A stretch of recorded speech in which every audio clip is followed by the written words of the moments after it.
Book 3, Chapter 1. The car ran as far as Hayward's, but at Saxon's suggestion, they got off at San Leandro. "It doesn't matter where we start walking," she said. "For start to walk somewhere we must. And as we're looking for land and finding out about land, the quicker we begin to investigate, the better. Besides, we want to know all about all kinds of land, close to the big cities, as well as back in the mountains." "Gee, this must be the Portuguese headquarters," was Billy's reiterated comment as they walked through San Leandro. "It looks as though they've crowded out our kind," Saxon adjudged. "Some tall crowdin', I guess," Billy grumbled. "It looks like the freeborn American ain't got no room left in his own land." "Then it's his own fault," Saxon said, with vague asperity, resenting conditions she was just beginning to grasp. "Oh, I don't know about that. I reckon the American could do what the Portuguese do if he wanted to, only he don't want to, thank God. He ain't much given to living like a pig off in leavings." "Not in the country, maybe," Saxon controverted, "but I've seen an awful lot of Americans living like pigs in the cities." And Billy grunted unwilling assent. "I guess they quit farms and go to the city for something better and get it in the neck." "Look at all the children," Saxon cried. "School's letting out, and nearly all are Portuguese. Billy, not Portuguese. Mercedes taught me the right way." "They never wore glad rags like them in the old country," Billy sneered. "They had to come over here to get decent clothes and decent grub. They're as fat as butterballs." Saxon nodded affirmation, and a great light seemed suddenly to kindle in her understanding. "That's the very point, Billy. They're doing it. Doing it farming, too. Strikes don't bother them." "You don't call that dinky gardening farming," he objected, pointing to a piece of land barely the size of an acre which they were passing. "Oh, your ideas are still big," she laughed. "You're like Uncle Will, who owned 1,000 acres and wanted to own 1,000,000, and who wound up as a night watchman. That's what was the trouble with us Americans. Everything large scale. Anything less than 160 acres was small scale." "Just the same," Billy held stubbornly. "Large scale's a whole lot better'n small scale, like all these dinky gardens." Saxon sighed. "I don't know which is the dinkier," she observed finally. "Owning a few little acres and a team you're driving, or not owning any acres and driving a team somebody else owns for wages." Billy winced. "Go on, Robinson Crusoe," he growled good-naturedly. "Rub it in, good and plenty. And the worst of it is, it's correct. A hell of a free-born American I've been, a driving other folks' team for a living, a striking and a slugging scabs, and not being able to keep up with the installments for a few sticks of furniture. Just the same, I was sorry for one thing. I hate it worse than Sam Hill to see that Morris chair go back. You liked it so. We did a lot of honeymooning in that chair." They were well out of San Leandro, walking through a region of tiny holdings, farmlets, Billy called them, and Saxon got out her ukulele to cheer him with a song. First, it was "Treat My Daughter Kindly," and then she swung into old-fashioned darky camp meeting hymns, beginning with "Oh, the Judgment Day am rollin' around, yes, a-rollin'. I hear the trumpets' awful sound, rollin', yes, a-rollin'." A big touring car dashing past threw a dusty pause in her singing, and Saxon delivered herself of her latest wisdom. "Now, Billy, remember, we're not going to take up with the first piece of land we see. We've got to go into this with eyes open." "And they ain't open yet," he agreed. "And we've got to get them open. 'Tis them that looks that finds. There's lots of time to learn things. We don't care if it takes months and months. We're foot loose. A good start is better than a dozen bad ones. We've got to talk and find out. We'll talk with everybody we meet. Ask questions. Ask everybody. It's the only way to find out." "I ain't much of a hand at asking questions," Billy demurred. "Then I'll ask," she cried. "We've got to win out at this game, and the way is to know. Look at all these Portuguese. Where are all the Americans? They owned the land first, after the Mexicans. What made the Americans clear out? How do the Portuguese make it go? Don't you see? We've got to ask millions of questions." She strummed a few chords, and then her clear, sweet voice rang out gaily. "I'm going back to Dixie. I'm going back to Dixie. I'm going where the orange blossoms grow. For I hear the children calling, and I see sad tears falling. My heart's turned back to Dixie, and I must go." She broke off to exclaim, "Oh, what a lovely place. See that arbor just covered with grapes." Again and again she was attracted by the small places they passed. Now it was, "Look at the flowers," or "My, those vegetables," or "See, they've got a cow." Men, Americans, driving along in buggies or runabouts, looked at Saxon and Billy curiously. This Saxon could brook far easier than could Billy, who would mutter and grumble deep in his throat. Beside the road they came upon a lineman eating his lunch. "Stop and talk," Saxon whispered. "Aw, what's the good? He's a lineman. What'd he know about farmin'?" "You never can tell. He's our kind. Go ahead, Billy. You just speak to him. He isn't working now anyway, and he's more likely to talk. See that tree in there, just inside the gate, and the way the branches are grown together? It's a curiosity. Ask him about it.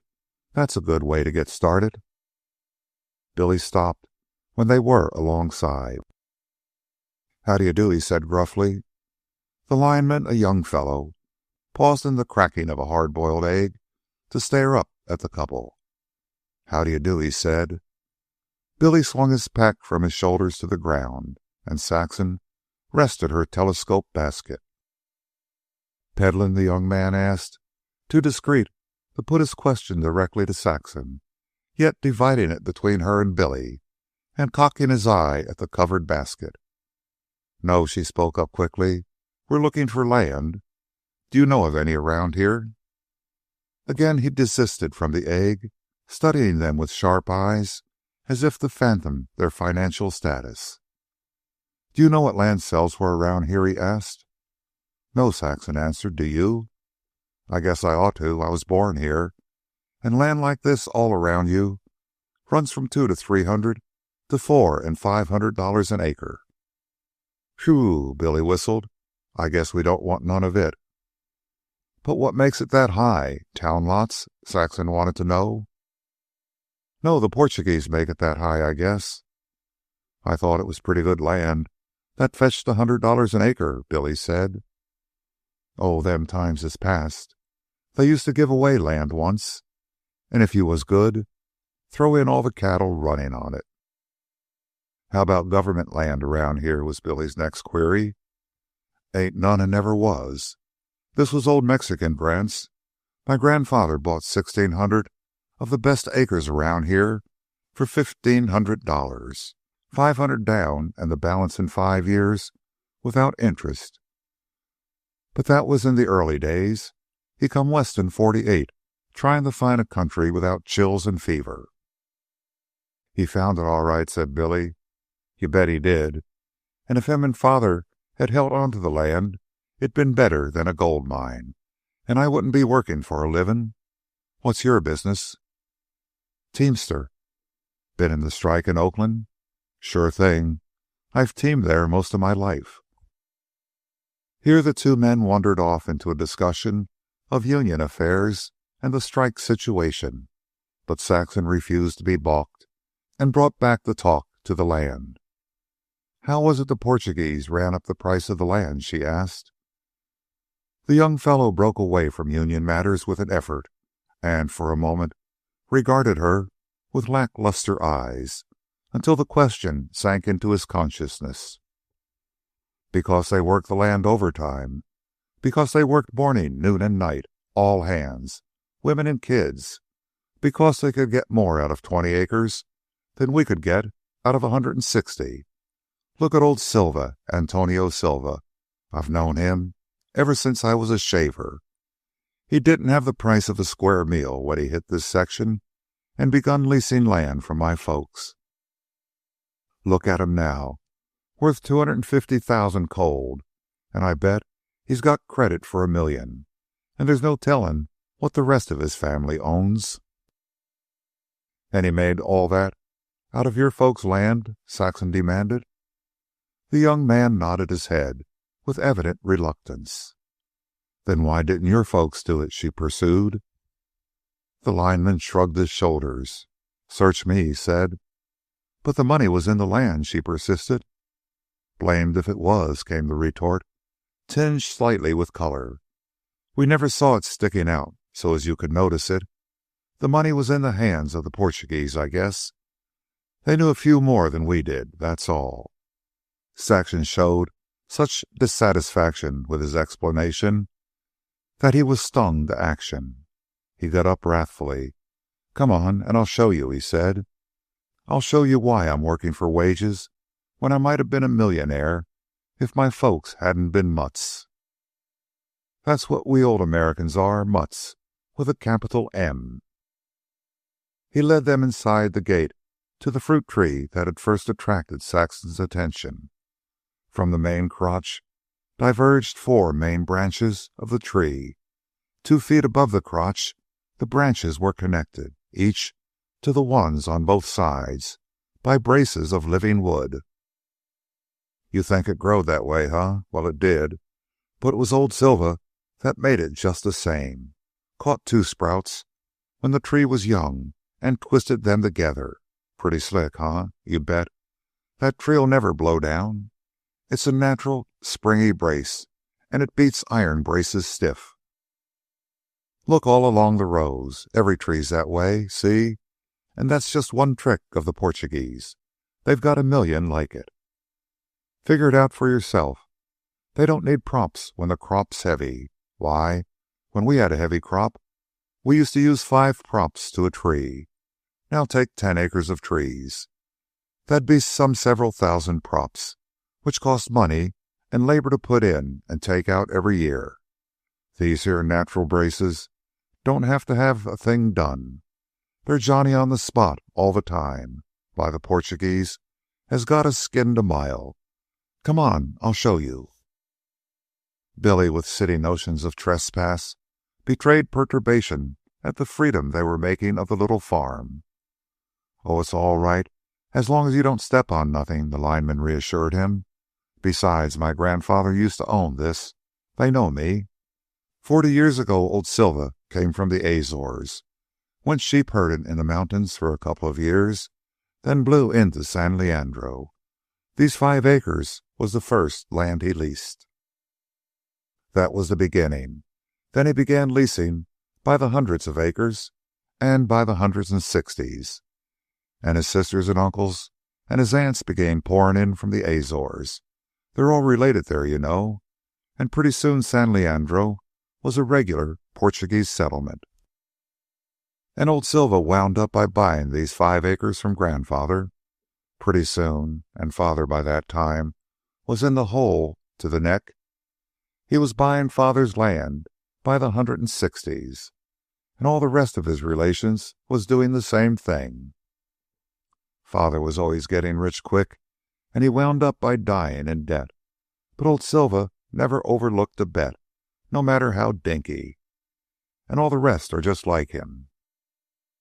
You see outside the fence there, clear to the wheel track in the road, horse beans. We'd have scorned to do a picayune thing like that. Not Silva.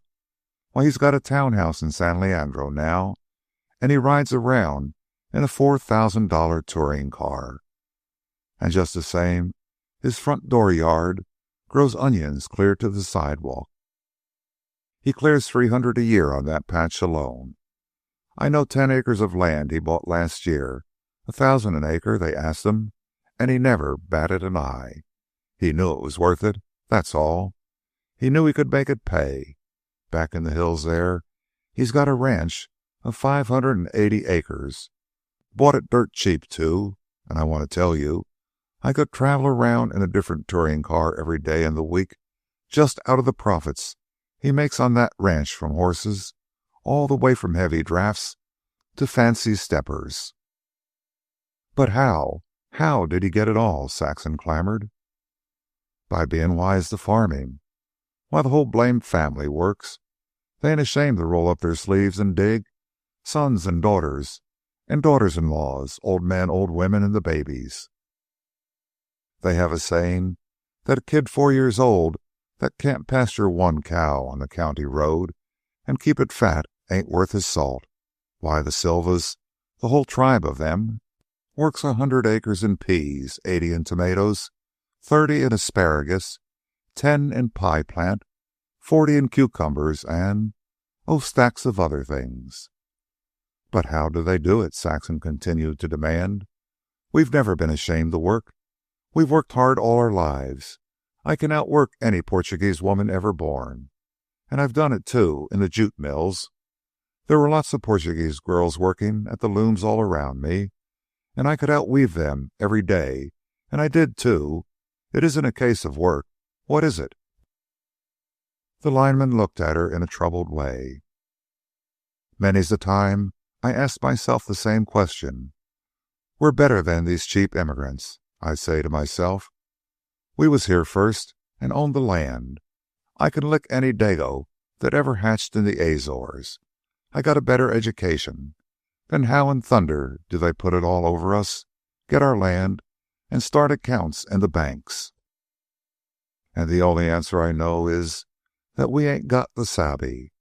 We don't use our headpieces right. Something's wrong with us. Anyway, we wasn't wised up to farming. We played at it. Show you. That's what I brung you in for. The way old Silva and all his tribe farms. Look at this place. Some cousin of his, just out from the Azores, is making a start on it and paying good rent to Silva. Pretty soon, he'll be up to snuff and buying land for himself from some perishing American farmer. Look at that. Though you ought to see it in the summer. Not an inch wasted.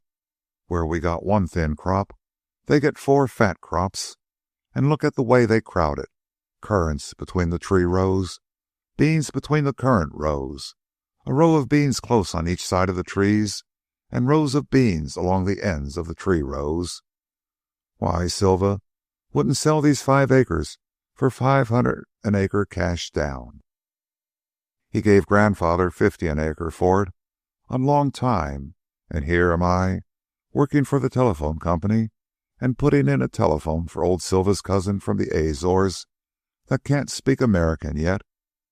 Horse beans along the road. Say, when Silva swung that trick, he made more out of fattening hogs with 'em than grandfather made with all his farming. Grandfather stuck up his nose at horse beans. He died with it stuck up, and with more mortgage on the land he had left than you could shake a stick at. Planting tomatoes wrapped up in wrapping paper? Ever heard of that? Father snorted when he first seen the Portuguese doing it, and he went on snorting. Just the same, they got the bumper crops, and father's house patch of tomatoes was eaten by the black beetles. We ain't got the savvy or the knack or something or other. Just look at this piece of ground. 4 crops a year and every inch of soil working overtime. Why, back in town there's single acres that earns more than 50 of ours in the old days. The Portuguese is natural-born farmers, that's all, and we don't know nothing about farming and never did. Saxon talked with the lineman, following him about till 1 o'clock, when he looked at his watch and said goodbye and returned to his task of putting in a telephone for the latest immigrant from the Azores. When in town, Saxon carried her oilcloth-wrapped telescope in her hand, but it was so arranged with loops that once on the road, she could thrust her arms through the loops and carry it on her back. When she did this, the tiny ukulele case was shifted so that it hung under her left arm. A mile on from the lineman, they stopped where a small creek fringed with brush crossed the county road. Billy was for the cold lunch, which was the last meal Saxon had prepared in the Pine Street cottage, but she was determined upon building a fire and boiling coffee. Not that she desired it for herself, but that she was impressed with the idea that everything at the starting of their strange wanderings must be as comfortable as possible for Billy's sake. Bent on inspiring him with enthusiasm equal to her own, she declined to dampen what sparks he had caught by anything so uncheerful as a cold meal. Now, one thing we want to get out of our heads right at the start, Billy, is that we're in a hurry. We're not in a hurry, and we don't care whether school keeps or not. We're out to have a good time, a regular adventure like you read about in books. My, I wish that boy that took me fishing to Goat Island could see me now. Oakland was just a place to start from, he said. And, well, we've started, haven't we? And right here is where we stop and boil coffee. You get the fire going, Billy, and I'll get the water and the things ready to spread out. Say, Billy remarked, while they waited for the water to boil, do you know what this reminds me of? Saxon was certain she did know, but she shook her head. She wanted to hear him say it. Why, that second Sunday I knew you, when we drove out to Moraga Valley, behind Prince and King. You spread the lunch that day. Only it was more scrumptious lunch, she added, with a happy smile. But I wonder why we didn't have coffee that day, he went on. Perhaps it would have been too much like housekeeping, she laughed. Kind of what Mary would call indelicate. Or raw, Billy interpolated. She was always springing that word. And yet, look what became of her. That's the way with all of them, Billy growled somberly. I've always noticed it's the fastidious, la-di-da ones that turn out the rottenest. They're like some horses I know, a shying at things they're the least afraid of. Saxon was silent, oppressed by a sadness vague and remote, which the mention of Bert's widow had served to bring on. I know something else that happened that day, which you'd never guess, Billy reminisced. I'll bet you couldn't. I wonder, Saxon murmured, and guessed it with her eyes. Billy's eyes answered, and quite spontaneously he reached over, caught her hand, and pressed it caressingly to his cheek. It's little, but oh my, he said, addressing the imprisoned hand. Then he gazed at Saxon, and she warmed with his words. We're beginning courting all over again, ain't we? Both ate heartily, and Billy was guilty of 3 cups of coffee. Say, this country air gives some appetite, he mumbled, as he sank his teeth into his 5th bread and meat sandwich. I could eat a horse and drown his head off in coffee afterward. Saxon's mind had reverted to all the young linemen had told her, and she completed a sort of general resume of the information. My, she exclaimed, but we learned a lot. And we sure learned one thing, Billy said, and that is that this is no place for us, with land 1,000 an acre and only $20 in our pockets. Oh, we're not going to stop here, she hastened to say. But just the same, it's the Portuguese that gave it its price, and they make things go on and send their children to school and have them, and, as you said yourself, they're as fat as butterballs. And I take my hat off to him, Billy responded. But all the same, I'd sooner have 40 acres at 100 an acre than 4 at 1,000 an acre. Somehow, you know, I'd be scared stiff on 4 acres, scared of falling off, you know. She was in full sympathy with him. In her heart of hearts, the 40 acres tugged much the harder. In her way, allowing for the difference of a generation, her desire for spaciousness was as strong as her Uncle Will's. We're not going to stop here, she assured Billy. We're going on, not for 40 acres, but for 160 acres free from the government. And I guess the government owes it to us for what our fathers and mothers done. I tell you, Saxon, when a woman walks across the plains like your mother done, and a man and wife gets massacred by Indians like my grandfather and mother done, the government does owe them something. Well, it's up to us to collect, and we'll collect all right, somewhere down in them Redwood Mountains south of Monterey. Chapter 2. It was a good afternoon's tramp to Niles, passing through the town of Haywards, yet Saxon and Billy found time to diverge from the main county road and take the parallel roads through acres of intense cultivation, where the land was farmed to the wheel tracks. Saxon looked with amazement at these small brown-skinned immigrants who came to the soil with nothing and yet made the soil pay for itself to the tune of $200, of $500, and of $1,000 an acre. On every hand was activity. Women and children were in the fields as well as men. The land was turned endlessly over and over. They seemed never to let it rest, and it rewarded them. It must reward them, or their children would not be able to go to school, nor would so many of them be able to drive by in rattletrap, second-hand buggies, or in stout, light wagons. Look at their faces, Saxon said. They are happy and contented. They haven't faces like the people in our neighborhood after the strikes began. Oh, sure, they've got a good thing, Billy agreed. You can see it sticking out all over them. But they needn't get chesty with me, I can tell you that much, just because they jiggeroot us out of our land and everything. They're not showing any signs of chestiness, Saxon demurred.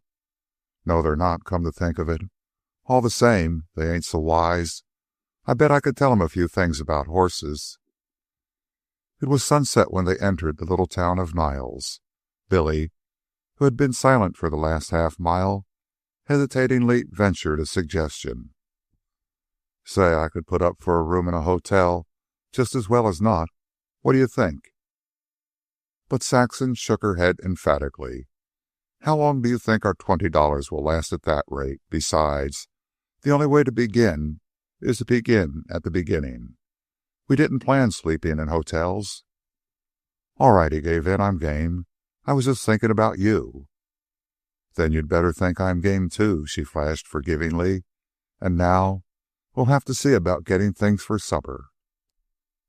They bought a round steak, potatoes, onions, and a dozen eating apples.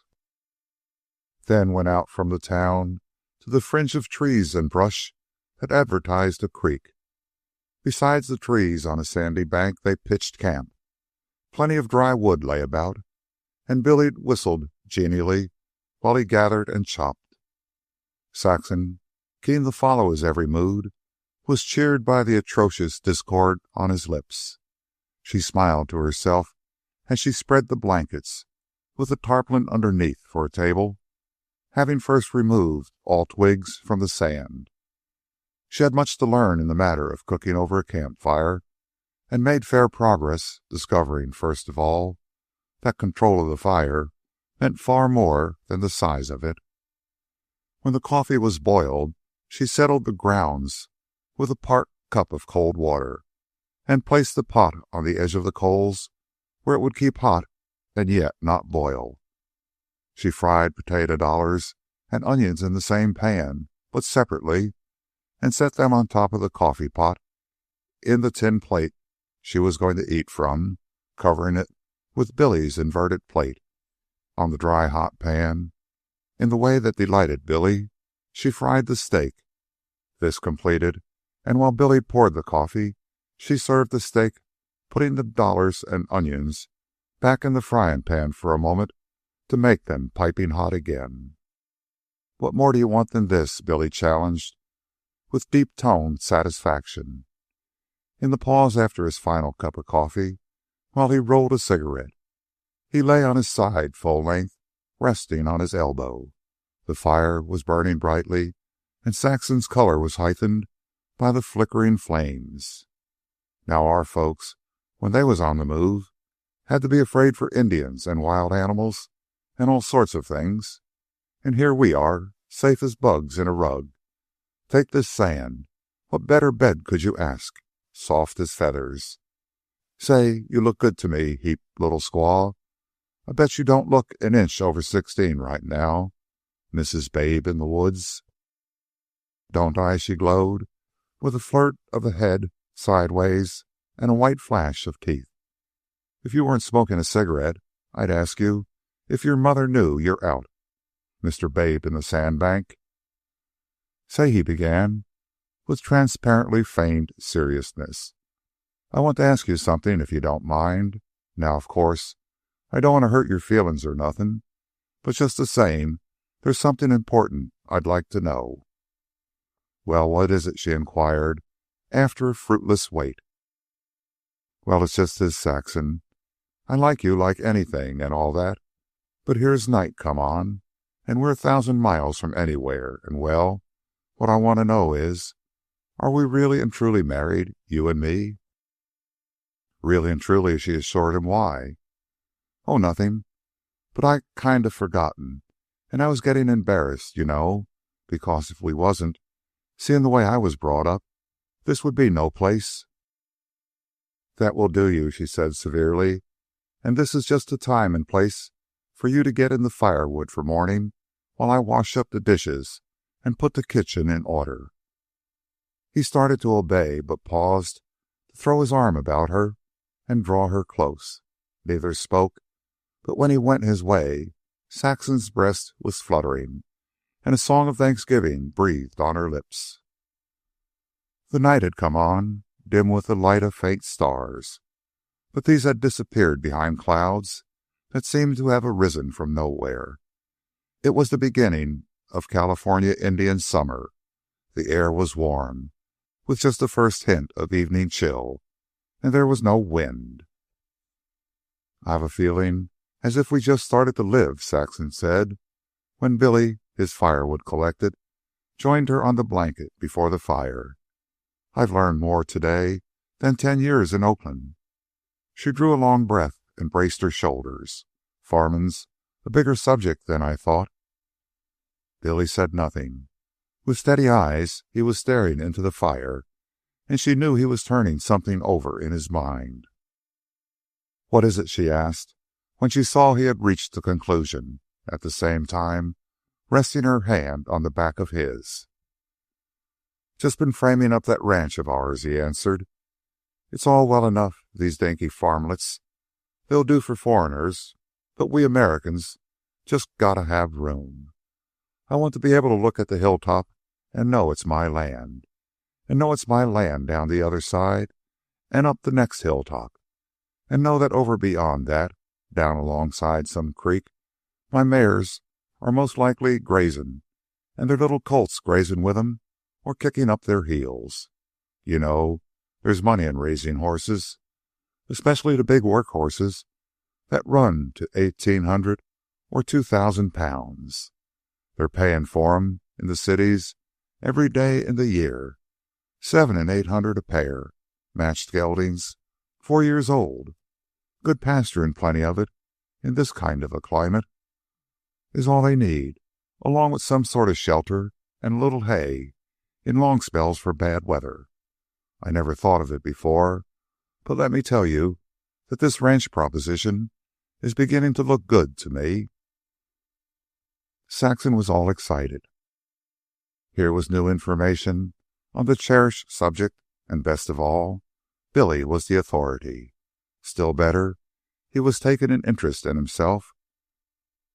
There'll be room for that and for everything on our quarter section, she encouraged. Sure thing. Around the house, we'll have vegetables and fruit and chickens and everything, just like the Portuguese, and plenty of room beside to walk around and range the horses. But won't the colts cost money, Billy?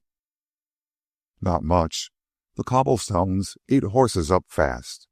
That's where I get my brood mares, from the ones knocked out by the city. I know that end of it.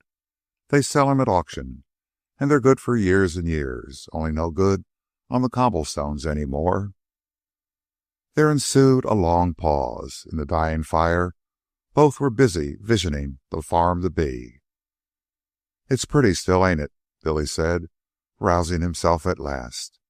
He gazed about him, as black as a stack of black cats. He shivered, buttoned his coat, and tossed several sticks on the fire. Just the same, it's the best kind of a climate in the world. Many's the time when I was a little kid I've heard my father brag about California being a blanket climate. He went east once and stayed a summer and a winter and got all he wanted. Never again for him. My mother said there never was such a land for climate. How wonderful it must have seemed to them after crossing the deserts and mountains. They called it the land of milk and honey. The ground was so rich that all they needed to do was scratch it, Caddy used to say. And wild game everywhere, Billy contributed. Mr. Roberts, the one that adopted my father, he drove cattle from the San Joaquin to the Columbia River. He had 40 men helping him, and all they took along was powder and salt. They lived off the game they shot. The hills were full of deer, and my mother saw whole herds of elk around Santa Rosa. Sometime we'll go there, Billy. I've always wanted to. And when my father was a young man, somewhere up north of Sacramento, in a creek called Cache Slough, the Tools was full of grizzlies. He used to go in and shoot 'em, and when they caught him in the open, he and the Mexicans used to ride up and rope them, catch them with lariats, you know. He said a horse that wasn't afraid of grizzlies fetched 10 times as much as any other horse. And panthers. All the old folks called 'em painters and catamounts and varmints. Yes, we'll go to Santa Rosa sometime. Maybe we won't like the land down the coast and have to keep on hiking. By this time the fire had died down, and Saxon had finished brushing and braiding her hair.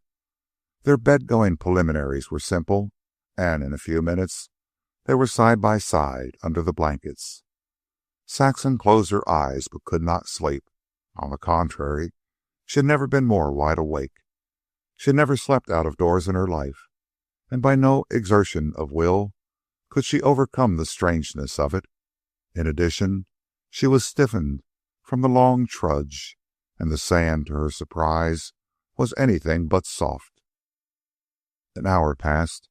She tried to believe that Billy was asleep, but felt certain he was not. The sharp crackle of a dying ember startled her. She was confident that Billy had moved slightly. "Billy," she whispered, "are you awake?" "Yes," came his low answer, and thinking, "This sand is harder than a cement floor. It's one on me, all right, but who'd have thought it?" Both shifted their posture slightly, but vain was the attempt to escape from the dull, aching contact of the sand. An abrupt, metallic, whirring noise of some nearby cricket gave Saxon another startle. She endured the sound for some minutes until Billy broke forth. "Say, that gets my goat, whatever it is." "Do you think it's a rattlesnake?" she asked, maintaining a calmness she did not feel. "Just what I've been thinking. I saw 2 in the window of Bowman's drugstore, and you know, Billy, they've got a hollow fang, and when they stick it into you, the poison runs down the hollow." "Brr," Billy shivered, in fear that was not altogether mockery. "Certain death, everybody says, unless you're a Bosco. Remember him?" "He eats 'em alive! He eats 'em alive! Bosco! Bosco!" Saxon responded, mimicking the cry of a sideshow barker. Just the same, all Bosco's rattlers had the poison sacs cut out of them. "They must have had. Gee, it's funny. I can't get to sleep. I wish that damn thing closed its trap. I wonder if it is a rattlesnake." "No, it can't be," Saxon decided. "All the rattlesnakes are killed off long ago." "Then where did Bosco get his?" Billy demanded, with unimpeachable logic. "And why don't you get to sleep?" "Because it's all new, I guess," was her reply. "You see, I never camped out in my life." "Neither did I, and until now I always thought it was a lark." He changed his position on the maddening sands and sighed heavily. "But we'll get used to it in time, I guess." What other folks can do, we can, and a mighty lot of them has camped out. It's all right, here we are, free and independent, no rent to pay, our own bosses." He stopped abruptly. From somewhere in the brush came an intermittent rustling. When they tried to locate it, it mysteriously ceased. And when the first hint of drowsiness stole upon them, the rustling as mysteriously recommenced. "It sounds like something creeping up on us," Saxon suggested, snuggling closer to Billy. "Well, it ain't a wild Indian at all events," was the best he could offer in the way of comfort. He yawned deliberately. "Aw, shucks. What's there to be scared of?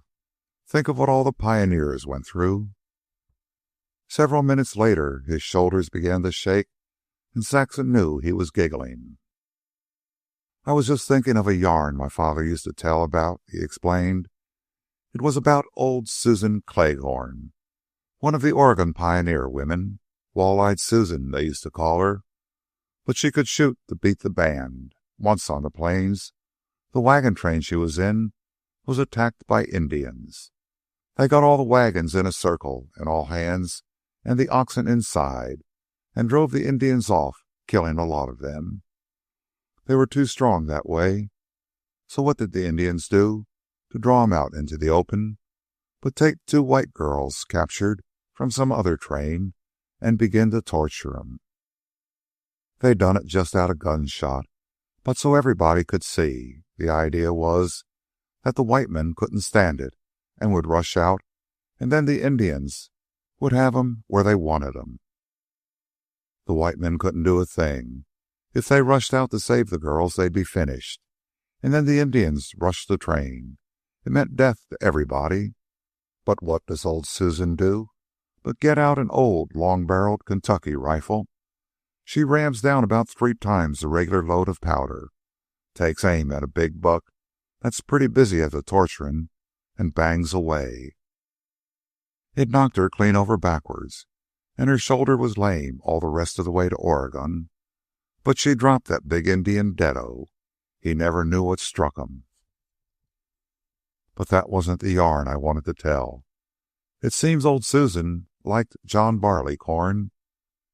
She would souse herself to the ears every chance she got, and her sons and daughters and the old man had to be mighty careful not to leave any around where she could get hands on it. "On what?" Saxon asked. "On John Barleycorn. Oh, you ain't onto that? It's the old-fashioned name for whiskey. Well, one day all the folks was going away. That was over somewhere at a place called Bodega, where they settled after coming down from Oregon. And old Susan claimed her rheumatics was hurting her, and so she couldn't go. But the family was on. There was a 2-gallon demijohn of whiskey in the house. They said all right, but before they left, they sent one of the grandsons to climb a big tree in the barnyard, where they tied the demijohn 60 feet above the ground. Just the same, when they came home that night, they found Susan on the kitchen floor, dead to the world."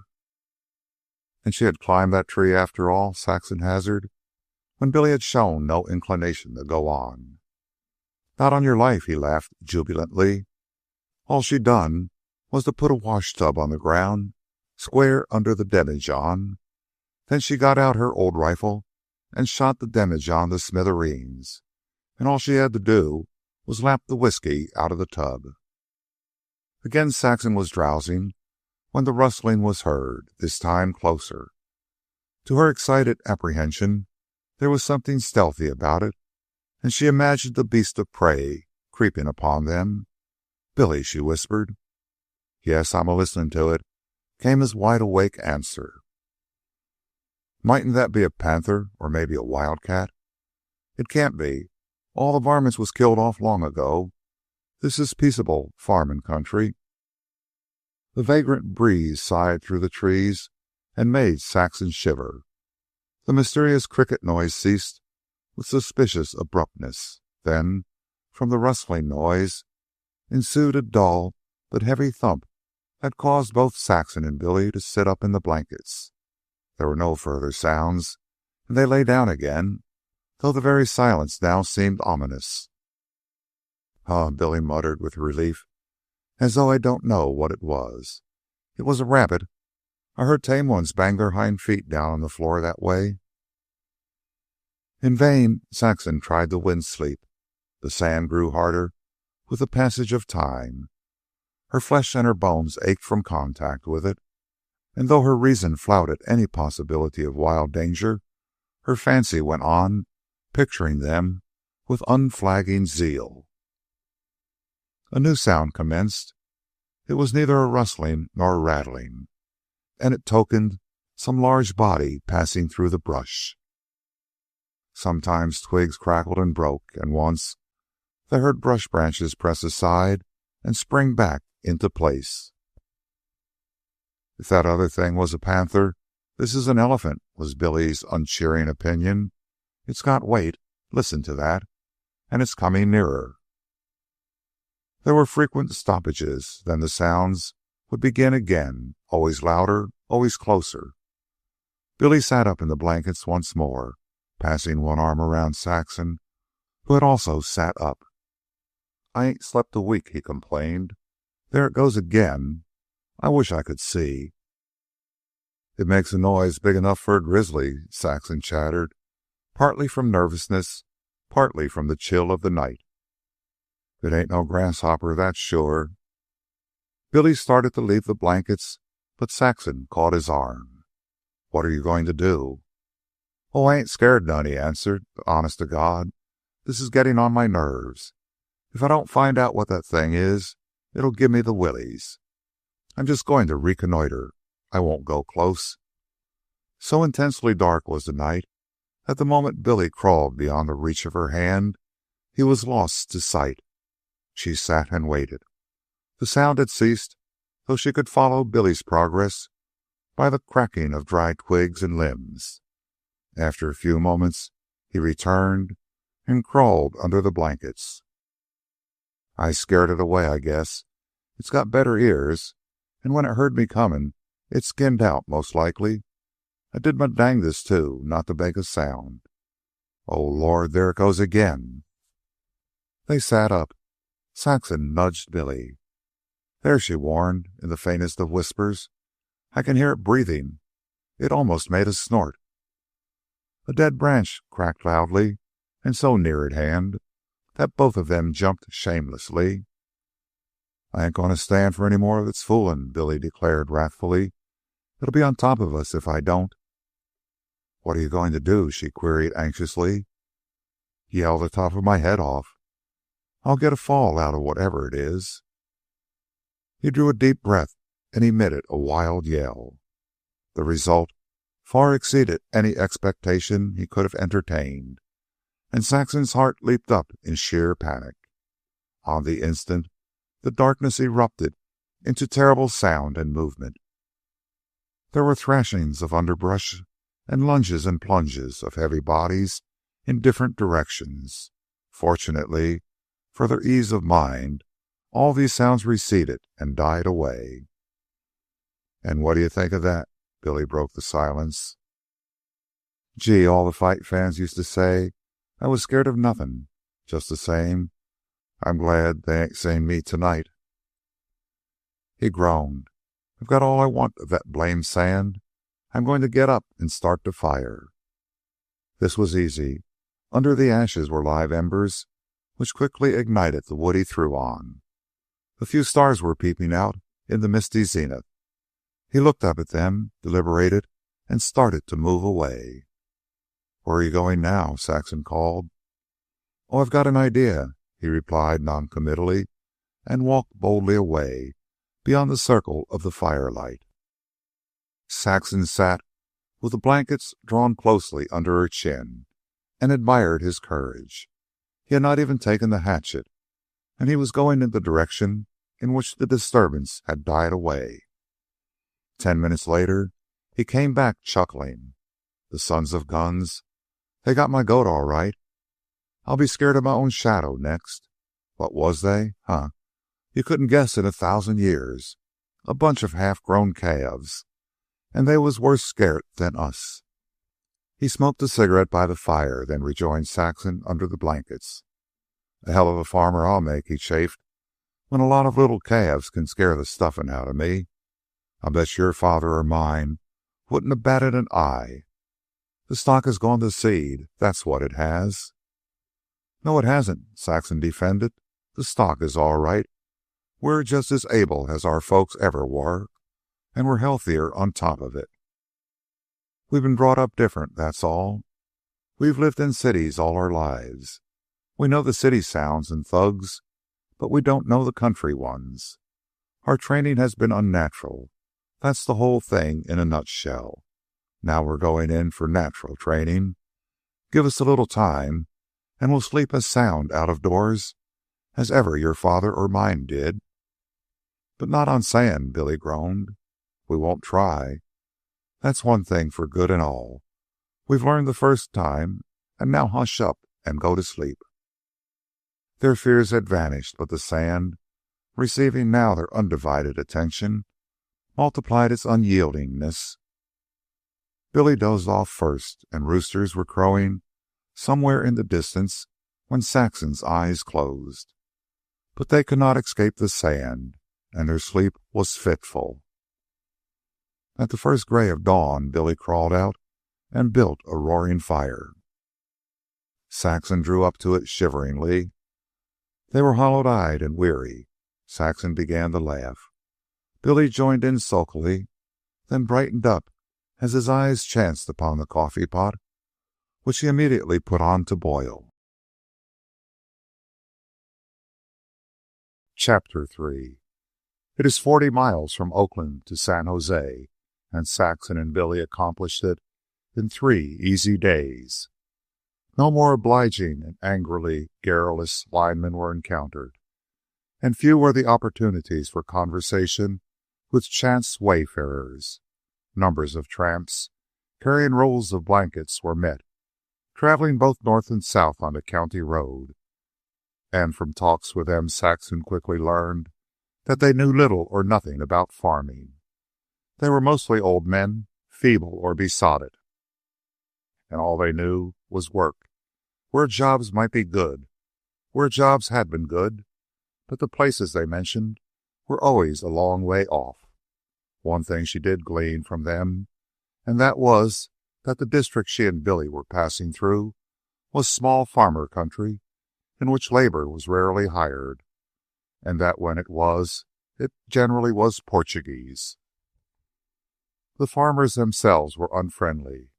They drove by Billy and Saxon often with empty wagons, but never invited them to ride. When chance offered, and Saxon did ask questions, they looked her over curiously or suspiciously and gave ambiguous and facetious answers. They ain't Americans, damn 'em, Billy fretted. Why, in the old days everybody was friendly to everybody. But Saxon remembered her last talk with her brother. It's the spirit of the times, Billy. The spirit has changed. Besides, these people are too near. Wait till we get farther away from the cities, then we'll find them more friendly. A measly lot these ones are, he sneered. Maybe they've a right to be, she laughed. For all you know, more than one of the scabs you slugged were sons of theirs. If I could only hope so, Billy said fervently, but I don't care if I own 10,000 acres. Any man hiking with his blankets might be just as good a man as me, and maybe better, for all I'd know. I'd give him the benefit of the doubt anyway. Billy asked for work at first indiscriminately, later only at the larger farms. The unvarying reply was that there was no work. A few said there would be plowing after the first rains. Here and there, in a small way, dry plowing was going on, but in the main the farmers were waiting. But do you know how to plow? Saxon asked Billy. No, but I guess it ain't much of a trick to turn. Besides, next man I see plowing, I'm going to get a lesson from. In the mid-afternoon of the second day, his opportunity came. He climbed on top of the fence of a small field and watched an old man plow round and round it. Aw, shucks, just as easy, Billy commented scornfully. If an old codger like that can handle one plow, I can handle 2. Go on and try it, Saxon urged. What's the good? Cold feet, she jeered, but with a smiling face. All you have to do is ask him. All he can do is say no. And what if he does? You face the Chicago Terror 20 rounds without flinching. Aw, but it's different, he demurred, then dropped to the ground inside the fence. 2-1, the old geezer turns me down. No, he won't. Just tell him you want to learn and ask him if he'll let you drive around a few times. Tell him it won't cost him anything. If he gets chesty, I'll take his blamed plow away from him. From the top of the fence, but too far away to hear, Saxon watched the colloquy. After several minutes, the lines were transferred to Billy's neck, the handles to his hands. Then the team started, and the old man, delivering a rapid fire of instructions, walked alongside Billy. When a few turns had been made, the farmer crossed the plowed strip to Saxon and joined her on the rail. He's plowed before, little mite, ain't he? Saxon shook her head. Never in his life, but he knows how to drive horses. He showed he wasn't all greenhorn, and he learns pretty quick. Here the farmer chuckled and cut himself a chew from a plug of tobacco. I reckon he won't tire me out sitting here. The unplowed area grew smaller and smaller, but Billy evinced no intention of quitting, and his audience on the fence was deep in conversation. Saxon's questions flew fast and furious, and she was not long in concluding that the old man bore a striking resemblance to the description the lineman had given of his father. Billy persisted till the field was finished, and the old man invited him and Saxon to stop for the night. There was a disused outbuilding where they would find a small cook stove, he said, and also he would give them fresh milk. Further, if Saxon wanted to test her desire for farming, she could try her hand on the cow. The milking lesson did not prove as successful as Billy's plowing, but when he had mocked her sufficiently, Saxon challenged him to try, and he failed as grievously as she. Saxon had eyes and questions for everything, and it did not take her long to realize that she was looking upon the other side of the farming shield. Farm and farmer were old-fashioned. There was no intensive cultivation. There was too much land, too little farmed. Everything was slipshod. Houses and barn and outbuildings were fast falling into ruin. The front yard was weed-grown. There was no vegetable garden. The small orchard was old, sickly, and neglected. The trees were twisted, spindling, and overgrown with gray moss. The sons and daughters were away in the cities, Saxon found out. One daughter had married a doctor. The other was a teacher in the state normal school. One son was a locomotive engineer, and the second was an architect, and the third was a police court reporter in San Francisco. On occasion, the father said, they helped out the old folks. What do you think? Saxon asked Billy as he smoked his after-supper cigarette. His shoulders went up in a comprehensive shrug. That's easy. The old geezer's like his orchard, covered with moss. It's plain as the nose on your face after San Leandro that he don't know the first thing. And them horses, it'd be a charity to him and a saving of money for him to take 'em out and shoot 'em both. You bet you don't see the Portuguese with horses like them. And it ain't a case of being proud or putting on side to have good horses. It's brass tacks and business. It pays. That's the game. Old horses eat more than young ones to keep in condition, and they can't do the same amount of work. But you bet it costs just as much to shoe 'em, and his is scrub on top of it. Every minute he has them horses, he's losing money. Not to see the way they work and figure horses in the city. They slept soundly, and, after an early breakfast, prepared to start. I'd like to give you a couple days of work, the old man regretted at parting, but I can't see it. The ranch just about keeps me and the old woman, now that the children are gone, and then it doesn't always. Seems times have been bad for a long spell now. Ain't never been the same since Grover Cleveland. Early in the afternoon, on the outskirts of San Jose, Saxon called a halt. "I'm going right in there and talk," she declared, "unless they set the dogs on me. That's the prettiest place yet, isn't it?" Billy, who was always visioning hills and spacious ranges for his horses, mumbled unenthusiastic assent. "And the vegetables, look at 'em, and the flowers growing along the borders. That beats tomato plants in wrapping paper." "Don't see the sense of it," Billy objected. "Where's the money that come in from flowers that take up the ground that good vegetables might be growing on?" "And that's what I'm going to find out." She pointed to a woman, stooped to the ground and working with a trowel, in front of the tiny bungalow. "I don't know what she's like, but at the worst, she can only be mean. See? She's looking at us now. Drop your load alongside of mine and come on in." Billy slung the blankets from his shoulder to the ground, but elected to wait. As Saxon went up the narrow, flower-bordered walk, she noted two men at work among the vegetables. One an old Chinese, the other old and of some dark-eyed foreign breed.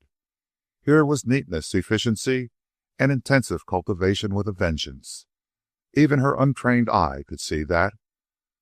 The woman stood up and turned from her flowers, and Saxon saw that she was middle-aged, slender, and simply but nicely dressed. She wore glasses, and Saxon's reading of her face was that it was kind but nervous-looking.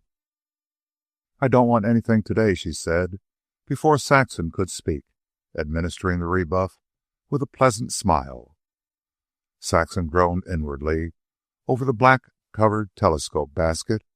Evidently the woman had seen her put it down. "We're not peddling," she exclaimed quickly. "Oh, I'm sorry for the mistake." This time the woman's smile was even pleasanter, and she waited for Saxon to state her errand. Nothing loath, Saxon took it at a plunge. "We're looking for land. We want to be farmers, you know. And before we get the land, we want to find out what kind of land we want. And seeing your pretty place has just filled me up with questions. You see, we don't know anything about farming. We lived in the city all our life, and now we're giving it up and going to live in the country and be happy." She paused. The woman's face seemed to grow quizzical, though the pleasantness did not abate. "But how do you know you will be happy in the country?" she asked. "I don't know. All I do know is that poor people can't be happy in the city where they have labor troubles all the time. If they can't be happy in the country, then there's no happiness anywhere, and that doesn't seem fair, does it?" "It is sound reasoning, my dear, as far as it goes. But you must remember that there are many poor people in the country and many unhappy people." "You look neither poor nor unhappy," Saxon challenged. "You are a dear." Saxon saw the pleased flush in the other woman's face, which lingered as she went on. "But still I may be peculiarly qualified to live and succeed in the country. As you say yourself, you've spent your life in the city. You don't know the first thing about the country. It might even break your heart." Saxon's mind went back to the terrible months in the Pine Street cottage. "I already know that the city will break my heart. Maybe the country will, too. But just the same, it's my only chance, don't you see? It's that or nothing. Besides, our folks before us were all of the country. It seems the more natural way.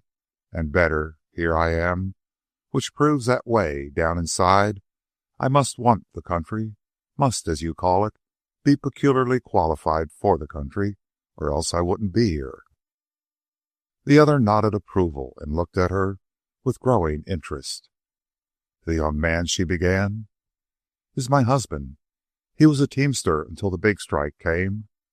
My name is Roberts, Saxon Roberts, and my husband is William Roberts." "And I am Mrs. Mortimer," the other said, with a bow of acknowledgment. "I'm a widow. And now, if you'll ask your husband in, I shall try to answer some of your many questions. Tell him to put the bundles inside the gate. And now, what are all the questions you are filled with?" "Oh, all kinds. How does it pay? How did you manage it all? How much did the land cost? Did you build that beautiful house? How much do you pay the men? How did you learn all the different kinds of things, and which grew best and which paid best? What is the best way to sell them? How do you sell them?" Saxon paused and laughed. "Oh, I haven't begun yet. Why do you have flowers on the borders everywhere? I looked over the Portuguese farms around San Leandro, but they never mix flowers and vegetables." Mrs. Mortimer held up her hand. "Let me answer the last first. It is the key to almost everything." But Billy arrived, and the explanation was deferred until after his introduction. "The flowers caught your eyes, didn't they, my dear?" Mrs. Mortimer resumed, "and brought you in through my gate and right up to me. And that's the very reason they were planted with the vegetables, to catch eyes. You can't imagine how many eyes they have caught, nor how many owners of eyes they have lured inside my gate. This is a good road, and it is a very popular short country drive for town folk. Oh, no, I've never had any luck with automobiles. They can't see anything for the dust. But I began when nearly everybody still used carriages. The townswomen would drive by my flowers, and then my place would catch their eyes. They would tell their drivers to stop, and, well, somehow I managed to be in front within speaking distance. Usually I succeeded in inviting them in to see my flowers and vegetables, of course. Everything was sweet, clean, pretty. It all appealed, and—" Mrs. Mortimer shrugged her shoulders. "It is well known that the stomach sees through the eyes. The thought of vegetables growing among flowers pleased their fancy. They wanted my vegetables. They must have them, and they did, at double the market price, which they were only too glad to pay. You see, I became the fashion, or a fad in a small way. Nobody lost. The vegetables were certainly good as any on the market, and often fresher. And besides, my customers killed two birds with one stone, for they were pleased with themselves for philanthropic reasons. Not only did they obtain the finest and freshest possible vegetables, but at the same time they were happy with the knowledge that they were helping a deserving widow woman. Yes, and it gave a certain tone to their establishments to be able to say they bought Mrs. Mortimer's vegetables. But that's too big a side to go into. In short, my little place became a show place. Anywhere to go for a drive, or anything, you know, when time has to be killed. And it became noised about who I was, and who my husband had been, what I had been. Some of the town's ladies I had known personally in the old days. They actually worked for my success, and then, too, I used to serve tea. My patrons became my guests for the time being. I still serve it when they drive out to show me off to their friends. You see, the flowers are one of the ways I succeeded." Saxon was glowing with appreciation, but Mrs. Mortimer, glancing at Billy, noted not entire approval. His blue eyes were clouded. "Well, out with it," she encouraged. "What are you thinking?" To Saxon's surprise, he answered directly, and to her double surprise, his criticism was of a nature which had never entered her head. "It's just a trick," Billy expounded. "That's what I was getting at." "But a paying trick," Mrs. Mortimer interrupted, her eyes dancing and vivacious behind the glasses. "Yes and no," Billy said stubbornly, speaking in a slow, deliberate fashion. "If every farmer was to mix flowers and vegetables, then every farmer would get double the market price, and there wouldn't be any double market price. Everything would be as it was before." "You are opposing a theory to a fact," Mrs. Mortimer stated. "The fact is that all the farmers do not do it. The fact is that I do receive double the price. You can't get away from that." Billy was unconvinced, though unable to reply. "Just the same," he muttered, with a slow shake of the head, "I don't get the hang of it. There's something wrong so far as we're concerned. My wife and me, I mean. Maybe I'll get a hold of it after a while." "And in the meantime, we'll look around," Mrs. Mortimer invited. "I want to show you everything. and tell you how I made it go. Afterward, we'll sit down, and I'll tell you about the beginning. You see," she bent her gaze on Saxon, "I want you thoroughly to understand that you can succeed in the country if you go about it right. I didn't know a thing about it when I began, and I didn't have a fine big man like yours. I was all alone. But I'll tell you about that."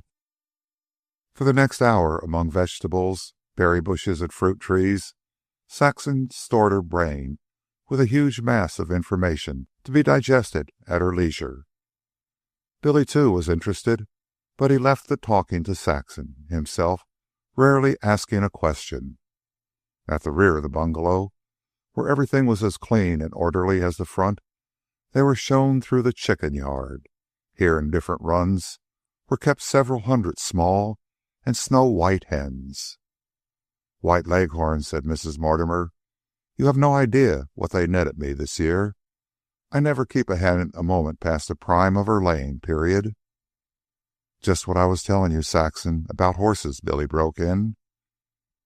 "And by the simplest method of hatching them at the right time, which not one farmer in 10,000 ever dreams of doing, I have them laying in the winter when most hens stop laying and when eggs are highest. Another thing, I have my special customers. They pay me 10 cents a dozen more than the market price because my specialty is one-day eggs." Here she chanced to glance at Billy and guessed that he was still wrestling with his problem. "Same old thing?" she queried. He nodded. "Same old thing. If every farmer delivered day-old eggs, there wouldn't be no 10 cents higher than the top price. They'd be no better off than they was before." "But the eggs would be one-day eggs. All the eggs would be one-day eggs. You mustn't forget that," Mrs. Mortimer pointed out. "But that don't butter no toast for my wife and me," he objected. "And that's what I've been trying to get the hang of, and now I got it. You talk about theory and fact. 10 cents higher than top price is a theory to Saxon and me. The fact is, we ain't got no eggs, no chicken, and no land for chickens to run and lay eggs on." Their hostess nodded sympathetically. "And there's something else about this outfit of yours that I don't get the hang of," he pursued. "I just can't put my finger on it, but it's there, all right." They were shown over the cattery, the piggery, the milkers, and the kennelry, as Mrs. Mortimer called her livestock departments. None was large. All were money-makers, she assured them, and rattled off her profits glibly. She took their breath away by the prices given and received for pedigreed Persians, pedigreed Ohio, improved Chesters, pedigreed Scotch collies, and pedigreed Jerseys. For the milk of the last, she also had a special private market, receiving 5 cents more a quart than was fetched by the best dairy milk. Billy was quick to point out the difference between the look of her orchard and the look of the orchards they had inspected the previous afternoon, and Mrs. Mortimer showed him scores of other differences, many of which he was compelled to accept on faith. Then she told them of another industry, her homemade jams and jellies, always contracted for in advance, and at prices dizzyingly above the regular market. They sat in comfortable rattan chairs on the veranda while she told the story of how she had drummed up the jam and jelly trade, dealing only with the one best restaurant and one best club in San Jose. To the proprietor and the steward she had gone with her samples, in long discussions, beaten down their opposition, overcome their reluctance, and persuaded the proprietor in particular to make a special of her wares, to boom them quietly with his patrons, and above all, to charge stiffly for dishes and courses in which they appeared. Throughout the recital, Billy's eyes were moody with dissatisfaction. Mrs. Mortimer saw and waited. "And now begin at the beginning," Saxon begged. But Mrs. Mortimer refused, unless they agreed to stop for supper. Saxon frowned Billy's reluctance away and accepted for both of them. "Well, then," Mrs. Mortimer took up her tale, "in the beginning I was a greenhorn, city born and bred. All I knew of the country was that it was a place to go for vacations. and I always went to springs and mountain and seaside resorts. I had lived among books almost all my life. I was head librarian of the Doncaster Library for years. Then I married Mr. Mortimer. He was a bookman, a professor in San Miguel University. He had a long sickness, and when he died, there was nothing left.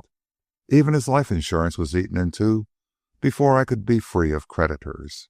As for myself, I was worn out, on the verge of nervous prostration, fit for nothing.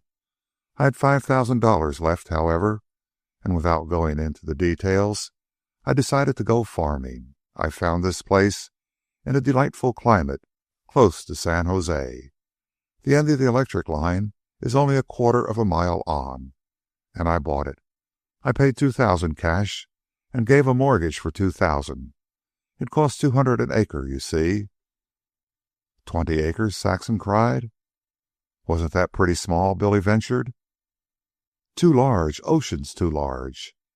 I leased 10 acres of it the first thing, and it's still leased after all this time. Even the 10 I retained was much too large for a long, long time.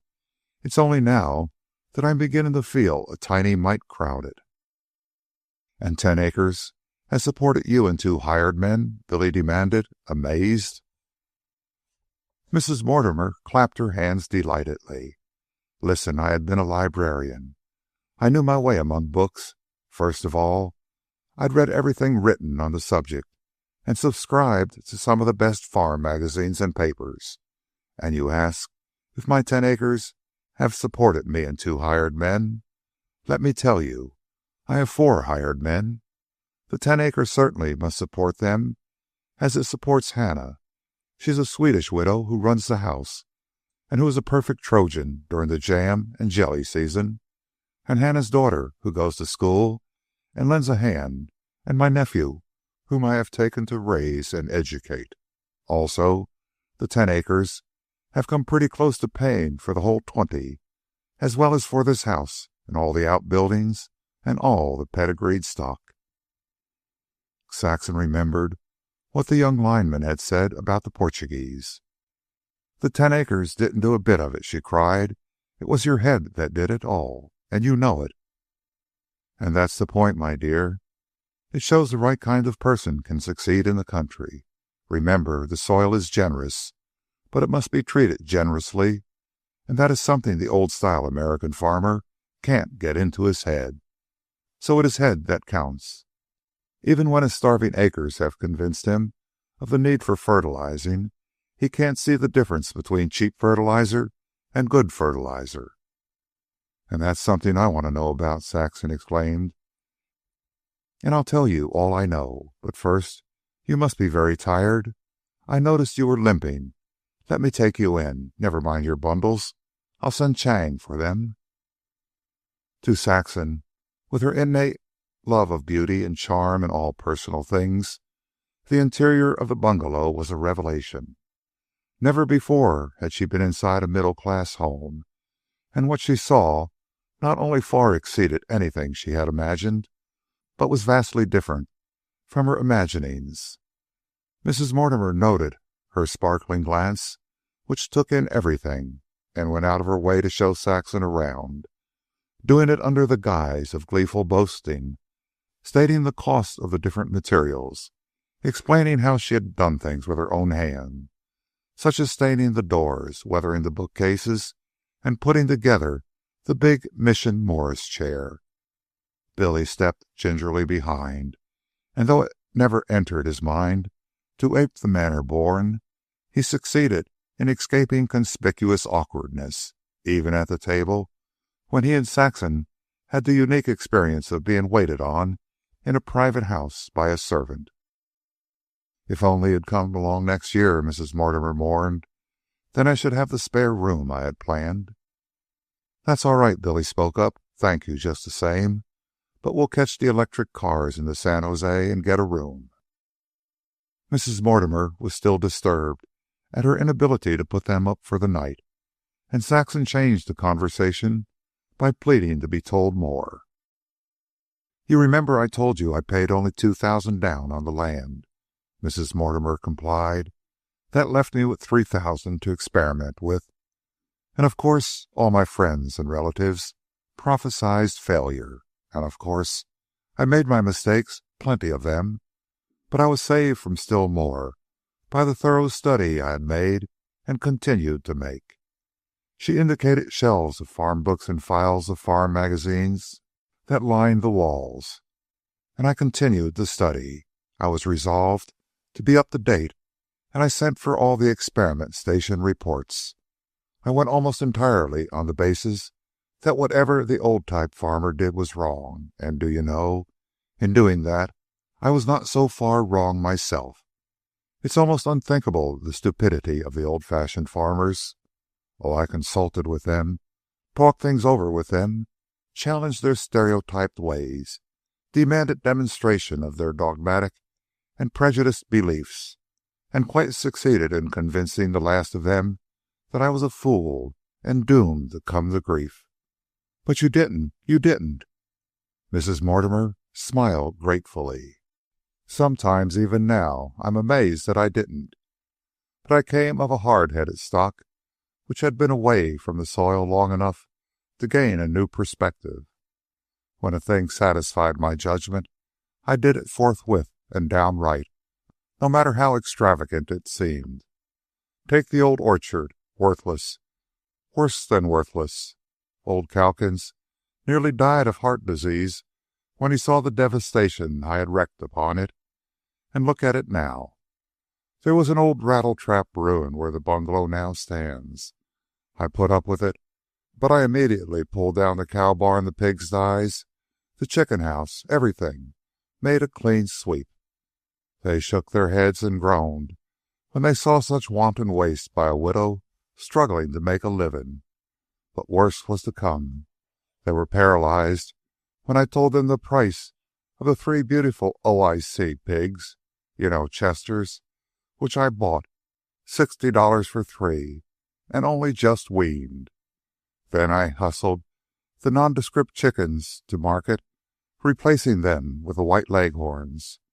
2 scrub cows that came with the place I sold to the butcher for $30 each, paying $250 for 2 blue-blooded Jersey heifers, and coined money on the exchange, while Calkins and the rest went right on with their scrubs that couldn't give enough milk to pay for their board.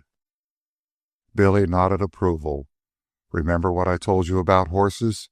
He reiterated to Saxon, and assisted by his hostess, he gave a very creditable disquisition on horseflesh and its management from a business point of view.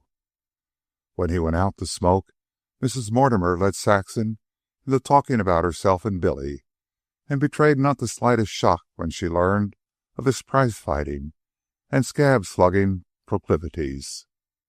He's a splendid young man and good, she assured Saxon. His face shows that, and best of all, he loves you and is proud of you.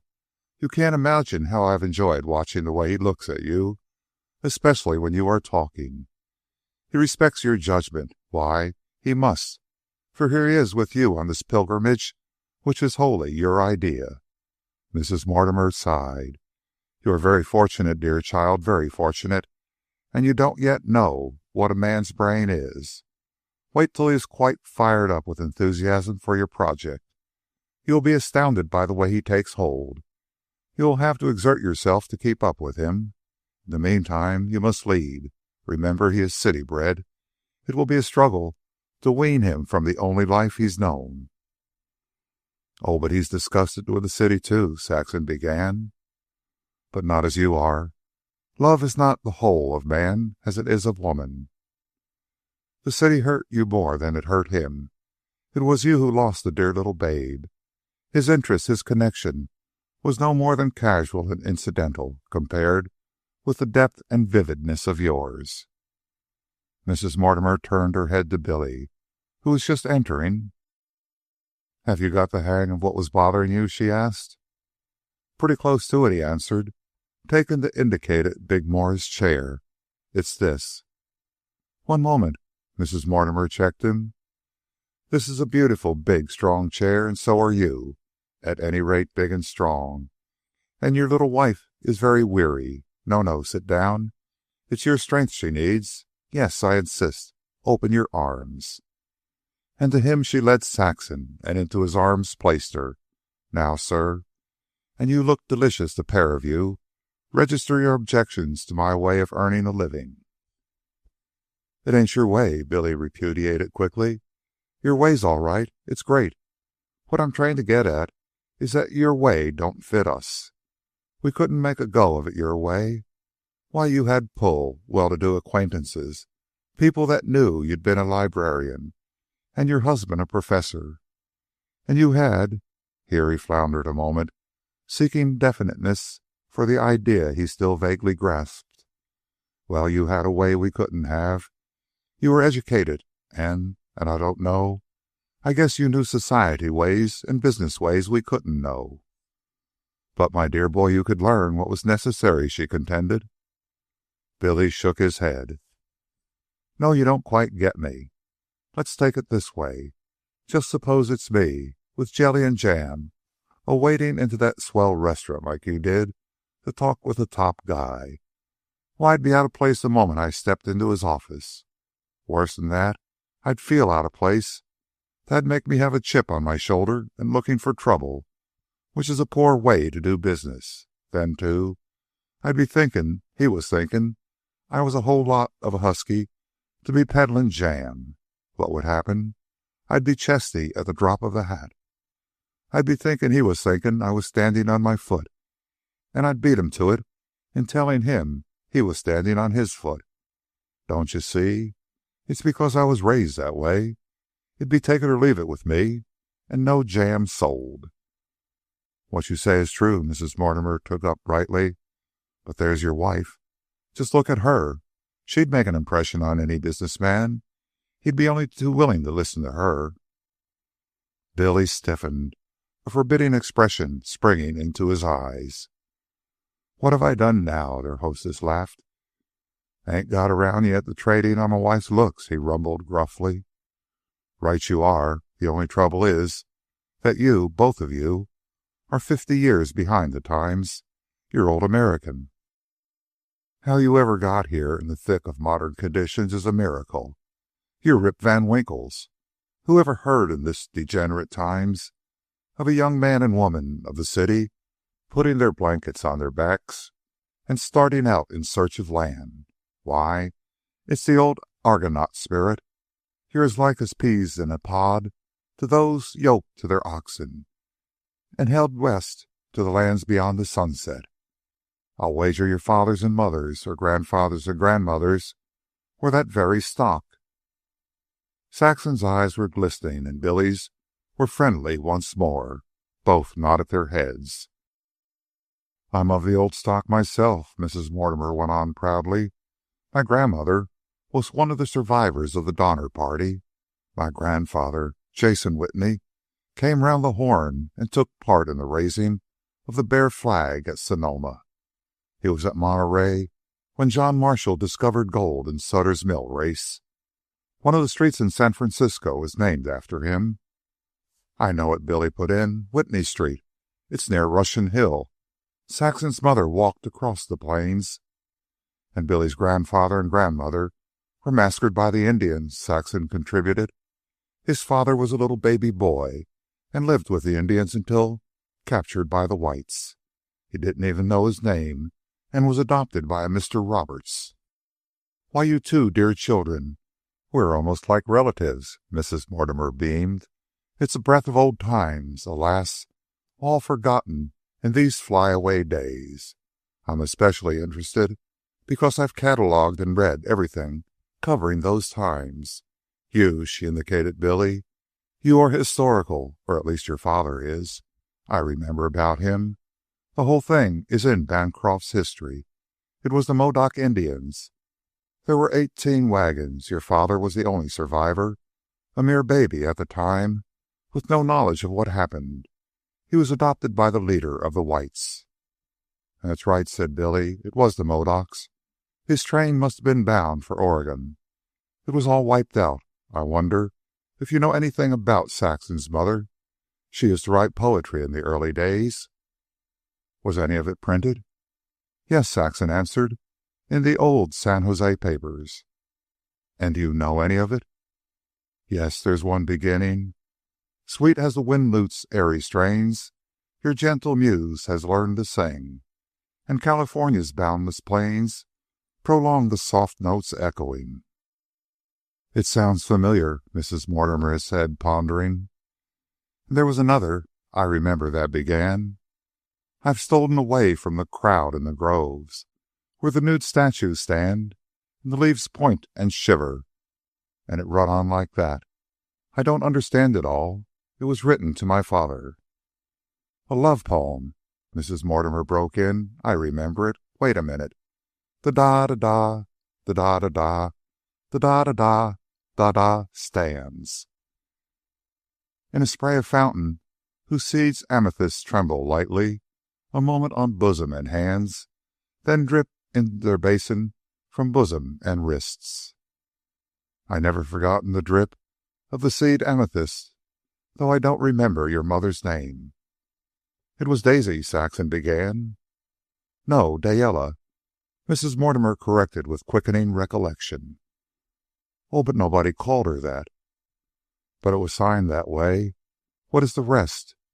Daisy Wiley Brown. Mrs. Mortimer went to the bookshelf and quickly returned with a large, soberly bound volume. It's the story of the files, she explained. Among other things, all the good fugitive verse was gathered here from the old newspaper files. Her eyes, running down the index, suddenly stopped. I was right. Dale Wiley Brown. There it is. 10 of her poems, too. The Viking's Quest, Days of Gold, Constancy, The Caballero, Graves at Little Meadow. We fought off the Indians there, Saxon interrupted in her excitement. And Mother, who was only a little girl, went out and got water for the wounded. And the Indians wouldn't shoot at her. Everybody said it was a miracle. She sprang out of Billy's arms, reaching for the book and crying, "Oh, let me see it. Let me see it. It's all new to me. I didn't know these poems. Can I copy them? I'll learn them by heart. Just to think, my mother's." Mrs. Mortimer's glasses required repolishing, and for half an hour she and Billy remained silent while Saxon devoured her mother's lines. At the end, staring at the book which she had closed on her finger, she could only repeat in wondering awe, "And I never knew. I never knew." But during that half hour Mrs. Mortimer's mind had not been idle. A little later she broached her plan. She believed in intensive dairying as well as intensive farming, and intended, as soon as the lease expired, to establish a Jersey dairy on the other 10 acres. This, like everything else she had done, was to be model, and it meant that she would require more help. Billy and Saxon were just the two. By next summer she could have them installed in the cottage she intended building. In the meantime, she could arrange, one way or another, to get work for Billy through the winter. She would guarantee this work, and she knew a small house they could rent just at the end of the car line. Under her supervision, Billy could take charge from the very beginning of the building. In this way, they would be earning money, preparing themselves for independent farming life, and have opportunity to look about them. But her persuasions were in vain. In the end, Saxon succinctly epitomized their point of view. "We can't stop at the first place, even if it is as beautiful and kind as yours, and as nice as this valley is. We don't even know what we want. We've got to go farther and see all kinds of places, all kinds of ways, in order to find out. We're not in a hurry to make up our minds. We want to make, oh, so very sure. And besides," she hesitated, "besides, we don't like altogether flat land. Billy wants some hills in his, and so do I." When they were ready to leave, Mrs. Mortimer offered to present Saxon with The Story of the Files. But Saxon shook her head and got some money from Billy. "It said it cost $2, she said. "Will you buy me one and keep it till we get settled? Then I'll write, and you can send it to me. "Oh, you Americans," Mrs. Mortimer chided, "accepting the money. But you must promise to write from time to time before you're settled." She saw them to the county road.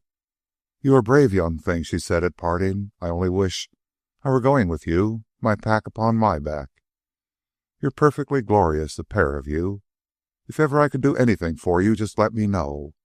You're bound to succeed, and I want a hand in it myself. Let me know how that government land turns out, though I warn you, I haven't much faith in its feasibility. It's sure to be too far away from markets." She shook hands with Billy. Saxon she caught into her arms and kissed. "Be brave," she said, with low earnestness in Saxon's ear. "You'll win. You are starting with the right ideas, and you were right not to accept my proposition. But remember, it, or better, will always be open to you. You're young yet, both of you. Don't be in a hurry. Any time you stop anywhere for a while, let me know, and I'll mail you heaps of agricultural reports and farm publications. Goodbye. Heaps and heaps and heaps of luck." Chapter 4. Billy sat motionless on the edge of the bed in their little room in San Jose that night, a musing expression in his eyes. "Well," he remarked at last, with a long-drawn breath, "all I got to say is there's some pretty nice people in this world after all. Take Mrs. Mortimer. Now she's the real goods, regular old American." "A fine, educated lady," Saxon agreed, "and not a bit ashamed to work at farming herself. And she made it go, too. On 20 acres, no 10, and paid for 'em and all the improvements, and supported herself and 4 hired men, a Swede woman and a daughter, and her own nephew. It gets me, 10 acres. Why, my father never talked less than 160 acres. Even your brother Tom still talks in quarter sections. And she was only a woman, too. We was lucky in meeting her." "Wasn't it an adventure?" Saxon cried. "That's what comes from traveling. You never know what's going to happen next. It jumped right out at us, just when we were tired and wondering how much farther to San Jose. We weren't expecting it at all. And she didn't treat us as if we were tramping. And that house, so clean and beautiful. You could eat off the floor. I never dreamed of anything so sweet and lovely as the inside of that house." "It smelt good," Billy supplied. "That's the very thing. It's what the woman's pages call atmosphere. I didn't know what they meant before. That house has beautiful, sweet atmosphere." "Like all your nice underthings," said Billy. "And that's the next step after keeping your body sweet and clean and beautiful. It's to have your house sweet and clean and beautiful." "But it can't be a rented one, Saxon.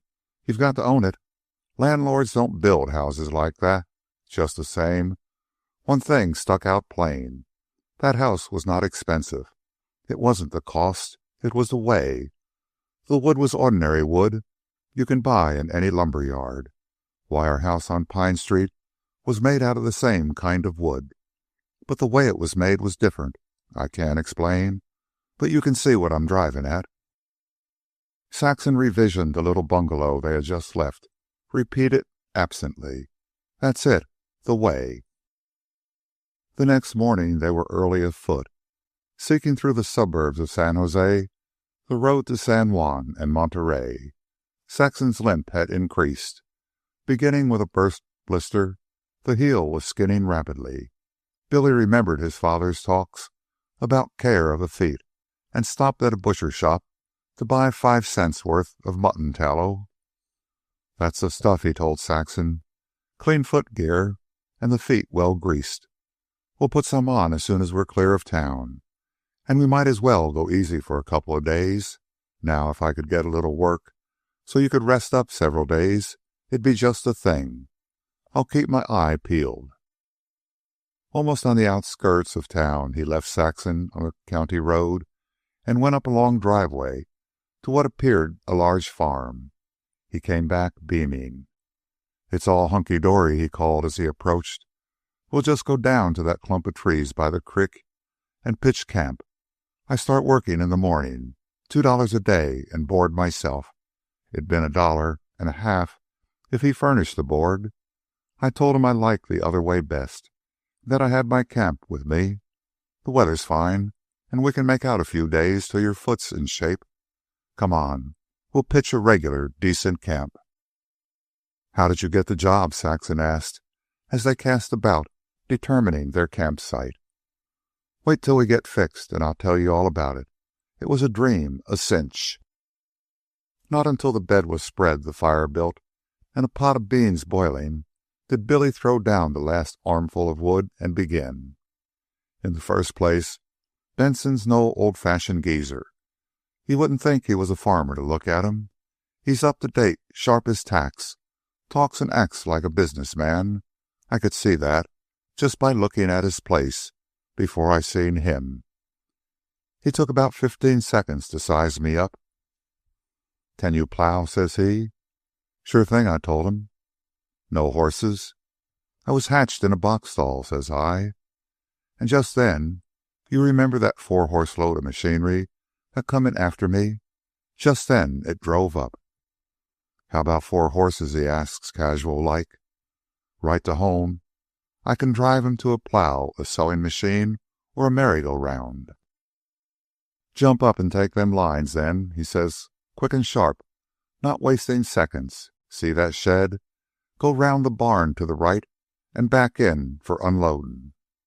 And right here I want to tell you, it was some nifty driving he was asking. I could see by the tracks the wagon'd all been going round the barn to the left.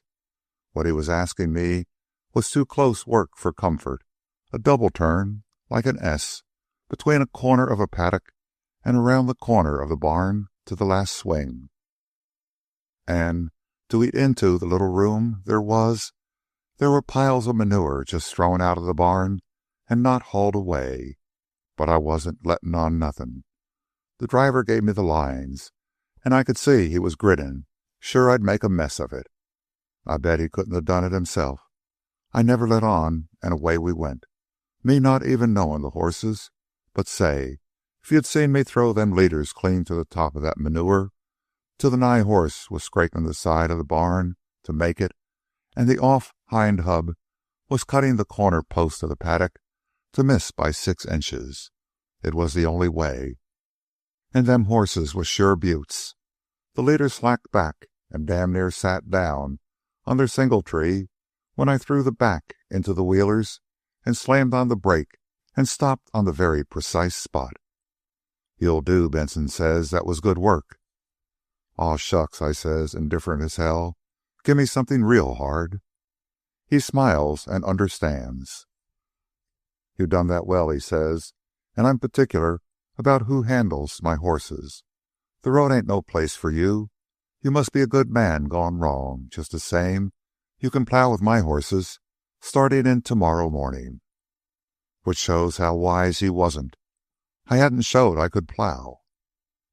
When Saxon had served the beans and Billy the coffee, she stood still a moment and surveyed the spread meal on the blankets. The canister of sugar, the condensed milk tin, the sliced corned beef, the lettuce salad, and sliced tomatoes, the slices of fresh French bread, and the steaming plates of beans and mugs of coffee. What a difference from last night, Saxon exclaimed, clapping her hands. It's like an adventure out of a book. Oh, that boy I went fishing with. Think of that beautiful table and that beautiful house last night. And then look at this. Why, we could have lived 1,000 years on end in Oakland and never met a woman like Mrs. Mortimer, nor dreamed a house like hers existed. And Billy, just to think, we've only just started. Billy worked for 3 days, while insisting that he was doing very well. He freely admitted that there was more in plowing than he had thought. Saxon experienced quiet satisfaction when she learned he was enjoying it. I never thought I'd like plowing much, he observed, but it's fine. It's good for the leg muscles, too. They don't get exercise enough in teaming. If I ever trained for another fight, you'd bet I'd take a whack at plowing. And, you know, the ground has a regular good smell to it.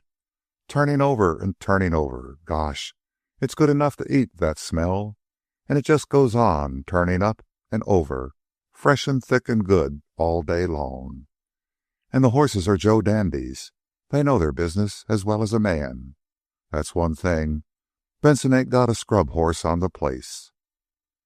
The last day Billy worked, the sky clouded over. The air grew damp. A strong wind began to blow from the southeast, and all the signs were present of the first winter rain. Billy came back in the evening with a small roll of old canvas he had borrowed, which he proceeded to arrange over their bed on a framework so as to shed rain. Several times he complained about the little finger of his left hand. It had been bothering him all day, he told Saxon, for several days slightly, in fact, and it was as tender as a boil, most likely a splinter, but he had been unable to locate it. He went ahead with storm preparations, elevating the bed on old boards which he lugged from a disused barn falling to decay on the opposite bank of the creek. Up upon the boards he heaped dry leaves for a mattress. He concluded by reinforcing the canvas with additional guys of odd pieces of rope and baling wire. When the first splashes of rain arrived, Saxon was delighted. Billy betrayed little interest. His finger was hurting too much, he said. Neither he nor Saxon could make anything of it, and both scoffed at the idea of a felon. "It might be a runaround," Saxon hazarded. "What's that?" "I don't know. I remember Mrs. Caddy had one once, but I was too small. It was the little finger, too. She poulticed it, I think, and I remember she dressed it with some kind of salve. It got awful bad, and finished by her losing the nail. After that it got well quick, and a new nail grew out. Suppose I make a hot bread poultice for yours?" Billy declined, being of the opinion that it would be better in the morning. Saxon was troubled, and as she dozed off, she knew that he was lying, restlessly wide awake. A few minutes afterward, roused by a heavy blast of wind and rain on the canvas, she heard Billy softly groaning.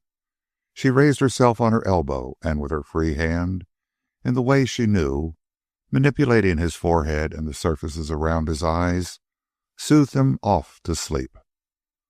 Again she slept, and again she was aroused. This time, not by the storm, but by Billy. She could not see, but by feeling she ascertained his strange position. He was outside the blankets and on his knees, his forehead resting on the boards, his shoulders writhing with suppressed anguish. "She's pulsing to beat the band," he said when she spoke. "It's worse'n 1,000 toothaches, but it ain't nothing. If only the canvas don't blow down. Think what our folks had to stand." He gritted out between groans. "Why, my father was out in the mountains, and the men with him got mauled by a grizzly, clean clawed to the bones all over, and they was out of grub and had to travel. 2 times out of 3, when my father put him on the horse, he fainted away. He had to be tied on, and that lasted 5 weeks, and he pulled through. Then there was Jack Quigley. He blowed off his whole right hand with the bursting of his shotgun, and the hunting dog pup he had with him ate up 3 of the fingers. And he was all alone in the marsh and—" But Saxon heard no more of the adventures of Jack Quigley.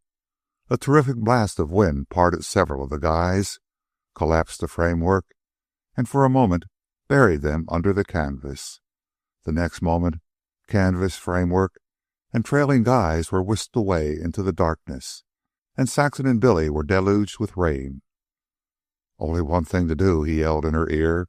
"Gather up the things and get into that old barn." They accomplished this in the drenching darkness, making 2 trips across the stepping stones of the shallow creek and soaking themselves to the knees. The old barn leaked like a sieve, but they managed to find a dry space on which to spread their anything but dry bedding. Billy's pain was heart-rending to Saxon. An hour was required to subdue him to a doze, and only by continuously stroking his forehead could she keep him asleep. Shivering and miserable, she accepted a night of wakefulness gladly, with the knowledge that she kept him from knowing the worst of his pain. At the time when she decided it must be past midnight, there was an interruption. From the open doorway came a flash of electric light, like a tiny searchlight which quested about the barn and came to rest on her and Billy. From the source of light, a harsh voice said, "Aha, I've got you. Come out of that." Billy sat up, his eyes dazzled by the light. The voice behind the light was approaching and reiterating its demand that they come out of that. "What's up?" Billy asked. "Me," was the answer. "And wide awake, you bet." The voice was now beside them, scarcely a yard away, yet they could see nothing on account of the light, which was intermittent, frequently going out for an instant as the operator's thumb tired on the switch. "Come on, get a move on," the voice went on. "Roll up your blankets and trot along. I want you." "Who in hell are you?" Billy demanded. "I'm the constable. Come on." "Well, what do you want?" "You, of course, the pair of you." "What for?" "Vagrancy. Now hustle. I ain't going to loaf here all night." "Ah, chase yourself," Billy advised. "I ain't a vague. I'm a working man." "Maybe you are and maybe you ain't," said the constable. "But you can tell that to Judge Newsbomber in the morning." "Why, you stinking dirty cur. You think you're going to pull me?" Billy began. "Turn the light on yourself. I want to see what kind of ugly mug you got. Pull me, huh? Pull me? For 2 cents? I'd get up there and beat you to a jelly, you." "No, no, Billy," Saxon pleaded. "Don't make trouble. It would mean jail." "That's right," the constable approved. "Listen to your woman." "She's my wife, and you speak of her as such," Billy warned. "Now get out, if you know what's good for yourself." "I've seen your kind before," the constable retorted. "And I've got my little persuader with me. Take a squint." The shaft of light shifted, and out of the darkness, illumined with ghastly brilliance, they saw thrust a hand holding a revolver. The hand seemed a thing apart, self-existent, with no corporeal attachment, and it appeared and disappeared like an apparition as the thumb pressure wavered on the switch. One moment they were staring at the hand and the revolver, the next moment an impenetrable darkness, and the next moment again at the hand and the revolver. "Now I guess you'll come," the constable gloated. "Got another guess coming," Billy began. But at that moment the light went out. They heard a quick movement on the officer's part and the thud of the light stick on the ground. Both Billy and the constable fumbled for it, but Billy found it and flashed it on the other. They saw a gray-bearded man clad in streaming oilskins. He was an old man who reminded Saxon of the sort she had been used to see in Grand Army processions on Decoration Day. "Give me that stick," he bullied. Billy sneered a refusal. "I'll put a hole through you, by criminy." He leveled the revolver directly at Billy, whose thumb on the switch did not waver, and they could see the gleaming bullet tips in the chambers of the cylinder. "Why, you whiskery old skunk, you ain't got the grit to shoot sour apples," was Billy's answer. "I know your kind. Brave as lions when it comes to pulling miserable, broken-spirited bindle-stiffs, but as leery as a yellow dog when you face a man. Pull that trigger. Why, you pusillanimous piece of dirt, you'd run with your tail between your legs if I said boo." Suiting action to the word, Billy let out an explosive boo, and Saxon giggled involuntarily at the startle it caused in the constable. "I'll give you a last chance," the latter grated through his teeth. "Turn over that light stick and come along peaceable, or I'll lay you out." Saxon was frightened for Billy's sake, and yet only half frightened. She had a faith that the man dared not fire, and she felt the old familiar thrills of admiration for Billy's courage. She could not see his face, but she knew in all certitude that it was bleak and passionless in the terrifying way she had seen it when he fought the 3 Irishmen. "You ain't the first man I killed," the constable threatened. "I'm an old soldier, and I ain't squeamish over blood." "And you ought to be ashamed of yourself," Saxon broke in. "Trying to shame and disgrace peaceable people who've done no wrong. You done wrong sleeping here, was his vindication. This ain't your property. It's agin the law, and folks that go agin the law go to jail, as the two of you'll go. I've sent many a tramp up for 30 days for sleeping in this very shack. Why, it's a regular trap for 'em. I got a good glimpse of your faces, and could see you was tough characters. He turned on Billy. I fooled enough with you. Are you going to give up and come peaceable? I'm going to tell you a couple of things, old hoss, Billy answered.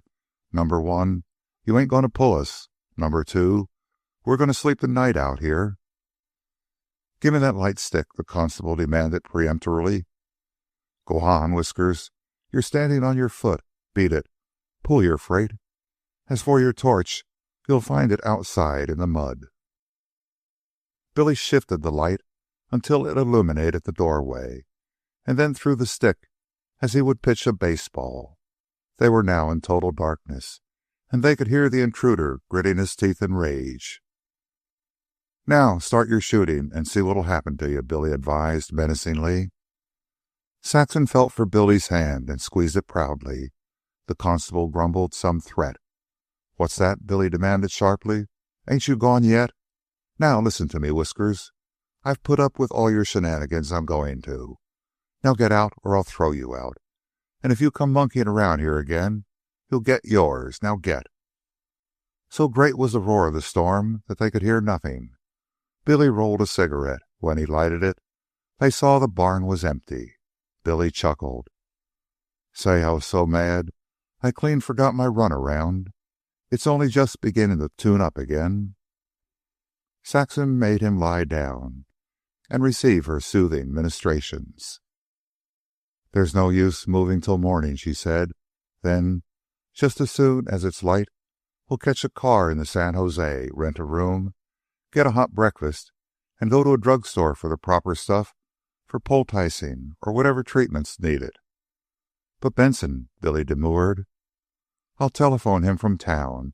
It will only cost 5 cents. I saw he had a wire, and you couldn't plow on account of the rain, even if your finger was well. Besides, we'll both be mending together. My heel will be all right by the time it clears up, and we can start traveling. Chapter 5. Early on Monday morning, 3 days later, Saxon and Billy took an electric car to the end of the line and started a second time for San Juan. Puddles were standing in the road, but the sun shone from a blue sky, and everywhere on the ground was a faint hint of budding green. At Benson's, Saxon waited while Billy went in to get his $6 for the 3 days plowing. Kicked like a steer because I was quitting, he told her when he came back. He wouldn't listen at first. Said he'd put me to driving in a few days, and that there wasn't enough good 4-horsemen to let one go easily. And what did you say? Oh, I just told him I had to be moving along. And when he tried to argue, I told him my wife was with me and that she was blamed anxious to get along. But so are you, Billy. Sure, Pete, but just the same, I wasn't as keen as you. Doggone it, I was getting to like that plowing. I'll never be scared to ask for a job at it again. I've got to where I savvy the burro, and you bet I can plow against most of 'em right now. An hour afterward, with a good 3 miles to their credit, they edged to the side of the road at the sound of an automobile behind them. But the machine did not pass. Benson was alone in it, and he came to a stop alongside. Where are you bound? He inquired of Billy, with a quick, measuring glance at Saxon. Monterey, if you're going that far, Billy answered with a chuckle. I can give you a lift as far as Watsonville. It would take you several days on Shank's mare with those loads. Climb in. He addressed Saxon directly. Do you want to ride in front? Saxon glanced to Billy. Go on, he approved. It's fine in front. This is my wife, Mr. Benson, Mrs. Roberts. Ho, ho. So you're the one that took your husband away from me, Benson accused good-humoredly as he tucked the robe around her. Saxon shouldered the responsibility and became absorbed in watching him start the car. "I'd be a mighty poor farmer if I owned no more land than you'd plowed before you came to me," Benson, with a twinkling eye, jerked over his shoulder to Billy. "I never had my hands on a plow but once before," Billy confessed. "But a fella has to learn sometime." "At $2 a day?" "If you can get some alfalfa artist to put up for it," Billy met him complacently. Benson laughed heartily. "You're a quick learner," he complimented. "I could see that you and plows weren't on speaking acquaintance, but you took right hold. There isn't one man in 10 I could hire off the county road that could do as well as you were doing on that third day. But your big asset is that you know horses. It was half a joke when I told you to take the lines that morning. You're a trained horseman and a born horseman as well." "He's very gentle with horses," Saxon said. "But there's more than that to it." Benson took her up. "Your husband's got the way with him. It's hard to explain, but that's what it is, the way. It's an instinct almost. Kindness is necessary, but grip is more so. Your husband grips his horses. Take the test I gave him with the 4-horse load. It was too complicated and severe. Kindness couldn't have done it. It took grip. I could see it the moment he started. There wasn't any doubt in his mind. There wasn't any doubt in the horses. They got the feel of him. They just knew the things was going to be done and that it was up to them to do it. They didn't have any fear, but just the same, they knew the boss was in the seat. When he took hold of those lines, he took hold of the horses. He gripped them, don't you see? He picked them up and put them where he wanted them. Swung them up and down and right and left. Made them pull and slack and back. And they knew everything was going to come out right. Oh, horses may be stupid, but they're not altogether fools. They know when the proper horseman has hold of them, though how they know it so quickly is beyond me." Benson paused, half vexed at his volubility, and gazed keenly at Saxon to see if she had followed him. What he saw in her face and eyes satisfied him, and he added, with a short laugh, "Horseflesh is a hobby of mine. Don't think otherwise because I'm running a stink engine. I'd rather be streaking along here behind a pair of fast steppers. But I'd lose time on them, and worse than that, I'd be too anxious about them all the time. As for this thing, why, it has no nerves, no delicate joints nor tendons. It's a case of let her rip." The miles flew past, and Saxon was soon deep in talk with her host. Here again, she discerned immediately, was a type of the new farmer. The knowledge she had picked up enabled her to talk to advantage, and when Benson talked, she was amazed that she could understand so much. In response to his direct querying, she told him her and Billy's plans, sketching the Oakland life vaguely and dwelling on their future intentions. Almost as in a dream, when they passed the nurseries at Morgan Hill, she learned that they had come 20 miles, and she realized that it was a longer stretch than they had planned to walk that day, and still the machine hummed on, eating up the distance as ever it flashed into view. "I wonder what so good a man as your husband was doing on the road," Benson told her. "Yes," she smiled. "He said you said he must be a good man gone wrong." "But you see, I didn't know about you. Now I understand. Though I must say it's extraordinary in these days for a young couple like you to pack your blankets in search of land. And before I forget it, I want to tell you one thing." He turned to Billy. "I was just telling your wife that there's an all-the-year job waiting for you on my ranch. And there's a tight little cottage of 3 rooms the 2 of you can housekeep in. Don't forget." Among other things, Saxon discovered that Benson had gone through the College of Agriculture at the University of California, a branch of learning she had not known existed. He gave her small hope in her search for government land. "The only government land left," he informed her, "is what is not good enough to take up for one reason or another. If it's good land down there where you're going, then the market is inaccessible. I know no railroads tap in there. Wait till we strike Pajaro Valley, he said, when they had passed Gilroy and were booming on towards Sargent's. I'll show you what can be done with the soil, and not by Cal College graduates, but by uneducated foreigners, that the high and mighty American has always sneered at. I'll show you. It's one of the most wonderful demonstrations in the state. At Sargent's, he left them in the machine a few minutes while he transacted business. Phew, it beats hiking, Billy said. The day's young yet, and when he drops us, we'll be fresh for a few miles on our own. Just the same, when we get settled and well off, I guess I'll stick by horses. They'll always be good enough for me. A machine's only good to get somewhere in a hurry, Saxon agreed. Of course, if we got very, very rich.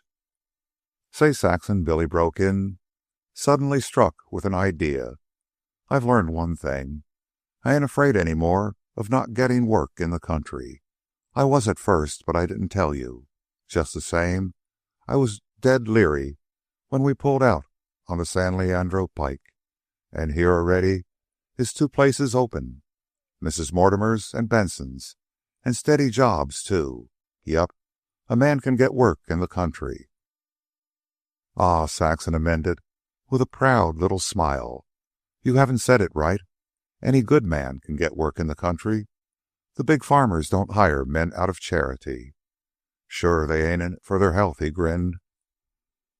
And they jump at you. That's because you are a good man. They can see it with half an eye. Why, Billy, take all the working tramps we've met on the road already. There wasn't one to compare with you. I looked them over. They're all weak. Weak in their bodies, weak in their heads, weak both ways.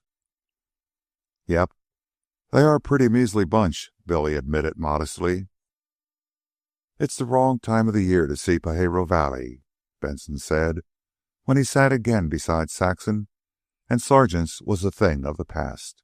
Just the same, it's worth seeing any time. Think of it, 12,000 acres of apples. Do you know what they call the Pajaro Valley now? New Dalmatia. We're being squeezed out. We Yankees thought we were smart. Well, the Dalmatians came along and showed they were smarter. They were miserable immigrants, poorer than Job's turkey. First, they worked at day's labor in the fruit harvest. Next, they began, in a small way, buying the apples on the trees. The more money they made, the bigger became their deals. Pretty soon, they were renting the orchards on long leases. And now, they're beginning to buy the land. It won't be long before they own the whole valley, and the last American will be gone. Oh, our smart Yankees. While those first ragged Slavs in their first little deals with us only made something like 2,000 and 3,000% profits. And now they're satisfied to make 100%. It's a calamity if their profits sink to 25 or 50%. It's like San Leandro, Saxon said. The original owners of the land are about all gone already. It's intensive cultivation. She liked the phrase. It isn't a case of having a lot of acres, but of how much they can get out of 1 acre. Yes, and more than that, Benson answered, nodding his head emphatically. Lots of them, like Luke Skolrich, are in it on a large scale. Several of them are worth $250,000 already. I know of 10 who will average $150,000 each. They have a way with apples. It's almost a gift. They know trees in much the same way your husband knows horses. Each tree is just as much an individual to them as a horse is to me. They know each tree, its whole history, everything that ever happened to it, its every idiosyncrasy. They have their fingers on its pulse. They can tell if it's feeling as well today as it felt yesterday, and if it isn't, they know why and proceed to remedy matters for it. They can look at a tree in bloom and tell how many boxes of apples it will pack, and not only that, they'll know what the quality and grades of those apples are going to be.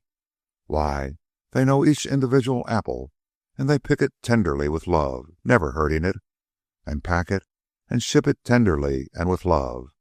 And when it arrives at market, it isn't bruised nor rotten, and it fetches top price. Yes, it's more than intensive. These Adriatic Slavs are long-headed in business. Not only can they grow apples, but they can sell apples. No market? What does it matter? Make a market. That's their way. While our kind let the crops rot knee-deep under the trees. Look at Peter Mangold. Every year he goes to England, and he takes 100 carloads of yellow Newton pippins with him. Why, those Dalmatians are showing Pajaro Valley apples on the South African market right now and coining money out of it hand over fist. What do they do with all the money? Saxon queried. Buy the Americans a Pajaro Valley out, of course, as they already are doing. And then, she questioned. Benson looked at her quickly. And then they'll start buying the Americans out of some other valley, and the Americans will spend the money, and by the second generation start rotting in the cities, as you and your husband would have rotted if you hadn't got out. Saxon could not repress a shudder. As Mary had rotted, she thought, as Bert and all the rest had rotted, as Tom and all the rest were rotting. Oh, it's a great country, Benson was continuing, but we're not a great people. Kipling is right. We're crowded out and sitting on the stoop. And the worst of it is, there's no reason we shouldn't know better. We're teaching it in all our agricultural colleges, experiment stations, and demonstration trains. But the people won't take hold, and the immigrant, who has learned in a hard school, beats them out. Why, after I graduated, and before my father died, he was of the old school, and laughed at what he called my theories. I traveled for a couple of years. I wanted to see how the old countries farmed. Oh, I saw. We'll soon enter the valley. You bet I saw. First thing, in Japan, the terraced hillsides. Take a hill so steep you couldn't drive a horse up it. No bother to them.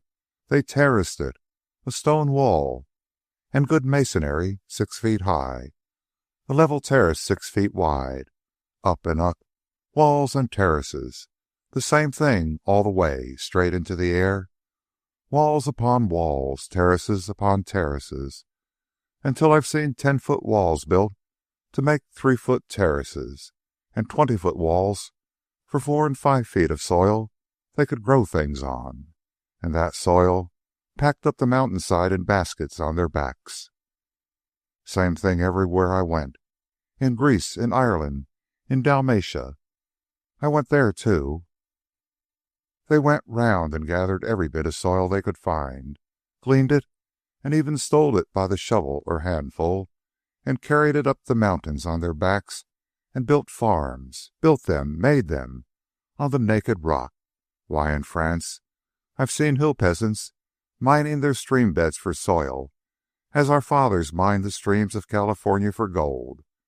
Only our gold's gone, and the peasant's soil remains, turning over and over, doing something, growing something all the time. Now I guess I'll hush. My God, Billy muttered, in awe-stricken tones. Our folks never done that. No wonder they lost out. There's the valley now, Benson said. Look at those trees. Look at those hillsides. That's New Dalmatia. Look at it. An apple paradise.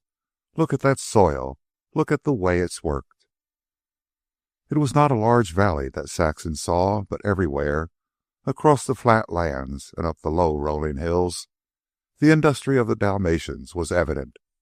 As she looked, she listened to Benson. Do you know what the old settlers did with this beautiful soil? Planted the flats in grain and pastured cattle on the hills. And now 12,000 acres of it are in apples. It's a regular showplace for the Eastern guests at Del Monte, who run out here in their machines to see the trees in bloom or fruit. Take Mateo Letnuik. He's one of the originals, entered through Castle Garden, and became a dishwasher. When he laid his eyes on this valley, he knew it was his Klondike. Today he leases 700 acres and owns 130 of his own, the finest orchard in the valley, and he packs from 40 to 50,000 boxes of export apples from it every year. And he won't let a soul but a Dalmatian pick a single apple of all those apples. One day, in a banter, I asked him what he'd sell his 130 acres for. He answered seriously. He told me what it had netted him year by year and struck an average. He told me to calculate the principal from that at 6%. I did. It came to over $3,000 an acre. What are all the Chinks doing in the valley? Billy asked. Growing apples too? Benson shook his head. But that's another point where we Americans lose out. There isn't anything wasted in this valley, not a core nor a paring, and it isn't the Americans who do the savings. There are 57 apple evaporating furnaces, to say nothing of apple canneries and cider and vinegar factories, and Mr. John Chinaman owns them. They ship 15,000 barrels of cider and vinegar each year. It was our folks that made up this country, Billy reflected, fought for it, opened it up, did everything. But develop it, Benson caught him up. We did our best to destroy it, as we destroyed the soil of New England. He waved his hand, indicating some place beyond the hills. Salinas lies over that way. If you went through there, you'd think you were in Japan. And more than one fat little fruit valley in California has been taken over by the Japanese. Their method is somewhat different from the Dalmatians. First, they drift in fruit picking at day's wages. They give better satisfaction than the American fruit picker, too, and the Yankee growers is glad to get them. Next, as they get stronger, they form in Japanese unions and proceed to run the American labor out. Still, the fruit growers are satisfied. The next step is when the Japs won't pick. The American labor is gone. The fruit grower is helpless. The crop perishes. Then in step the Jap labor bosses. They're the masters already. They contract for the crop. The fruit growers are at their mercy, you see. Pretty soon, the Japs are running the valley. The fruit growers have become absentee landlords and are busy learning higher standards of living in the cities or making trips to Europe. Remains only one more step. The Japs buy them out. They've got to sell, for the Japs control the labor market and could bankrupt them at will. But if this goes on, what is left for us? Asked Saxon. What is happening? Those of us who haven't anything rot in the cities. Those of us who have land sell it and go to the cities. Some become larger capitalists. Some go into the professions. The rest spend the money and start rotting when it's gone. And if it lasts their lifetime, their children do the rotting for them. Their long ride was soon over, and at parting, Benson reminded Billy of the steady job that awaited him any time he gave the word. I guess we'll take a peep at that government land first, Billy answered. Don't know what we'll settle down to, but there's one thing sure we won't tackle. What's that? Start in apple growing at $3,000 an acre. Billy and Saxon, their packs on their backs, trudged along 100 yards. He was first to break the silence. And I tell you another thing, Saxon. We'll never be going around, smelling out and swiping bits of soil and carrying it up a hill in a basket. The United States is big yet. I don't care what Benson or any of 'em says. The United States ain't played out. There's millions of acres untouched and waiting, and it's up to us to find 'em. And I'll tell you one thing, Saxon said. We're getting an education. Tom was raised on a ranch, yet he doesn't know right now as much about farming conditions as we do. And I'll tell you another thing. The more I think of it, the more it seems we are going to be disappointed about that government land. Ain't no use believing what everybody tells you, he protested. Oh, it isn't that. It's what I think. I leave it to you. If this land around here is worth 3,000 an acre, why is that government land, if it's any good, waiting there only a short way off to be taken for the asking? Billy pondered this for a quarter of a mile, but could come to no conclusion. At last, he cleared his throat and remarked, "Well, we can wait and see it first, can't we?" "All right," Saxon agreed. "We'll wait and see it." Chapter 6. They had taken the direct county road across the hills for Monterey instead of the 17-mile drive around by the coast, so that Carmel Bay came upon them without any foreglimmering of its beauty. Dropping down through the pungent pines, they passed woods embowered cottages, quaint and rustic, of artists and writers, and went on across wind-blown rolling sand hills held to place by sturdy lupine and nodding with pale California poppies. Saxon screamed in sudden wonder of delight, then caught her breath and gazed at the amazing peacock blue of a breaker shot through with golden sunlight, overfalling in a mile-long sweep and thundering into white ruin of foam on a crescent beach of sand scarcely less white. How long they stood and watched the stately procession of breakers rising from out the deep and wind-capped sea to froth and thunder at their feet, Saxon did not know. She was recalled to herself when Billy, laughing, tried to remove the telescope basket from her shoulders. "You kind of look as though you was going to stop a while," he said, "so we might as well get comfortable." "I never dreamed it. I never dreamed it," she repeated, with passionately clasped hands. "I thought the surf at Cliff House was wonderful, but it gave no idea of this. Oh, look, look! Did you ever see such an unspeakable color? And the sunlight flashing right through it. Oh, oh, oh!" At last she was able to take her eyes from the surf and gaze at the sea horizon of deepest peacock blue and piled with cloud masses, at the curve of the beach south to the jagged point of rocks, and at the rugged blue mountains seen across soft low hills landward up Carmel Valley. "Might as well sit down and take it easy," Billy indulged her. "This is too good to want to run away from all at once."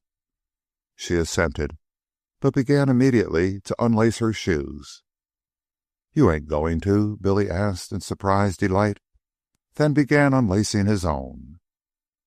Before they were ready to run barefoot on the perilous fringe of cream-wet sand where land and ocean met, a new and wonderful thing attracted their attention. Down from the dark pines and across the sand hills ran a man, naked save for narrow trunks. He was smooth and rosy-skinned, cherubic-faced, with a thatch of curly yellow hair, but his body was hugely thewed as a Hercules. "Gee, must be Sandow," Billy muttered low to Saxon.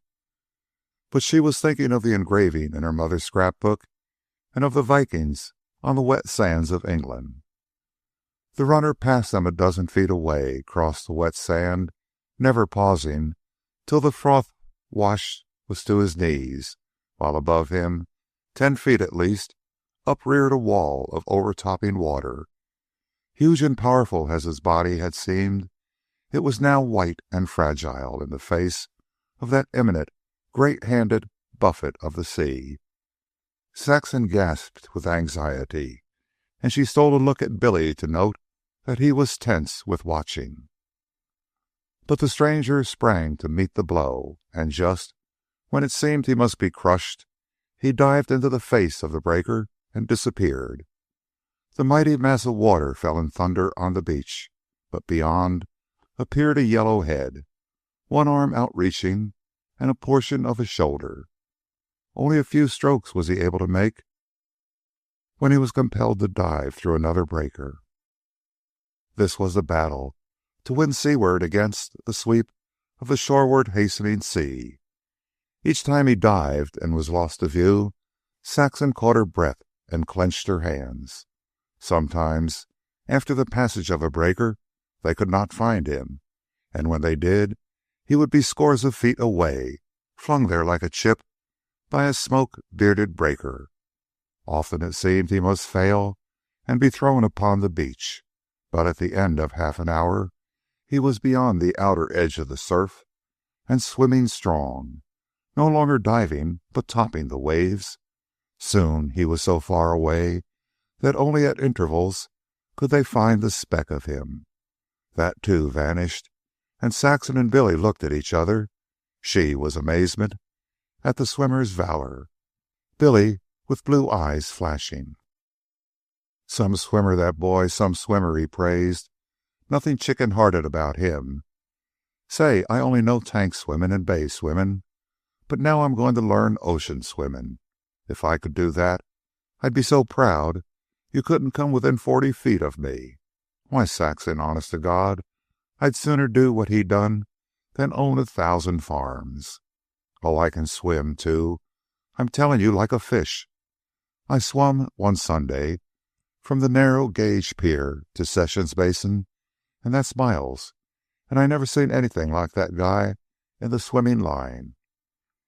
And I'm not going to leave this beach until he comes back, all by his lonely out there in a mountain sea. Think of it. He's got his nerve, all right, all right. Saxon and Billy ran barefooted up and down the beach, pursuing each other with brandished snakes of seaweed, and playing like children for an hour. It was not until they were putting on their shoes that they sighted the yellow head bearing shoreward. Billy was at the edge of the surf to meet him, emerging, not white-skinned as he had entered, but red from the pounding he had received at the hands of the sea. You're a wonder, and I've just got to hand it to you, Billy greeted him in outspoken admiration. It was a big surf today, the young man replied, with a nod of acknowledgment. It don't happen that you're a fighter I never heard of, Billy queried, striving to get some inkling of the identity of the physical prodigy. The other laughed and shook his head, and Billy could not guess that he was an ex-captain of a varsity 11, and incidentally the father of a family and the author of many books. He looked Billy over with an eye trained in measuring freshman aspirants for the gridiron. You're some body of a man, he appreciated. You'd strip with the best of them. Am I right in guessing that you know your way about in the ring? Billy nodded. My name's Roberts. The swimmer scowled with a futile effort at recollection. Bill Roberts, Billy supplemented. Ho, ho, not big Bill Roberts. Why, I saw you fight before the earthquake in the mechanics' pavilion. It was a preliminary to Eddie Hanlon and some other fellow. You're a two-handed fighter, I remember that, with an awful wallop, but slow. Yes, I remember. You were slow that night, but you got your man. He put out a wet hand. My name's Hazard, Jim Hazard. And if you're the football coach that was a couple of years ago, I've read about in the papers. Am I right? They shook hands heartily, and Saxon was introduced. She felt very small beside the two young giants, and very proud withal that she belonged to the race that gave them birth. She could only listen to them talk. I'd like to put on the gloves with you every day for half an hour, Hazard said. You could teach me a lot. Are you going to stay around here? No, we're going on down the coast looking for land. Just the same, I could teach you a few, and there's one thing you could teach me, surf swimming. I'll swap lessons with you any time, Hazard offered. He turned to Saxon. Why don't you stop in Carmel for a while? It isn't so bad. It's beautiful, she acknowledged with a grateful smile, but... She turned and pointed to their packs on the edge of the lupine. We're on the tramp and looking for government land. If you're looking down past the Sur for it, it will keep, he laughed. Well, I've got to run along and get some clothes on. If you come back this way, look me up. Anybody will tell you where I live. So long." And as he had first arrived, he departed, crossing the sandhills on the run. Billy followed him with admiring eyes. Some boy," he murmured. "Why, Saxon, he's famous. If I'd have seen his face in the papers once, I've a seen it 1,000 times. And he ain't a bit stuck on himself, just man to man. Say, I'm beginning to have faith in the old stock again." They turned their backs on the beach and, in the tiny main street, bought meat, vegetables, and half a dozen eggs. Billy had to drag Saxon away from the window of a fascinating shop where were iridescent pearls of abalone, set and unset. "Abalones grow here all along the coast," Billy assured her, "and I'll get you all you want. Low tide's the time." "My father had a set of cuff buttons made of abalone shell," she said. "They were set in pure, soft gold. I haven't thought about them for years, and I wonder who has them now." They turned south. Everywhere, from among the pines, peeped the quaint, pretty houses of the artist folk, and they were not prepared, where the road dipped in the Carmel River, for the building that met their eyes. "I know what it is," Saxon almost whispered. "It's an old Spanish mission. It's the Carmel mission, of course. That's the way the Spaniards came up from Mexico, building missions as they came and converting the Indians." "Until we chased them out, Spaniards and Indians, whole kit and caboodle," Billy observed with calm satisfaction. "Just the same, it's wonderful," Saxon mused, gazing at the big, half-ruined adobe structure. "There's the Mission Dolores in San Francisco, but it's smaller than this and not as old.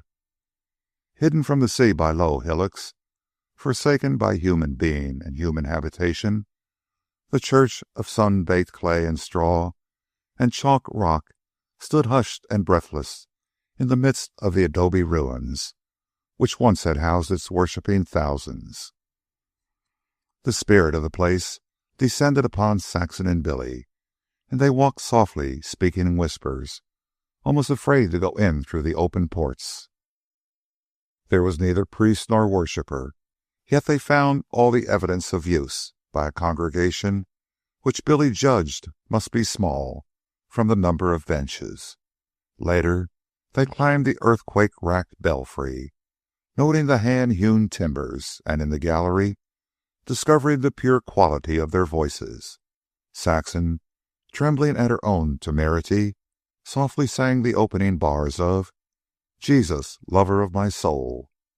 Delighted with the result, she leaned over the railing, gradually increasing her voice to its full strength as she sang: "Jesus, lover of my soul, let me to thy bosom fly, while the nearer waters roll, while the tempest still is nigh. Hide me, O my Savior, hide, till the storm of life is past.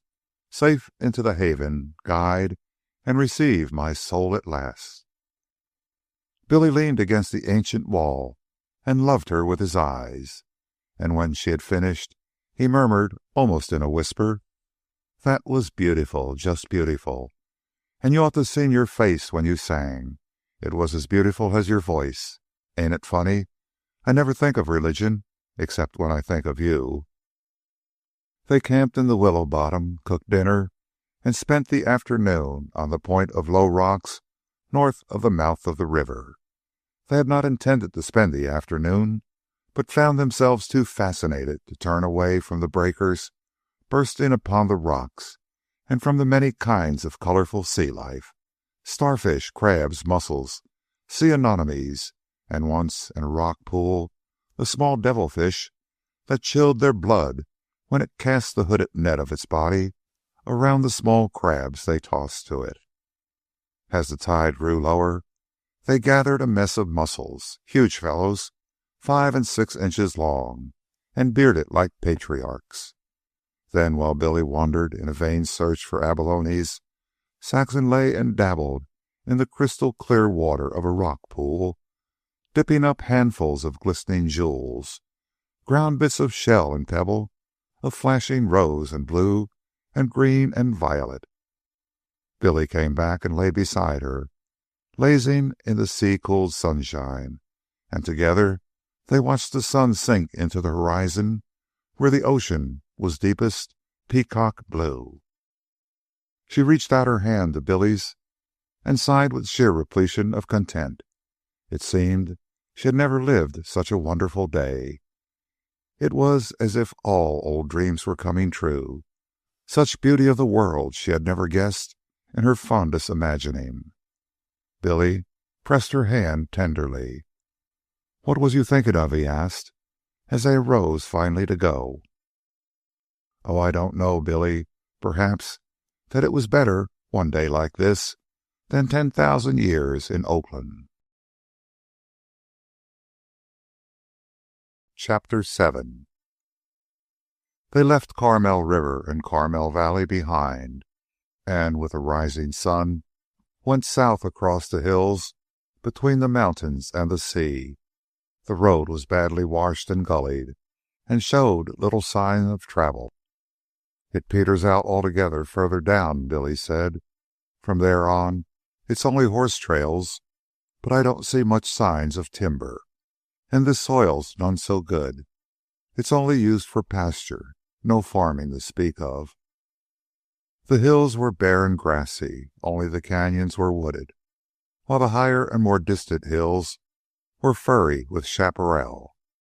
Once they saw a coyote slide into the brush, and once Billy wished for a gun, when a large wildcat stared at them malignantly and declined to run until routed by a clod of earth that burst about its ears like shrapnel.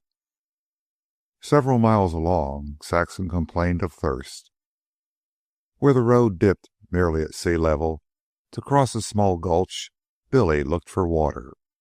The bed of the gulch was damp with hill drip, and he left her to rest while he sought a spring. "Say," he hailed a few minutes afterward, "come on down. You've just got to see this. It'll most take your breath away." Saxon followed the faint path that led steeply down through the thicket.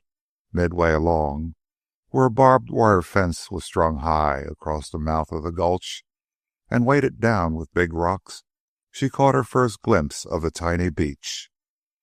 Only from the sea could one guess its existence, so completely was it tucked away on 3 precipitous sides by the land and screened by the thicket. Furthermore, the beach was the head of a narrow rock cove, a 1/4 of a mile long, up which pent way the sea roared and was subdued at the last to a gentle pulse of surf.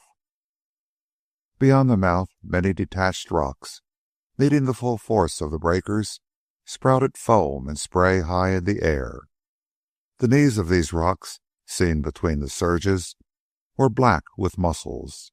On their tops sprawled huge sea lions, tawny wet and roaring in the sun, while overhead, uttering shrill cries, darted and wheeled a multitude of seabirds. The last of the descent from the barbed wire fence was a sliding fall of a dozen feet, and Saxon arrived on the soft dry sand in a sitting posture. "Oh, I tell you, it's just great," Billy bubbled. "Look at it for a camping spot. In among the trees there's the prettiest spring you ever saw. And look at all the good firewood, and—" He gazed about and seaward with eyes that saw what no rush of words could compass. And everything. We could live here. Look at the mussels out there, and I'll bet you we could catch fish. What do you say we stop for a few days? It's a vacation anyway, and I could go back to Carmel for hooks and lines." Saxon, keenly appraising his glowing face, realized that he was indeed being won from the city. "And there ain't no wind here," he was recommending. "Not a breath. And look how wild it is, just as if we were 1,000 miles from anywhere." The wind, which had been fresh and raw across the bare hills, gained no entrance to the cove, and the beach was warm and balmy, the air sweetly pungent with the thicket odors. Here and there, in the midst of the thicket, severe small oak trees and other small trees of which Saxon did not know the names. Her enthusiasm now vied with Billy's, and hand in hand they started to explore. "Here's where we can play real Robinson Crusoe," Billy cried, as they crossed the hard sand from high water mark to the edge of the water. "Come on, Robinson, let's stop over. Of course I'm your man Friday, and what you say goes." "But what shall we do with a man Saturday?" She pointed in mock consternation to a fresh footprint in the sand. "He may be a savage cannibal, you know." "No chance. It's not a barefoot, but a tennis shoe." "But a savage could get a tennis shoe from a drowned or eaten sailor, couldn't he?" she contended. "But sailors don't wear tennis shoes," was Billy's prompt refutation. "You know too much for Man Friday," she chided. "But just the same, if you'll fetch the packs, we'll make camp. Besides, it mightn't have been a sailor that was eaten. It might have been a passenger." By the end of an hour, a snug camp was completed. The blankets were spread. A supply of firewood was chopped from the seasoned driftwood, and over a fire the coffee pot had begun to sing. Saxon called to Billy, who was improvising a table from a wave-washed plank. She pointed seaward. On the far point of rocks, naked, except for swimming trunks, stood a man. He was gazing toward them, and they could see his long mop of dark hair blown by the wind. As he started to climb the rocks landward, Billy called Saxon's attention to the fact that the stranger wore tennis shoes. In a few minutes he dropped down from the rocks to the beach and walked up to them. "Gosh," Billy whispered to Saxon, "he's lean enough, but look at his muscles. Everybody down here seems to go in for physical culture." As the newcomer approached, Saxon glimpsed sufficient of his face to be reminded of the old pioneers and of a certain type of face seen frequently among the old soldiers.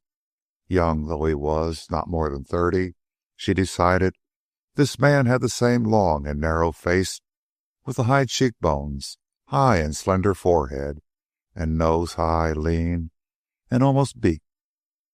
The lips were thin and sensitive, but the eyes were different from any she had ever seen in pioneer or veteran or any man. They were so dark a gray that they seemed brown, and there was a farness and alertness of vision in them, as of bright questing thoughts profounds of space. In a misty way, Saxon felt that she had seen him before. "Hello," he greeted. "You ought to be comfortable here." He threw down a partly filled sack. "Muscles all I could get. The tide's not low enough yet." Saxon heard Billy muffle an ejaculation, and saw painted on his face the extremest astonishment. "Well, honest to God, it does me proud to meet you," he blurted out. "Shake hands. I always said if I laid eyes on you I'd shake. Say." But Billy's feelings mastered him, and, beginning with a choking giggle, he roared into helpless mirth. The stranger looked at him curiously across their clasped hands, and glanced inquiringly to Saxon. "You got to excuse me," Billy gurgled, pumping the other's hand up and down. "But I just gotta laugh. Why, honest to God, I've woke up nights and laughed and gone to sleep again. Don't you recognize him, Saxon? He's the same identical dude. Say, friend, you're some pumpkins at 100 yards dash, ain't you?" And then, in a sudden rush, Saxon placed him. He it was who had stood with Roy Blanchard alongside the automobile on the day she had wandered, sick and unwitting, into strange neighborhoods. Nor had that day been the first time she had seen him. "Remember the bricklayers' picnic at Weasel Park?" Billy was asking. "And the foot race? Why, I'd know that nose of yours anywhere among a million. You was the guy that stuck your cane between Timothy McManus's legs and started the grandest roughhouse Weasel Park or any other park ever seen." The visitor now commenced to laugh. He stood on one leg as he laughed harder. Then he stood on the other leg. Finally he sat down on a log of driftwood. "And you were there?" he managed to gasp to Billy at last. "You saw it? You saw it?" He turned to Saxon. "And you?" She nodded. "Say," Billy began again, as their laughter eased down, "what I want to know is, what do you want to do it for? Say, why do you want to do it for? I've been asking that to myself ever since." "So have I," was the answer. "You didn't know Timothy McManus, did you?" "No, I'd never seen him before, and I've never seen him since." "But what'd you want to do it for?" Billy persisted. The young man laughed, then controlled himself. "To save my life, I don't know. I have one friend, a most intelligent chap, that writes sober scientific books, and he's always aching to throw an egg into an electric fan to see what will happen. Perhaps that's the way it was with me, except there was no aching. When I saw those legs flying past, I merely stuck my stick in between. I didn't know I was going to do it. I just did it. Timothy McManus was no more surprised than I was." "Did they catch you?" Billy asked. "Do I look as if they did? I was never so scared in my life. Timothy McManus himself couldn't have caught me that day. But what happened afterwards? I heard there was a fearful roughhouse, but I couldn't stop to see." It was not until a quarter of an hour had passed, during which Billy described the fight, that introductions took place. Mark Hall was their visitor's name, and he lived in a bungalow among the Carmel pines. "But how did you ever find your way to Bierce's Cove?" he was curious to know. "Nobody ever dreams of it from the road." "So that's its name," Saxon said. "It's the name we gave it. One of our crowd camped here one summer, and we named it after him. I'll take a cup of that coffee if you don't mind." This to Saxon. "And then I'll show your husband around. We're pretty proud of this cove. Nobody ever comes here but ourselves." "You didn't get all that muscle from being chased by McManus," Billy observed over the coffee. "Massage under tension," was the cryptic reply. "Yes," Billy said, pondering vacantly. "Do you eat it with a spoon?" Hall laughed. "I'll show you. Take any muscle you want, tense it, then manipulate it with your fingers, so and so." "And that's done all that?" Billy asked skeptically. "All that," the other scorned proudly. "For one muscle you see, there's 5 tucked away but under command. Touch your finger to any part of me and see." Billy complied, touching the right breast. "You know something about anatomy, picking a muscleless spot," scolded Hall. Billy grinned triumphantly, then, to his amazement, saw a muscle grow up under his finger. He prodded it and found it hard and honest. "Massage under tension," Hall exulted. "Go on, anywhere you want." And anywhere and everywhere Billy touched, muscles large and small rose up, quivered, and sank down till the whole body was a ripple of willed quick. "Never saw anything like it," Billy marveled at the end. "And I've seen some few good men stripped in my time. Why, you're all living silk."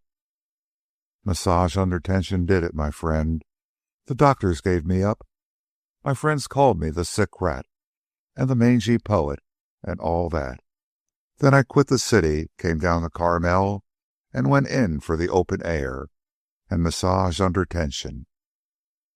"Jim Hazard didn't get his muscles that way," Billy challenged. "Certainly not, the lucky skunk. He was born with them. Mine's made. That's the difference. I'm a work of art. He's a cave bear. Come along. I'll show you around now. You'd better get your clothes off. Keep on only your shoes and pants, unless you've got a pair of trunks." "My mother was a poet," Saxon said, while Billy was getting himself ready in the thicket. She had noted Hall's reference to himself. He seemed incurious, and she ventured further. "Some of it was printed." "What was her name?" he asked idly. "Dale Wiley Brown," she wrote. "The Viking Quest. Days of Gold, Constancy, The Caballero, Graves at Little Meadow, and a lot more. 10 of them are in the Story of the Files. I've the book at home, he remarked, for the first time showing real interest. She was a pioneer, of course, before my time, but I'll look her up when I get back to the house. My people were pioneers. They came by Panama in the 50s from Long Island. My father was a doctor, but he went into business in San Francisco and robbed his fellow men out of enough to keep me and the rest of a large family going ever since.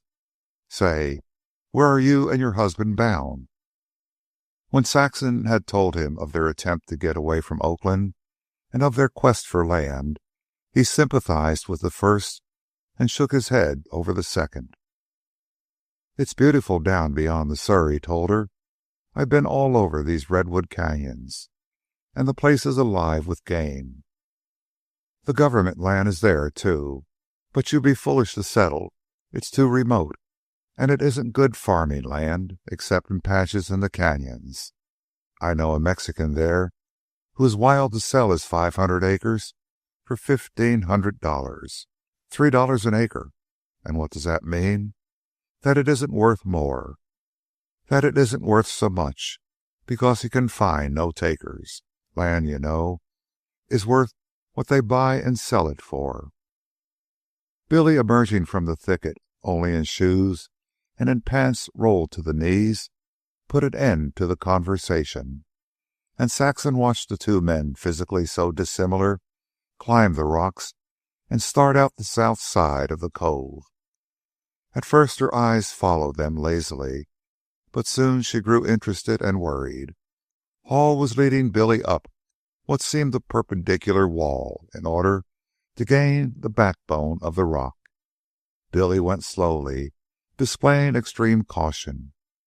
But twice she saw him slip, the weather-eaten stone crumbling away in his hand and rattling beneath him into the cove. When Hall reached the top, 100 feet above the sea, she saw him stand upright and sway easily on the knife edge, which she knew fell away as abruptly on the other side.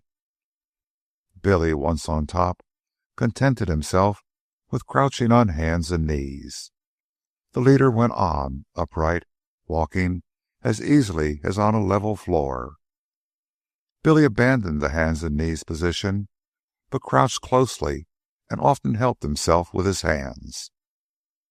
The knife-edge backbone was deeply serrated, and in one of the notches both men disappeared. Saxon could not keep down her anxiety, and climbed out on the north side of the cove, which was less rugged and far less difficult to travel. Even so, the unaccustomed height, the crumbling surface, and the fierce buffets of wind tried her nerve. Soon she was opposite the men. They had leaped a narrow chasm and were scaling another tooth. Already Billy was going more nimbly, but his leader often paused and waited for him. The way grew severer, and several times the clefts they essayed extended down to the ocean level, and sprouted spray from the growling breakers that burst through. At other times, standing erect, they would fall forward across deep and narrow clefts until their palms met the opposing side. Then, clinging with their fingers, their bodies would be drawn across and up. Near the end, Hall and Billy went out of sight over the south side of the backbone, and when Saxon saw them again, they were rounding the extreme point of rock and coming back on the cove side. Here the way seemed barred.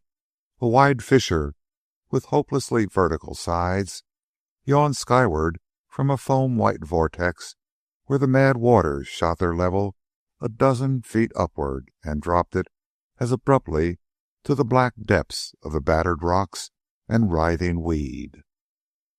Clinging precariously, the men descended their side till the spray was flying about them. Here they paused. Saxon could see Hall pointing down across the fissure and imagined he was showing some curious thing to Billy. She was not prepared for what followed. The surf level sucked and sank away, and across and down Hall jumped to a narrow foothold where the wash had roared yards deep the moment before. Without a pause, as the returning sea rushed up, he was around the sharp corner and clawing upward, hand and foot, to escape being caught. Billy was now left alone. He could not even see Hall, much less be further advised by him, and so tensely did Saxon watch that the pain in her fingertips, crushed to the rock by which she held, warned her to relax. Billy waited his chance, twice made tentative preparations to leap, and sank back, then leaped across and down to the momentarily exposed foothold, doubled the corner, and as he clawed up to join Hall, was washed to the waist but not torn away. Saxon did not breathe easily till they rejoined her at the fire. One glance at Billy told her that he was exceedingly disgusted with himself. "He'll do for a beginner," Hall cried, slapping him jovially on the bare shoulder. "That climb is a stunt of mine. Many's the brave lad that started out with me and broke down before we were halfway out. I've had a dozen balk at that big jump. Only the athletes make it." "I ain't ashamed of admitting I was scairt," Billy growled. "You're a regular goat, and you sure got my goat half a dozen times. But I'm mad now. It's mostly training, and I'm going to camp right here and train till I can challenge you to a race out and around and back to the beach." "Done," said Hall, putting out his hand in ratification. "And sometime, when we get together in San Francisco, I'll lead you up against Bierce, the one this cove is named after. His favorite stunt, when he isn't collecting rattlesnakes, is to wait for a 40-mile-an-hour breeze and then get up and walk on the parapet of a skyscraper, on the lee side, mind you, so that if he blows off, there's nothing to fetch him up but the street. He sprang that on me once." "Did you do it?" Billy asked eagerly. "I wouldn't have if I hadn't been on. I'd been practicing it secretly for a week, and I got $20 out of him on the bet." The tide was now low enough for muscle gathering, and Saxon accompanied the men out the north wall. Hall had several sacks to fill. A rig was coming for him in the afternoon, he explained, to cart the mussels back to Carmel. When the sacks were full, they ventured further among the rock crevices and were rewarded with 3 abalones, among the shells of which Saxon found one coveted blister pearl. Hall initiated them into the mysteries of pounding and preparing the abalone meat for cooking. By this time it seemed to Saxon that they had known him a long time. It reminded her of the old times when Bert had been with them, singing his songs or ranting about the last of the Mohegans. "Now listen, I'm going to teach you something," Hall commanded, a large rock poised in his hand above the abalone meat. "You must never, never pound abalone without singing this song, nor must you sing this song at any other time. It would be the rankest sacrilege. Abalone is the food of the gods. Its preparation is a religious function. Now listen and follow, and remember that it is a very solemn occasion." The stone came down with a thump on the white meat, and thereafter arose and fell in a sort of tom-tom accompaniment to the poet's song. "Oh, some folks boast of quail on toast because they think it's tony, but I'm content to owe my rent and live on abalone. Oh, Mission Point's a friendly joint where every crab's a crony, and true and kind you'll ever find the clinging abalone. He wanders free beside the sea, where'er the coast is stony. He flaps his wing and madly sings the plaintive abalone. Some stick to biz, some to flirt with Liz down on the sands of Coney, but we by hell stay in Carmel and wang the abalone." He paused with his mouth open and stone upraised. There was a rattle of wheels and a voice calling from above where the sacks of mussels had been carried. He brought the stone down with a final thump and stood up. "There's 1,000 more verses like those," he said. "Sorry I hadn't time to teach you them." He held out his hand, palm downward. "And now, children, bless you. You are now members of the clan of the abalone eaters, and I solemnly enjoin you never, no matter what the circumstances, pound abalone meat without chanting the sacred words I have revealed unto you."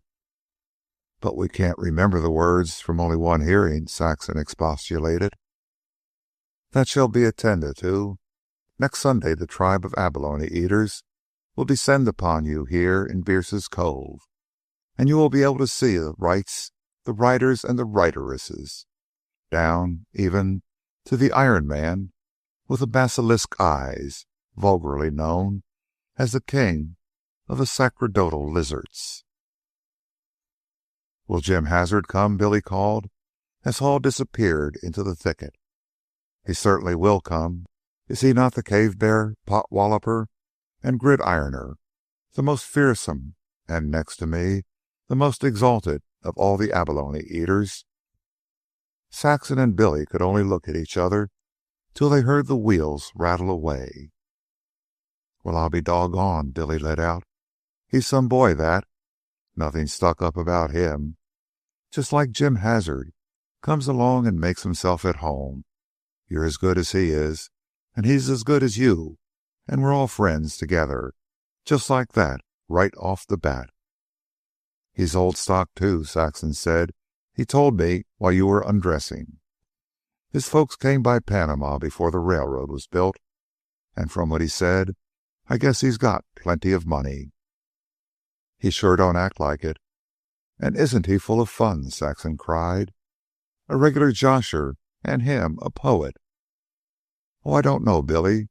I've heard that plenty of poets are odd." "That's right, come to think of it. There's Joaquin Miller, lives out in the hills back of Fruit Vale. He's certainly odd, and it's right near the place where I proposed to you. Just the same, I thought poets wore whiskers and eyeglasses and never tripped up foot racers at Sunday picnics, nor run around with as few clothes on as the law allows, gathering mussels and climbing like goats." That night, under the blankets, Saxon lay awake, looking at the stars, pleasuring in the balmy thicket scents, and listening to the dull rumble of the outer surf and the whispering ripples of the sheltered beach a few feet away. Billy stirred, and she knew he was not yet asleep. "Glad you left Oakland, Billy," she snuggled. "Huh," came his answer.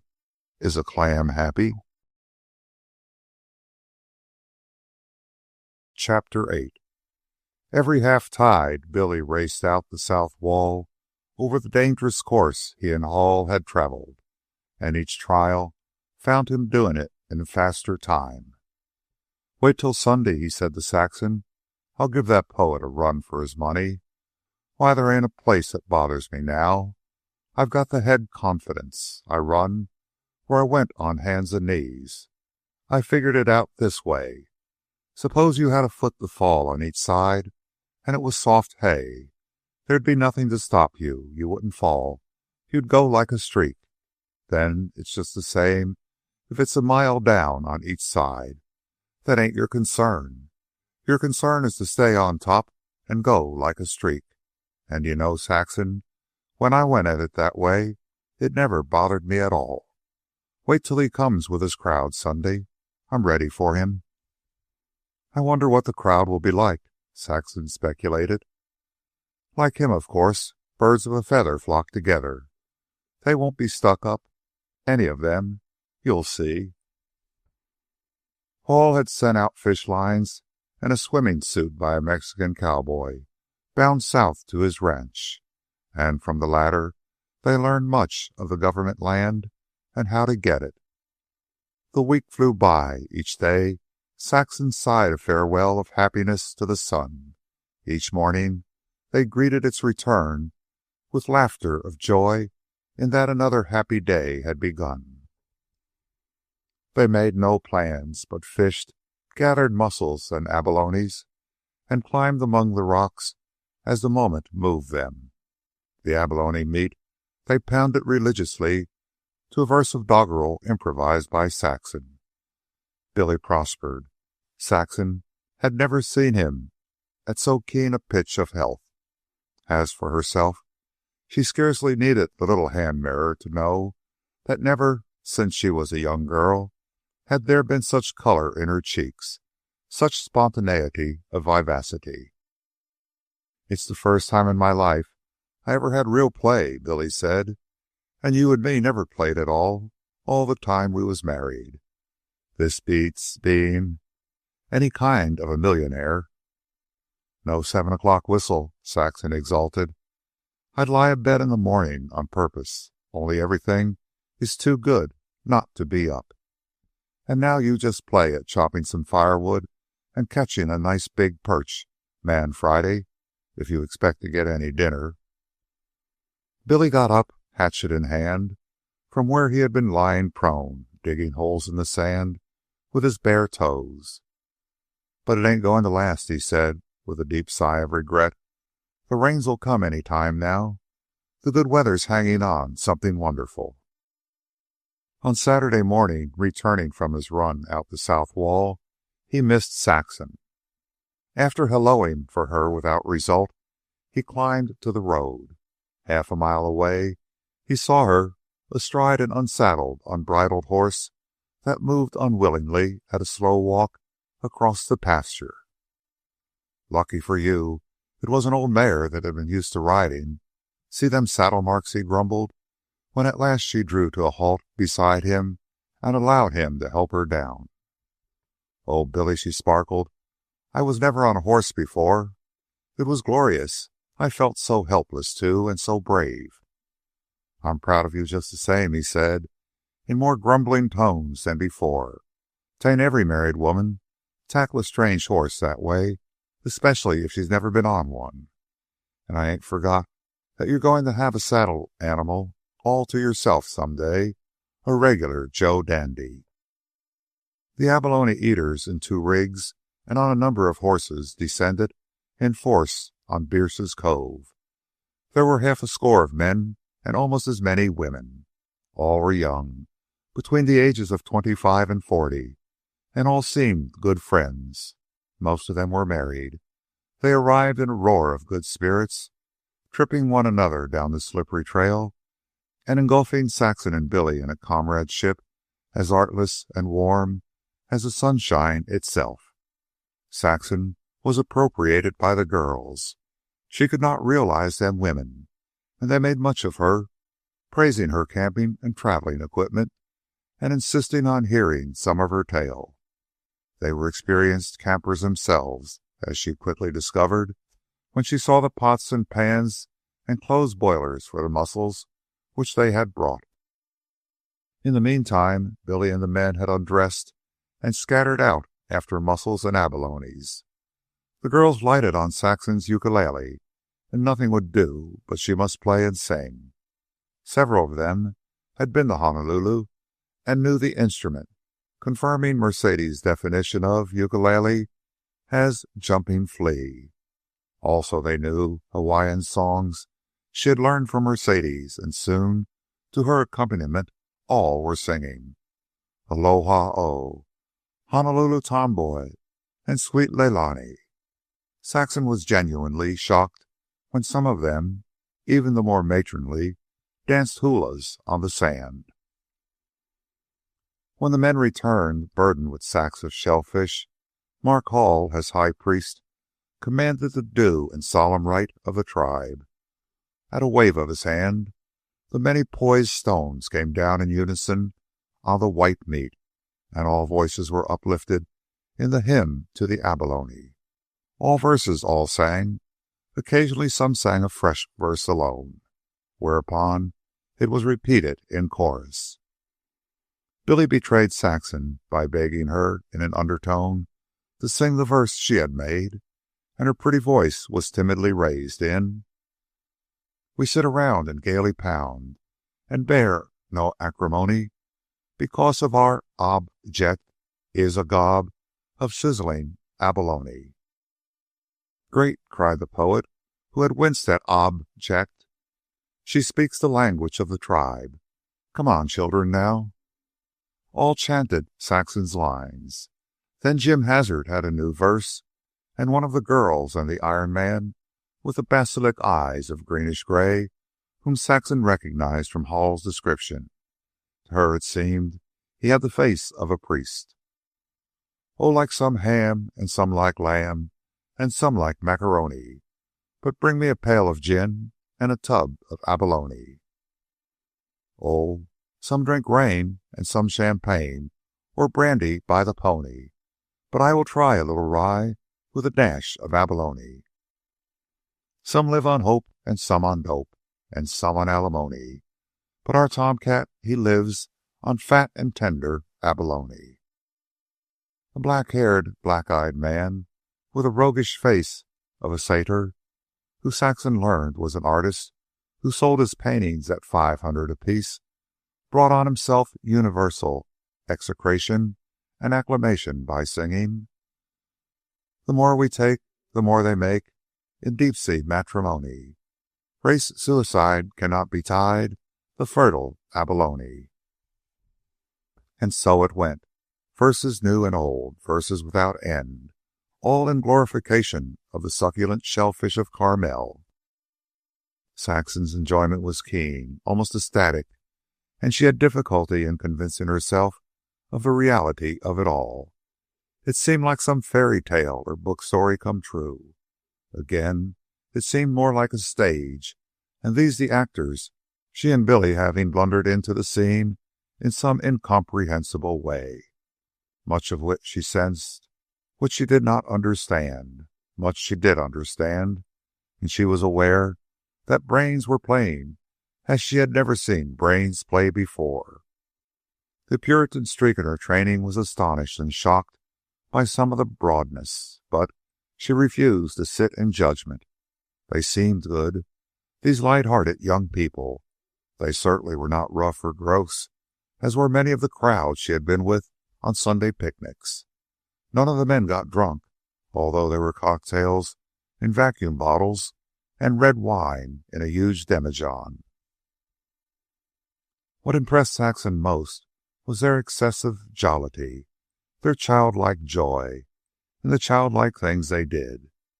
This effect was heightened by the fact that they were novelists and painters, poets and critics, sculptors and musicians.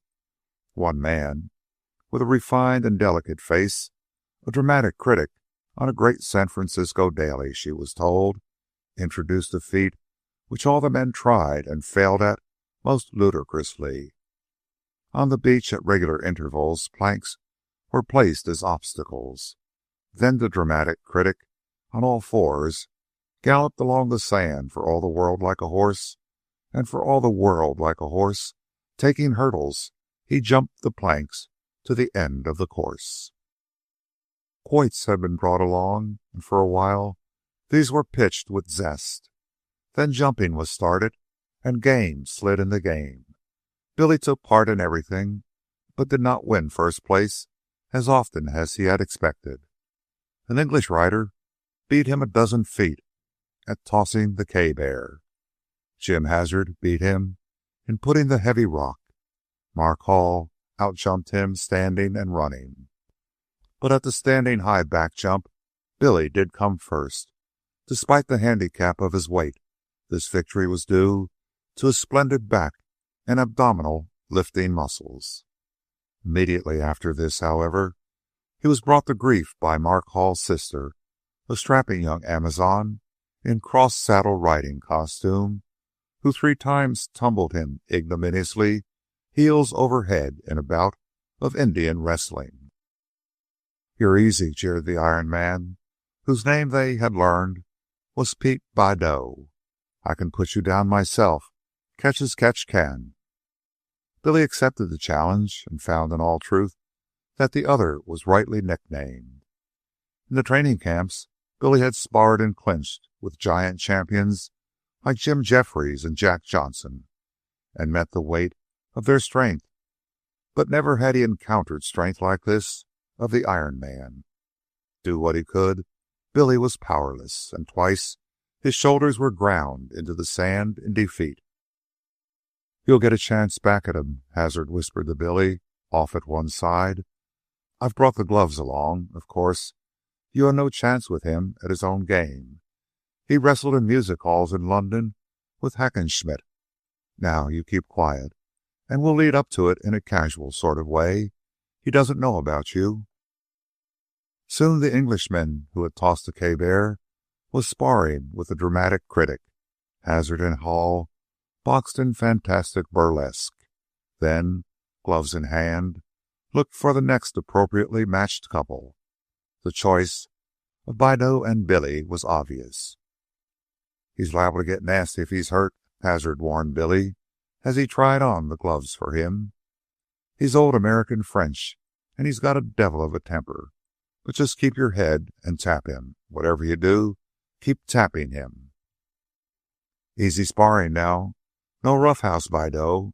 Just light tapping, you know," were admonitions variously addressed to the Iron Man. "Hold on a second," he said to Billy, dropping his hands. "When I get wrapped, I do get a bit hot. But don't mind me. I can't help it, you know. It's only for the moment, and I don't mean it." Saxon felt very nervous, visions of Billy's bloody fights and all the scabs he had slugged rising in her brain. But she had never seen her husband box, but a few seconds were required to put her at ease. The Iron Man had no chance. Billy was too completely the master, guarding every blow himself continually and almost at will, tapping the other's face and body.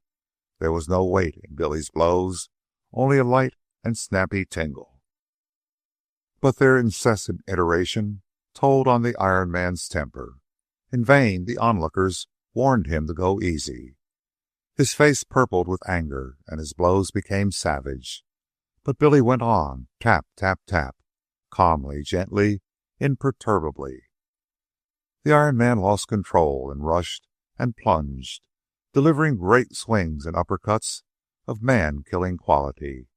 Billy ducked, sidestepped, blocked, stalled, and escaped all damage.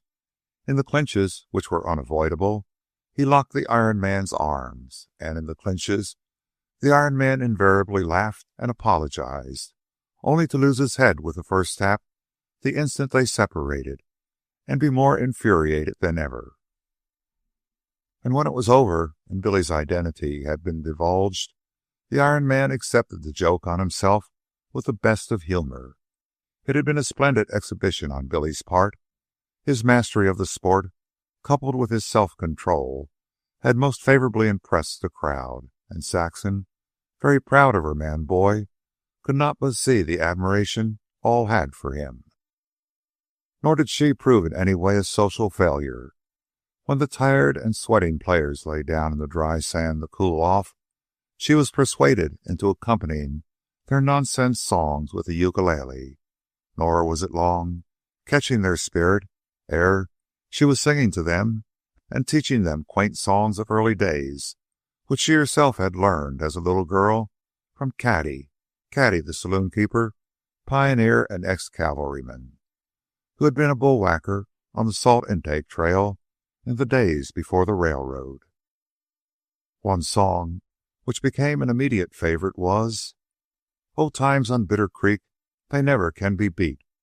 Root hog or die is on every wagon sheet. The sand within your throat, the dust within your eye. Bend your back and stand it, root hog or die." After a dozen verses of Root Hog or Die, Mark Hall claimed to be especially infatuated with "Obadiah, he dreamed a dream, dreamt he was driving a 10-mule team. But when he woke, he heaved a sigh, the lead mule kicked or with the swing mule's eye." It was Mark Hall who brought up the matter of Billy's challenge to race out the south wall of the cove, though he referred to the test as lying somewhere in the future. Billy surprised him by saying he was ready at any time. Forthwith the crowd clamored for the race. Hall offered to bet on himself, but there were no takers. He offered 2-1 to Jim Hazard, who shook his head and said he would accept 3-1 as a sporting proposition. Billy heard and gritted his teeth. "I'll take you for $5, he said to Hall, "but not at those odds. I'll back myself even." "It isn't your money I want, it's Hazard's," Hall demurred. "So I'll give either of you 3-1. Even or nothing," Billy held out obstinately. Hall finally closed both bets, even with Billy and 3-1 with Hazard. The path along the knife edge was so narrow that it was impossible for runners to pass each other, so it was arranged to time the men, Hall to go first and Billy to follow after an interval of half a minute. Hall toed the mark, and at the word was off with the form of a sprinter. Saxon's heart sank. She knew Billy had never crossed the stretch of sand at that speed. Billy darted forward 30 seconds later and reached the foot of the rock when Hall was halfway up. When both were on the top and racing from notch to notch, the Iron Man announced that they had scaled the wall in the same time to a second. "My money still looks good," Hazard remarked, "though I hope neither of them breaks a neck. I wouldn't take that run that way for all the gold that would fill the cove." "But you'll take bigger chances swimming in a storm on Carmel Beach," his wife chided. "Oh, I don't know," he retorted. "You haven't so far to fall when swimming." Billy and Hall disappeared and were making the circle around the end. Those on the beach were certain that the poet had gained in the dizzy spurts of flight along the knife edge. Even Hazard admitted it. "What price for my money now?" he cried excitedly, dancing up and down. Hall had reappeared, the great jump accomplished, and was running shoreward. But there was no gap. Billy was on his heels, and on his heels he stayed, into the shore, down the wall, and to the mark on the beach. Billy had won by half a minute. "Only by the watch," he panted. "Hall was over half a minute ahead of me, out to the end. I'm not slower than I thought, but he's faster. He's a wooz of a sprinter.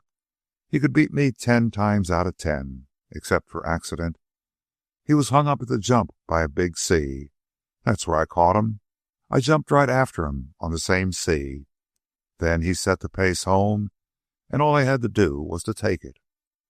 "That's right," said Hall. "You did better than beat me. That's the first time in the history of Bierce's Cove that 2 men made that jump on the same sea, and all the risk was yours coming last." "It was a fluke," Billy insisted. And at that point Saxon settled the dispute of modesty and raised the general laugh by ripping chords on the ukulele and parodying an old hymn in Negro minstrel fashion. "The Lord moves in mischievous ways, his blunders to perform." In the afternoon, Jim Hazard and Hall dived into the breakers and swam to the outlying rocks, routing the protesting sea lions and taking possession of their surf-battered stronghold.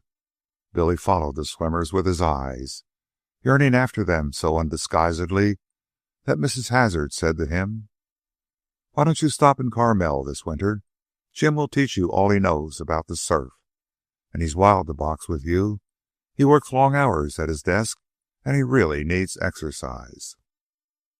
Not until sunset did the merry crowd carry their pots and pans and trove of mussels up to the road and depart. Saxon and Billy watched them disappear on horses and behind horses over the top of the first hill, and then descended hand in hand through the thicket to the camp. Billy threw himself on the sand and stretched out. "I don't know when I've been so tired," he yawned. "And there's one thing sure, I never had such a day. It's worth living 20 years for, and then some." He reached out his hand to Saxon, who lay beside him. "And oh, I was so proud of you, Billy," she said. "I never saw you box before. I didn't know it was like that. The Iron Man was at your mercy all the time, and you kept it from being violent or terrible. everybody could look on and enjoy, and they did, too. I want to say you was going on some yourself. They just took to you. Why, honest to God, Saxon, in the singing, you was the whole show, along with the ukulele. All the women liked you, too, and that's what counts. It was their first social triumph, and the taste of it was sweet. Mr. Hall said he looked up the story of the files, Saxon recounted, and he said Mother was a true poet. He said it was astonishing the fine stock that had crossed the plains. He told me a lot about those times and the people I didn't know, and he's read all about the fight at Little Meadow. He says he's got it in a book at home, and if we come back to Carmel, he'll show it to me.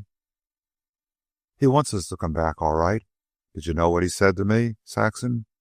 He gave me a letter to some guy that's down on the government land, some poet that's holding down a quarter of a section, so we'll be able to stop there, which will come in handy if the big rains catch us. And oh, that's what I was driving at. He said he had a little shack he lived in while the house was being built. The Iron Man is living in it now, but he's going away to some Catholic college to study to be a priest, and Hall said the shack could be ours as long as we wanted to use it. And he said I could do what the Iron Man was doing to make a living. Hall was kind of bashful when he was offering me work. Said it'd be only odd jobs, but that we'd make out. I could help him plant potatoes, he said, and he got half savage when he said I couldn't chop wood. That was his job, he said, and you could see he was actually jealous over it. And Mrs. Hall said just about the same to me, Billy. Carmel wouldn't be so bad to pass the rainy season in, and then, too, you could go swimming with Mr. Hazard. Seems as if we could settle down wherever we're a mind to, Billy assented. Carmel's the third place now that's been offered. Well, after this, no man need be afraid of making a go in the country. No good man, Saxon corrected. I guess you're right. Billy thought for a moment. Just the same, a dub, too, has a better chance in the country than in the city. Who'd have ever thought that such fine people existed, Saxon pondered. It's just wonderful when you come to think of it. It's only what you'd expect from a rich poet that'd trip up a foot racer at an Irish picnic, Billy exposited. The only crowd such a guy would run with would be like himself, or he'd make a crowd that was. I wouldn't wonder that he'd made this crowd. Say he's got some sister. If anybody ride up on a sea lion and ask you, she's got that Indian wrestling down pat, and she's built for it. And say, ain't his wife a beaut? A little longer they lay in the warm sand. It was Billy who broke the silence, and what he said seemed to proceed out of profound meditation. Say, Saxon, do you know, I don't care if I never see moving pictures again. Chapter 9. Billy and Saxon were gone weeks on the trip south, but in the end they came back to Carmel. They had stopped with Hafler, the poet, in the marble house which he had built with his own hands. This queer dwelling was all in one room, built almost entirely of white marble. Hafler cooked as over a campfire in the huge marble fireplace which he used in all ways as a kitchen. There were divers shelves of books and the massive furniture he had made from redwood, as he had made the shakes for the roof. A blanket stretched across the corner gave Saxon privacy. The poet was on the verge of departing for San Francisco and New York, but remained a day over with them to explain the country and run over the government land with Billy. Saxon had wanted to go along that morning, but Hafler scornfully rejected her, telling her that her legs were too short. That night, when the men returned, Billy was played out to exhaustion. He frankly acknowledged that Hafler had walked him into the ground, and that his tongue had been hanging out from the first hour. Hafler estimated that they had covered 55 miles. But such miles, Billy enlarged, half the time up or down, and most all the time without trails. And such a pace. He was dead right about your short legs, Saxon. You wouldn't have lasted the first mile. And such country. We ain't seen anything like it yet. Hafler left the next day to catch the train at Monterey. He gave them the freedom of the Marble House and told them to stay the whole winter if they wanted. Billy elected to loaf around and rest up that day. He was stiff and sore. Moreover, he was stunned by the exhibition of walking prowess on the part of the poet. Everybody can do something top-notch down in this country, he marveled. Now take that Hafler. He's a bigger man than me, and heavier, and weights against walking, too. But not with him. He's done 80 miles inside 24 hours, he told me, and once 170 in 3 days. Why, he made a show out of me. I felt ashamed as a little kid. Remember, Billy, Saxon soothed him, every man has his own game. And down here, you're the top-notcher at your own game. There isn't one you're not the master of with the gloves. I guess that's right, he conceded. But just the same, it goes against the grain to be walked off my legs by a poet. By a poet, mind you. They spent days in going over the government land, and in the end, reluctantly decided against taking it up. The redwood canyons and great cliffs of the Santa Lucia Mountains fascinated Saxon. But she remembered what Hafler had told her of the summer fogs which hid the sun sometimes for a week or two at a time, and which lingered for months. Then, too, there was no access to market. It was many miles to where the nearest wagon road began, at posts, and from there on, past Point Sur to Carmel. It was a weary and perilous way. Billy, with his teamster judgment, admitted that for heavy hauling it was anything but a picnic. There was the quarry of perfect marble on Hafler's quarter section. He said that it would be worth a fortune if near a railroad, but, as it was, he'd make them a present of it if they wanted it. Billy visioned the grassy slopes pastured with his horses and cattle, and found it hard to turn his back. But he listened with a willing ear to Saxon's argument in favor of a farm-like home, like the one they had seen in the moving pictures in Oakland. Yes, he agreed, what they wanted was an all-around farm, and an all-around farm they would have if they hiked 40 years to find it. But it must have redwoods on it, Saxon hastened to stipulate.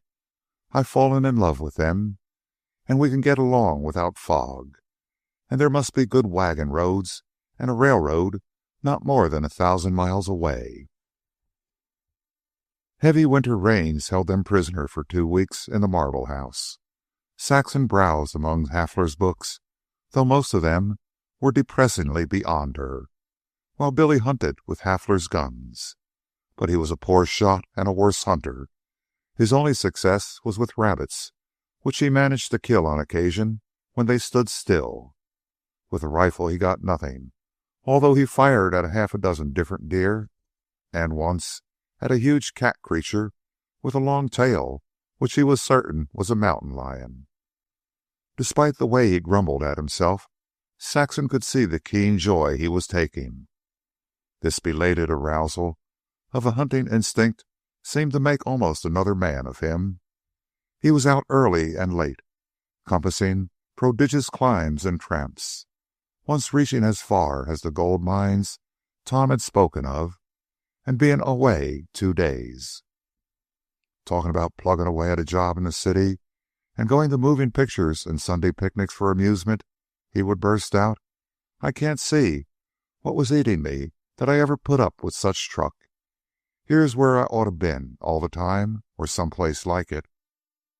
He was filled with his new mode of life, was continually recalling old hunting tales of his father and telling them to Saxon. Say I don't get stiffened any more after an all-day tramp, he exulted.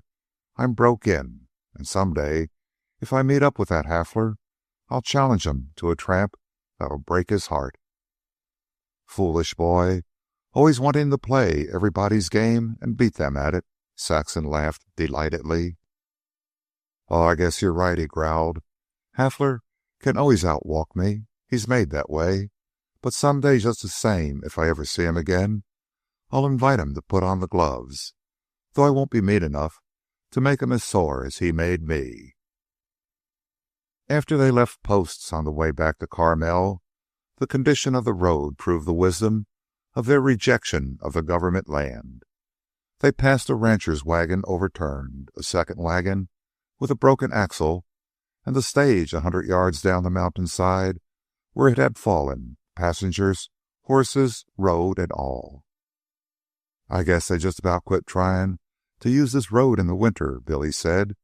"It's horse killing and man killing, and I can just see 'em freighting that marble out over it, I don't think." Settling down at Carmel was an easy matter.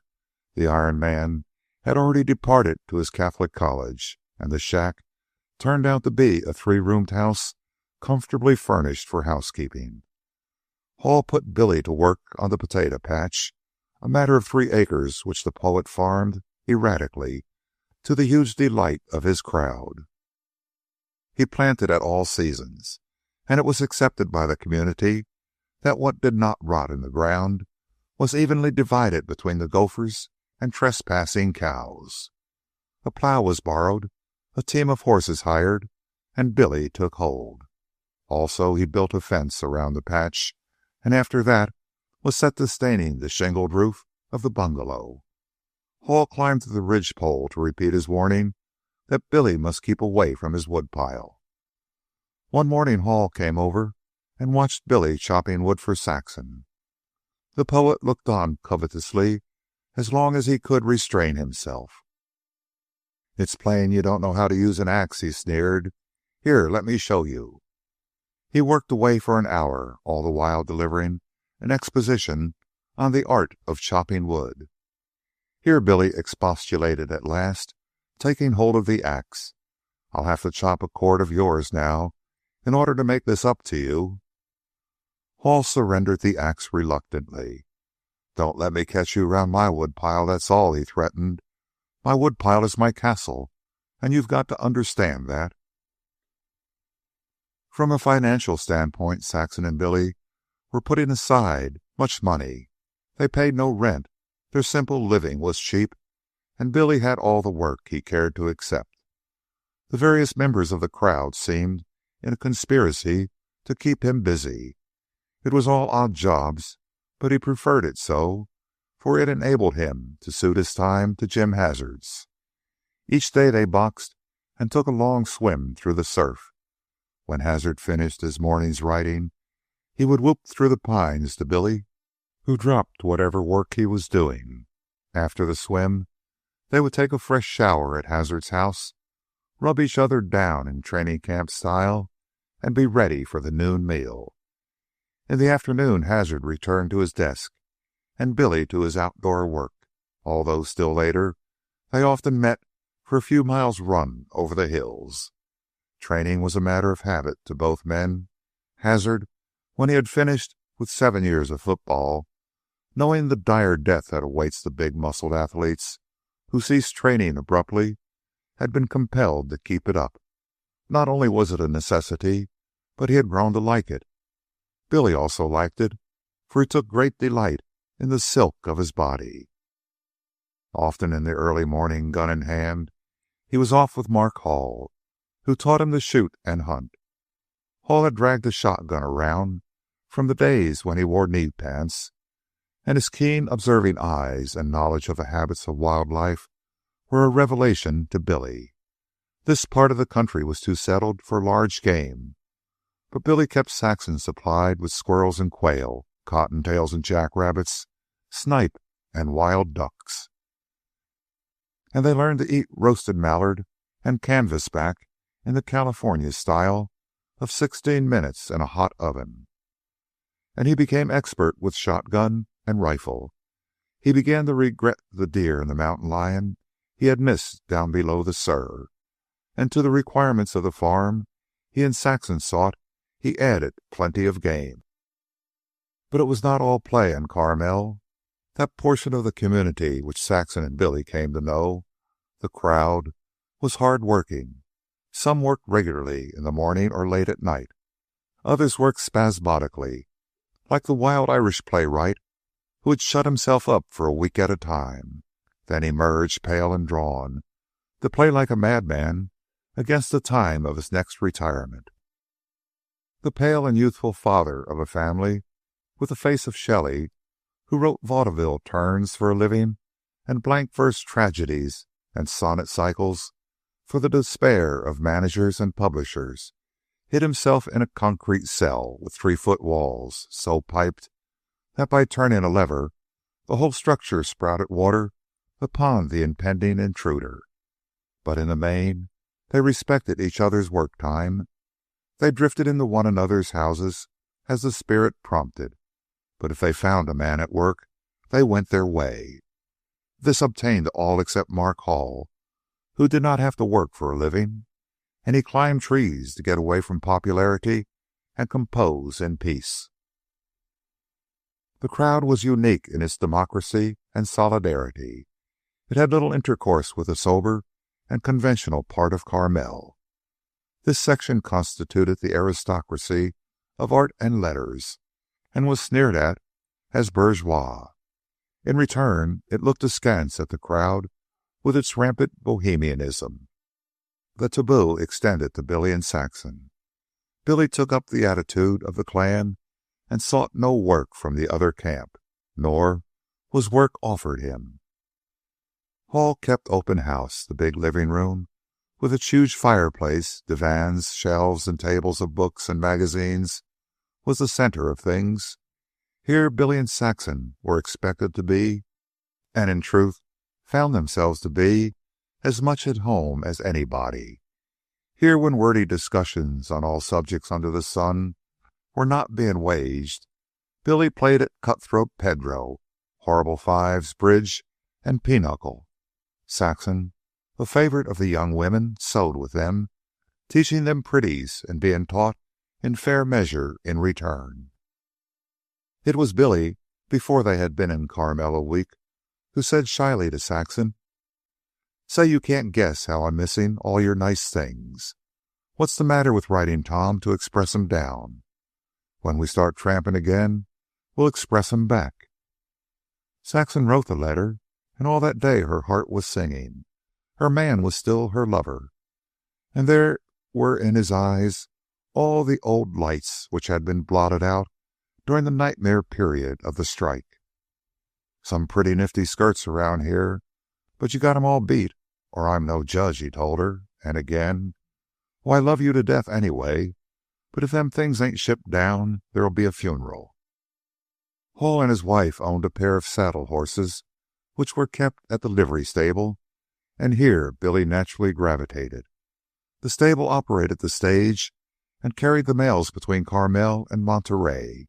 Also, it rented out carriages and mountain wagons that seated 9 persons. With carriages and wagons a driver was furnished. The stable often found itself short a driver, and Billy was quickly called upon. He became an extra man at the stable. He received $3 a day at such times, and drove many parties around the 17-mile drive, up Carmel Valley, and down the coast to the various points and beaches. "But they're a pretty uppish sort, most of 'em," he said to Saxon, referring to the persons he drove. "Always Mr. Roberts this and Mr. Roberts that, all kinds of ceremony, so as to make me not forget they consider themselves better than me. You see, I ain't exactly a servant, and yet I ain't good enough for them. I'm the driver, something halfway between a hired hand and a chauffeur. When they eat, they give me my lunch off to one side or afterward. No family party like with Hall and his kind. And that crowd today, why, they just naturally didn't have no lunch for me at all. After this, always, you make me up my own lunch. I won't be holding to 'em for nothing, the damn geezers. And you'd have died to see one of 'em try to give me a tip. I didn't say nothing. I just looked at 'em like I didn't see 'em, and turned away casual-like after a moment, leaving him as embarrassed as hell." Nevertheless, Billy enjoyed the driving, never more so than when he held the reins, not of 4 plodding workhorses, but of 4 fast-driving animals, his foot on the powerful brake, and swung around curves and along dizzy cliff rims to a frightened chorus of women passengers. And when it came to horse judgment and treatment of sick and injured horses, even the owner of the stable yielded place to Billy. "I could get a regular job there any time," he boasted quietly to Saxon. "Why, the country's just sprouting with jobs for any so-and-so sort of fellow. I'll bet anything right now, if I said to the boss that I'd take $60 and work regular, he'd jump for me. He hinted as much. And say, are you onto the fact that yours truly has learnt a new trade? Well, he has. He could take a job stage driving anywheres. They drive 6 on some of the stages up in Lake County, if we ever get there. I'll get thick with some driver just to get the reins of 6 in my hands. And I'll have you on the box beside me. Some going that, some going." Billy took little interest in the many discussions waged in Hall's big living room. Wind chewing was his term for it. To him, it was so much good time wasted that might be employed at a game of Pedro, or going swimming, or wrestling in the sand. Saxon, on the contrary, delighted in the logomachy, though little enough she understood of it, following mainly by feeling, and once in a while catching a highlight. But what she could never comprehend was the pessimism that so often cropped up. The wild Irish playwright had terrible spells of depression. Shelley, who wrote vaudeville turns in the concrete cell, was a chronic pessimist. St. John, a young magazine writer, was an anarchic disciple of Nietzsche. Mason, a painter, held to a doctrine of eternal recurrence that was petrifying. And Hall, usually so merry, could outfoot them all when he once got started on the cosmic pathos of religion and the gibbering anthropomorphisms of those who loved not to die. At such times, Saxon was oppressed by these sad children of art. It was inconceivable that they, of all people, should be so forlorn. One night Hall turned suddenly upon Billy, who had been following dimly and who only comprehended that, to them, everything in life was rotten and wrong. "Here, you pagan, you stolid and flesh-fettered ox, you monstrosity of overweening and perennial health and joy. What do you think of it?" Hall demanded. "Oh, I've had my troubles," Billy answered, speaking in his wonted slow way.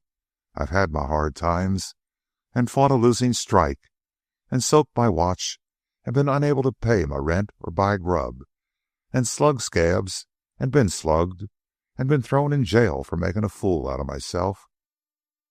If I get you, I'd be a whole lot better to be a swell hog fattening for market and nothing worrying, than to be a guy sick to his stomach from not savvying how the world is made, or from wondering what's the good of anything." "That's good," the prize hog, the poet, laughed. "Least irritation, least effort, a compromise of nirvana and life. Least irritation, least effort, the ideal existence, a jellyfish floating in a tideless, tepid twilight sea." "But you're missing all the good things," Billy objected.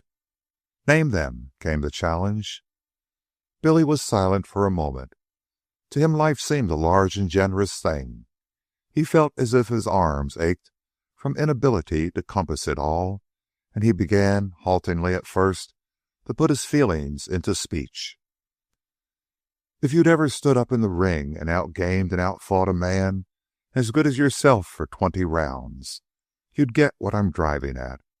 Jim Hazard and I get it when we swim out through the surf and laugh in the teeth of the biggest breakers that ever pounded the beach, and when we come out from the shower, rubbed down and dressed, our skin and muscles like silk, our bodies and brains all a-tingling like silk." He paused and gave up from sheer inability to express ideas that were nebulous at best and that in reality were remembered sensations. Silk of the body, can you beat it? He concluded lamely, feeling that he had failed to make his point, embarrassed by the circle of listeners. We all know that, Hall retorted. The lies of the flesh. Afterward come rheumatism and diabetes. The wine of life is heady, but all too quickly it turns to uric acid, interpolated the wild Irish playwright. There's plenty more of good things, Billy took up, with a sudden rush of words. Good things, all the way up from the juicy porterhouse and the kind of coffee Mrs. Hall makes, to... He hesitated at what he was about to say, then took it at a plunge. To a woman you can love and that loves you. Just take a look at Saxon there with the ukulele in her lap. That's where I got the jellyfish in the dishwasher and the prize hog skinned to death. A shout of applause and great hand-clapping went up from the girls, and Billy looked painfully uncomfortable. But suppose the silk goes out of your body till you creak like a rusty wheelbarrow, Hall pursued. Suppose, just suppose, Saxon went away with another man. What then? Billy considered a space. Then it'd be me for the dishwasher and the jellyfish, I guess. He straightened up in his chair and threw back his shoulders unconsciously as he ran a hand over his biceps and swelled it. Then he took another look at Saxon. But thank the Lord I still got a wallop in both my arms and a wife to fill 'em with love. Again the girls applauded, and Mrs. Hall cried, "Look at Saxon, she's blushing. What have you to say for yourself?" "That no woman could be happier," she stammered, "and no queen as proud, and that..." She completed the thought by strumming on the ukulele and singing, "The Lord moves in mischievous ways, his blunders to perform." "I give you best." Hall grinned to Billy. "Oh, I don't know," Billy disclaimed modestly. "You've read so much. I guess you know more about everything than I do." Oh, traitor, taking it all back," the girls cried variously. Billy took heart of courage, reassured them with a slow smile, and said, "Just the same, I'd sooner be myself than have book indigestion. As for Saxon, why, one kiss of her lips is worth more than all the libraries in the world." Chapter 10.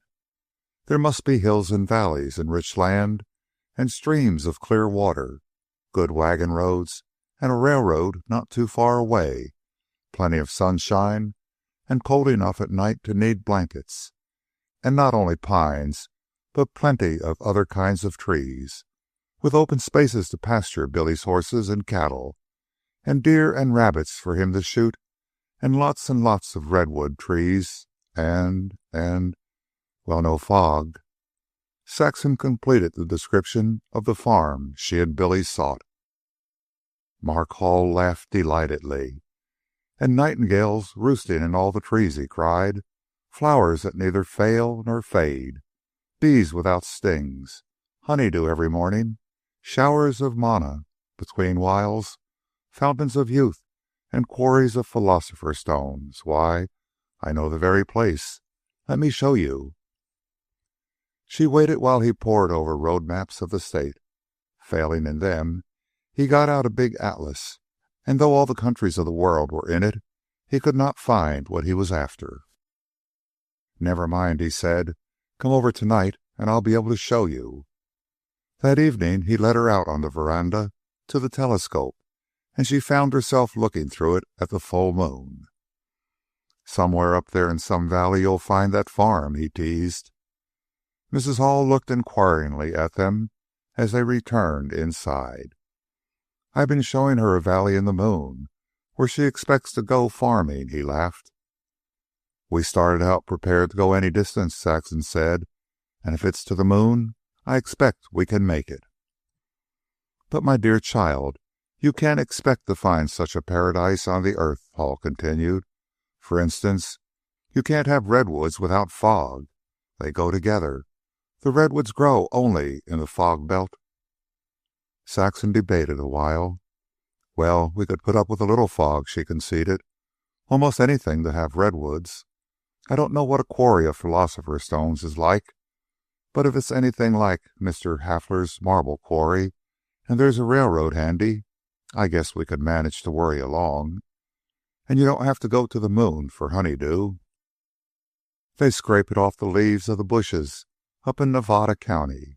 I know that for a fact, because my father told my mother about it, and she told me. A little later in the evening, the subject of farming having remained uppermost, Hall swept off into a diatribe against the gambler's paradise, which was his epithet for the United States.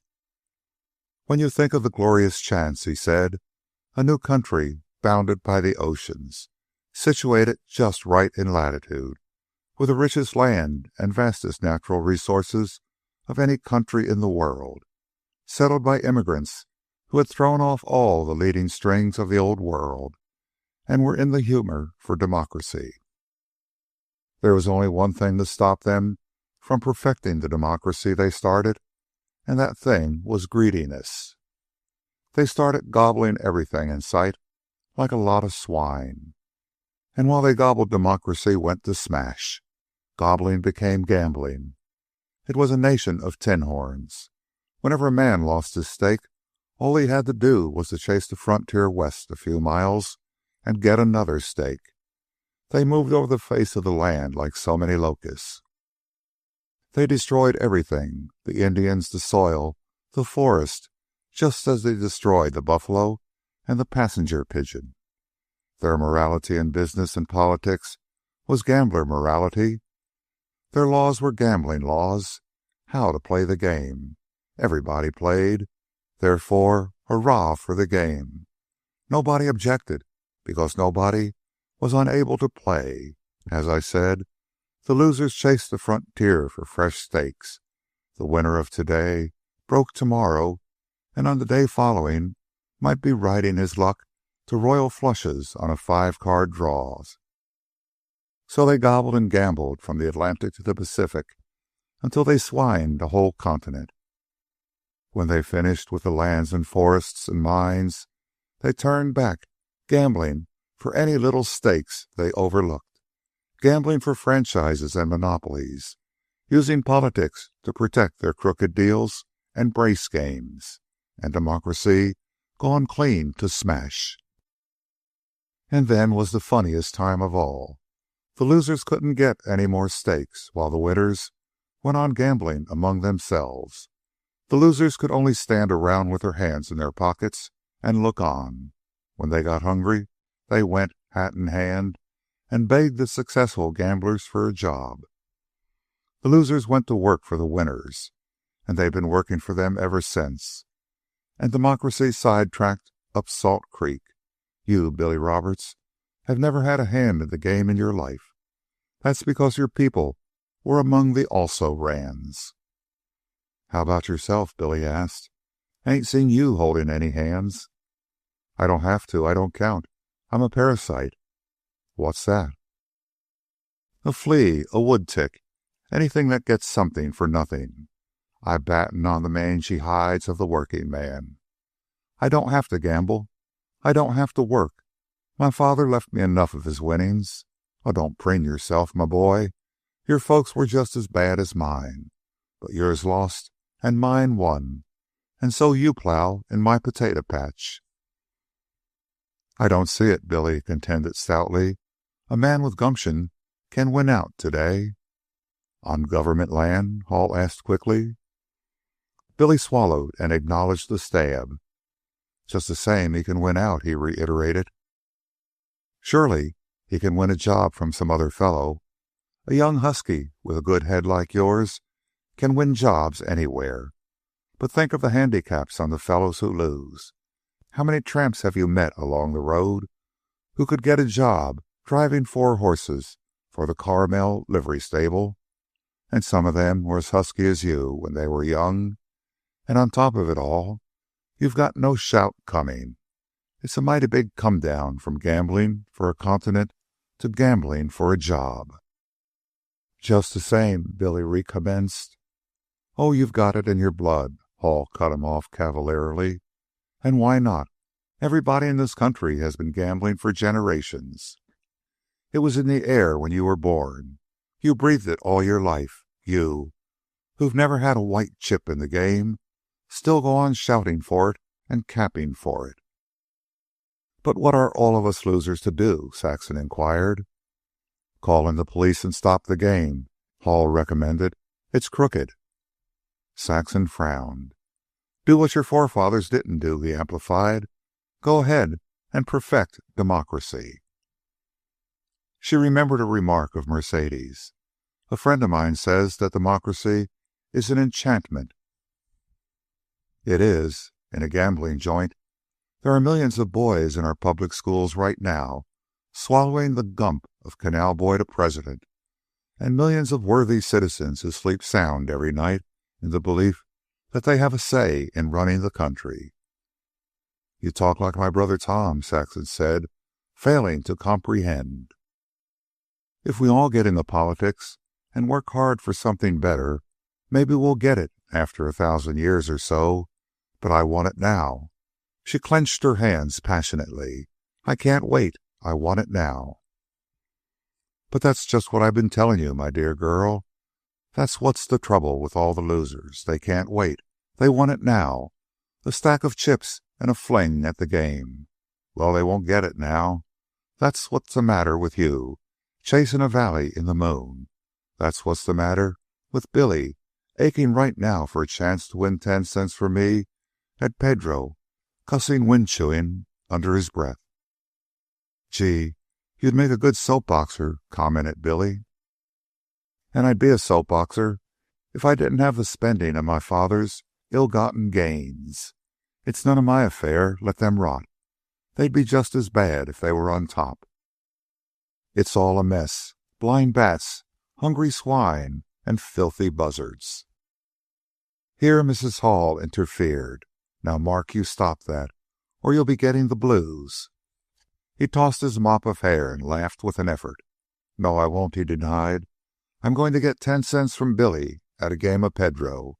He won't have a look in. Saxon and Billy flourished in the genial human atmosphere of Carmel. They appreciated in their own estimation. Saxon felt that she was something more than a laundry girl and the wife of a union teamster. She was no longer pent in the narrow working-class environment of a Pine Street neighborhood. Life had grown opulent. They fared better physically, materially, and spiritually, and all this was reflected in their features, in the carriage of their bodies. She knew Billy had never been handsomer, nor in more splendid bodily condition. He swore he had a harem, and that she was his second wife, twice as beautiful as the first one he had married. And she demurely confessed to him that Mrs. Hall and several others of the matrons had enthusiastically admired her form one day when in for a cold dip in the Carmel River.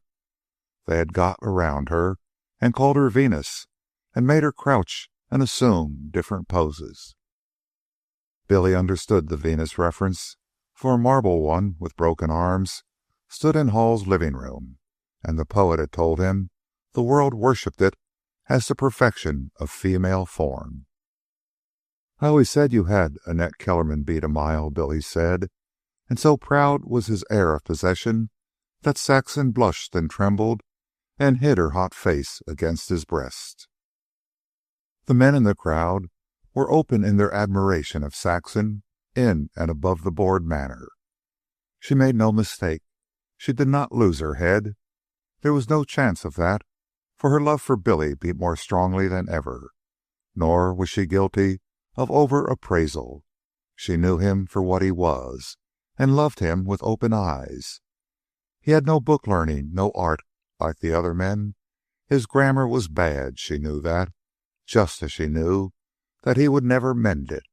Yet she would not have exchanged him for any of the others, not even for Mark Hall, with the princely heart, whom she loved much in the same way that she loved his wife. For that matter, she found in Billy a certain health and rightness, a certain essential integrity, which she prized more highly than all book learning and bank accounts. It was by virtue of this health and rightness and integrity that he had beaten Hall in argument the night the poet was on the pessimistic rampage. Billy had beaten him, not with the weapons of learning, but by just being himself and speaking out the truth that was in him. Best of all, he had not even known that he had beaten, and had taken the applause as good-natured banter. But Saxon knew, though she could scarcely tell why, and she would always remember how the wife of Shelley had whispered to her afterward with shining eyes, "Oh, Saxon, you must be so happy." Were Saxon driven to speech to attempt to express what Billy meant to her, she would have done it with the simple word man. Always he was that to her, always in glowing splendor. That was his connotation, man. Sometimes by herself she would all but weep with joy at recollection of his way of informing some truculent male that he was standing on his foot. "Get off your foot, you're standing on it." It was Billy, it was magnificently Billy, and it was this Billy who loved her. She knew it. She knew it by the pulse that only a woman knows how to gauge. He loved her less wildly, it was true, but more fondly, more maturely. It was the love that lasted. If only they did not go back to the city where the beautiful things of the spirit perished and the beast bared its fangs. In early spring, Mark Hall and his wife went to New York. The 2 Japanese servants of the bungalow were dismissed, and Saxon and Billy were installed as caretakers. Jim Hazard, too, departed on his yearly visit to Paris, and though Billy missed him, he continued his long swims out through the breakers. Hall's 2 saddle horses had been left in his charge, and Saxon made herself a pretty cross-saddle riding costume of tawny brown corduroy that matched the glints in her hair. Billy no longer worked at odd jobs. As extra driver at the stable, he earned more than they spent, and in preference to cash, he taught Saxon to ride, and was out and away with her over the country on all-day trips. A favorite ride was around by the coast to Monterey, where he taught her to swim in the big Del Monte tank. They would come home in the evening across the hills. Also, she took to following him on his early morning hunts, and life seemed one long vacation. "I'll tell you one thing," he said to Saxon one day, as they drew their horses to a halt and gazed down into Carmel Valley. "I ain't never going to work steady for another man for wages as long as I live." "Work isn't everything," she acknowledged. "I should guess not. Why, look here, Saxon. What would it mean if I worked teaming in Oakland for $1 million a day, for 1,000,000 years, and just had to go on staying there and living the way we used to? It'd mean work all day, 3 squares, and moving pictures for recreation." "Moving pictures, huh? We're living moving pictures these days. I'd sooner have 1 year like what we're having here in Carmel, and then die, than 1,000 million years like on Pine Street." Saxon had warned the Halls by letter that she and Billy intended starting on their search for the valley in the moon as soon as the first of summer arrived. Fortunately, the poet was put to no inconvenience, for Bideau, the Iron Man with the basilisk eyes, had abandoned his dreams of priesthood and decided to become an actor. He arrived at Carmel from the Catholic College in time to take charge of the bungalow. Much to Saxon's gratification, the crowd was loath to see them depart. The owner of the Carmel stable offered to put Billy in charge at $90 a month. Also, he received a similar offer from the stable in Pacific Grove. "Whither away?" the wild Irish playwright hailed them on the station platform at Monterey. He was just returning from New York. "To a valley in the moon," Saxon answered gaily. He regarded their businesslike packs. "By George," he cried, "I'll do it. By George, let me come along." Then his face fell. "And I've signed the contract," he groaned. "3 acts. Say you're lucky. And this time of year, too." Chapter 11. "We hiked into Monterey last winter, but we're riding out now, by gosh," Billy said, as the train pulled out and they leaned back in their seats. They had decided against retracing their steps over the ground already traveled and took the train to San Francisco. They had been warned by Mark Hall of the enervation of the South and were bound north for their blanket climate. Their intention was to cross the bay at Sausalito and wander up through the coast counties. Here, Hall had told them, they would find the true home of the redwood. But Billy, in the smoking car for a cigarette, seated himself beside a man who was destined to deflect them from their course. He was a keen-faced, dark-eyed man, undoubtedly a Jew, and Billy, remembering Saxon's admonition always to ask questions, watched his opportunity and started a conversation. It took but a little while to learn that Gunston was a commission merchant and to realize that the content of his talk was too valuable for Saxon to lose. Promptly, when he saw that the other's cigar was finished, Billy invited him into the next car to meet Saxon. Billy would have been incapable of such an act prior to his sojourn in Carmel.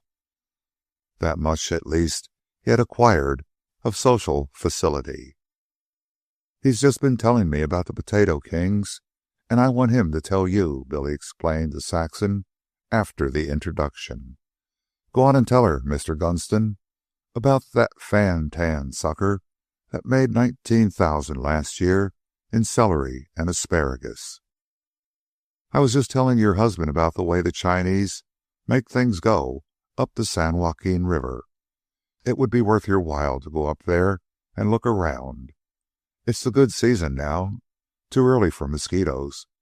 You can get off the train at Black Diamond or Antioch and travel around among the big farming islands on the steamers and launches.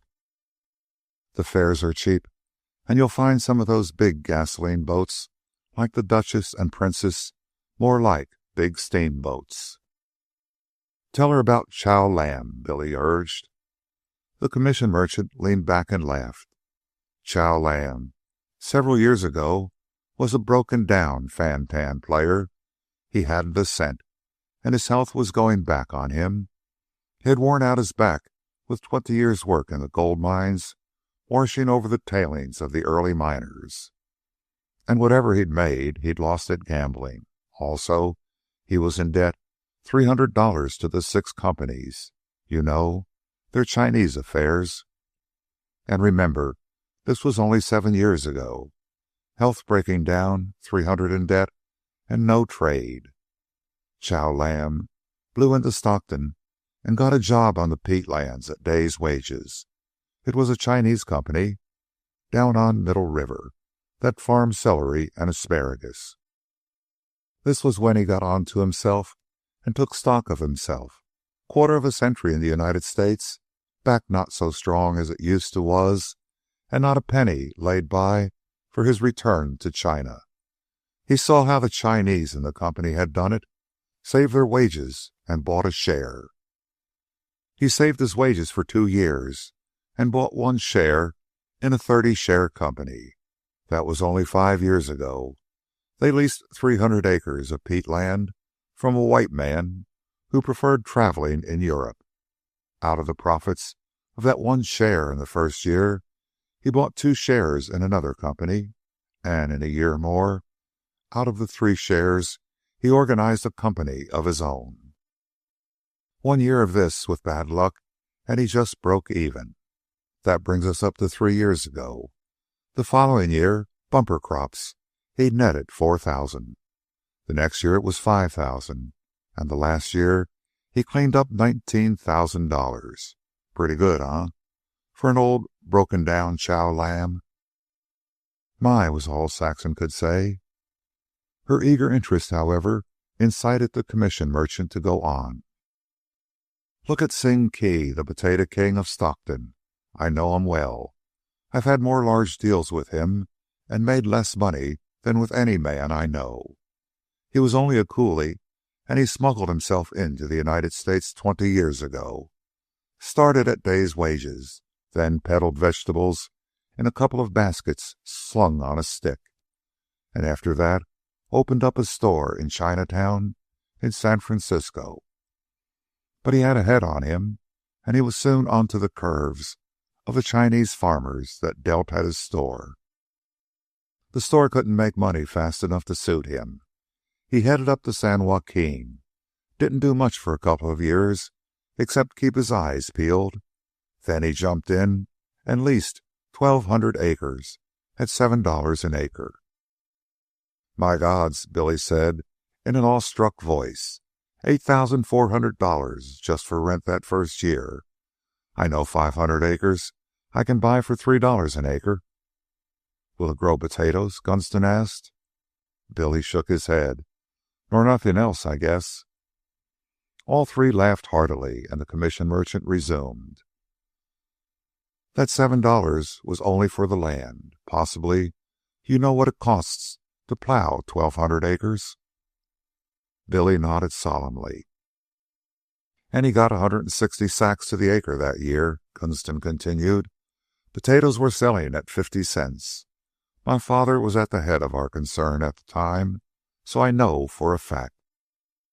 And Sing Key could have sold at 50 cents and made money. But did he? Trust the Chinamen to know the market. They can skin the commission merchants at it. Sing Key held on. When most everybody else had sold, potatoes began to climb. He laughed at our buyers when we offered him 60 cents, 70 cents, $1. Do you know what he finally did sell for? $1.65 a sack. Suppose they actually cost him 40 cents. 160 times 1,200. Let me see. 12 times naught is naught. And 12 times 16 is 192. 192,000 sacks at $1.25 net. 4 into 192 is 48, plus is 240. There you are. $240,000 clear profit on that year's deal. And him a chink, Billy mourned disconsolately. He turned to Saxon. There ought to be some new country for us white folks to go to. Gosh, we're setting on the stoop all right, all right. But of course that was unusual, Gunston hastened to qualify. There was a failure of potatoes in other districts and a corner, and in some strange way Sing Key was dead on. He never made profits like that again. But he goes ahead steadily. Last year, he had 4,000 acres in potatoes, 1,000 in asparagus, 500 in celery, and 500 in beans. And he's running 600 acres in seeds. No matter what happens to one or two crops, he can't lose on all of them. I've seen 12,000 acres of apple trees, Saxon said, and I'd like to see 4,000 acres in potatoes. And we will, Billy rejoined, with great positiveness. It's us for the San Joaquin. We don't know what's in our country. No wonder we're out on the stoop. You'll find lots of kings up there, Gunston related. Yup, Hong Lee, they call him Big Jim, and Ah Pak and Ah Wang, and then there's Shima, the Japanese potato king. He's worth several millions, lives like a prince. Why don't Americans succeed like that? Asked Saxon. Because they won't, I guess. There's nothing to stop them, except themselves. I'll tell you one thing, though. Give me the Chinese to deal with. He's honest. His word is as good as his bond. If he says he'll do a thing, he'll do it. And anyway, the white man doesn't know how to farm. Even the up-to-date white farmer is content with one crop at a time and rotation of crops. Mr. John Chinaman goes in one better and grows two crops at one time on the same soil. I've seen it. Radishes and carrots. Two crops sown at one time. Which doesn't stand to reason, Billy objected. they'd be only half a crop of each. Another guess coming, Gunston jeered. Carrots have to be thinned when they're so far along. So do radishes. But carrots grow slow. Radishes grow fast. The slow-growing carrots serve the purpose of thinning the radishes. And when the radishes are pulled, ready for market, that thins the carrots, which come along later. You can't beat the Chink. Don't see why a white man can't do what a Chink can, protested Billy. That sounds all right, Gunston replied. The only objection is that the white man doesn't.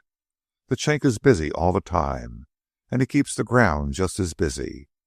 He has organization, system. Who ever heard of a white farmer keeping books?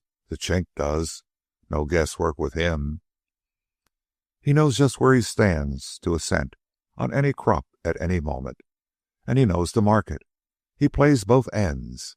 How he does it is beyond me, but he knows the market better than we commission merchants. Then again, he's patient, but not stubborn. Suppose he does make a mistake and gets in a crop, and then finds the market is wrong. In such a situation, the white man gets stubborn and hangs on like a bulldog. But not the Chink. He's going to minimize the losses of that mistake. The land has got to work and make money. Without a quiver or a regret, the moment he's learned his error, he puts his plows into that crop, turns it under, and plants something else. He has the savvy. He can look at a sprout just poked up out of the ground and tell how it's going to turn out. Whether it will head up or won't head up, or if it's going to head up good, medium, or bad. That's one end. Take the other end. He controls his crop. He forces it or holds it back with an eye on the market. And when the market is just right, there's his crop, ready to deliver, timed to the minute. The conversation with Gunston lasted hours, and the more he talked of the Chinese and their farming ways, the more Saxon became aware of a growing dissatisfaction. She did not question the facts. The trouble was that they were not alluring. Somehow she could not find place for them in her Valley of the Moon. It was not until the genial Jew left the train that Billy gave definite statement to what was vaguely bothering her. "Oh, we ain't Chinks. We're white folks. Does a Chink ever want to ride a horse, hell-bent for election and having a good time of it? Did you ever see a Chink go swimming out through the breakers at Carmel, or boxing, wrestling, running, and jumping for the sport of it? Did you ever see a Chink take a shotgun on his arm, tramp 6 miles, and come back happy with one measly rabbit? What does a Chink do? Work his damn head off. That's all he's good for. To hell with work, if that's the whole of the game, and I've done my share of work, and I can work alongside any of 'em. But what's the good? If there's one thing I've learned solid since you and me hit the road, Saxon, is that work's the least part of life. God, if it was all of life, I couldn't cut my throat quick enough to get away from it. I want shotguns and rifles and a horse between my legs. I don't want to be so tired all the time I can't love my wife. Who wants to be rich and clear $240,000 on a potato deal? Look at Rockefeller. He lives on milk. I want a porterhouse and a stomach that can bite sole leather. And I want you and plenty of time along with you, and fun for both of us. What's the good of life if there ain't no fun?" "Oh, Billy," Saxon cried, "it's just what I've been trying to get straightened out in my head. It's been worrying me for ever so long. I was afraid there was something wrong with me, that I wasn't made for the country after all. All the time, I didn't envy the San Leandro Portuguese. I didn't want to be one, nor a Pajaro Valley Dalmatian, nor even a Mrs. Mortimer. And you didn't either. What we really want is a Valley of the Moon, with not too much work and all the fun we want. And we'll just keep on looking until we find it. And if we don't find it, we'll go on having fun, just as we have ever since we left Oakland. And, Billy, we're never, never Going to work our damn heads off, are we? Not on your life, Billy growled in fierce affirmation. They walked into Black Diamond with their packs on their backs. It was a scattered village of shabby little cottages, with a main street that was a wallow of black mud from the last late spring rain. The sidewalks bumped up and down in uneven steps and landings. Everything seemed un-American. The names on the strange dingy shops were unspeakably foreign. The one dingy hotel was run by a Greek. Greeks were everywhere, swarthy men in sea boots and tam-o'-shanters, hatless women in bright colors, hordes of sturdy children, and all speaking in outlandish voices, crying shrilly and vivaciously with the volubility of the Mediterranean. "Ah, this ain't the United States," Billy muttered.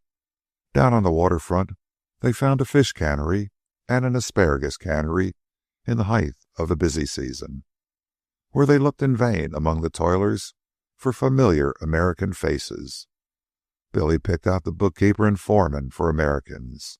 All the rest were Greeks, Italians, and Chinese.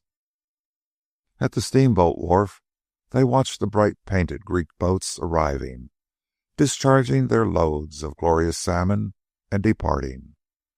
New York cut off, as the slough was called, curved to the west and north, and flowed into a vast body of water, which was the united Sacramento and San Joaquin rivers.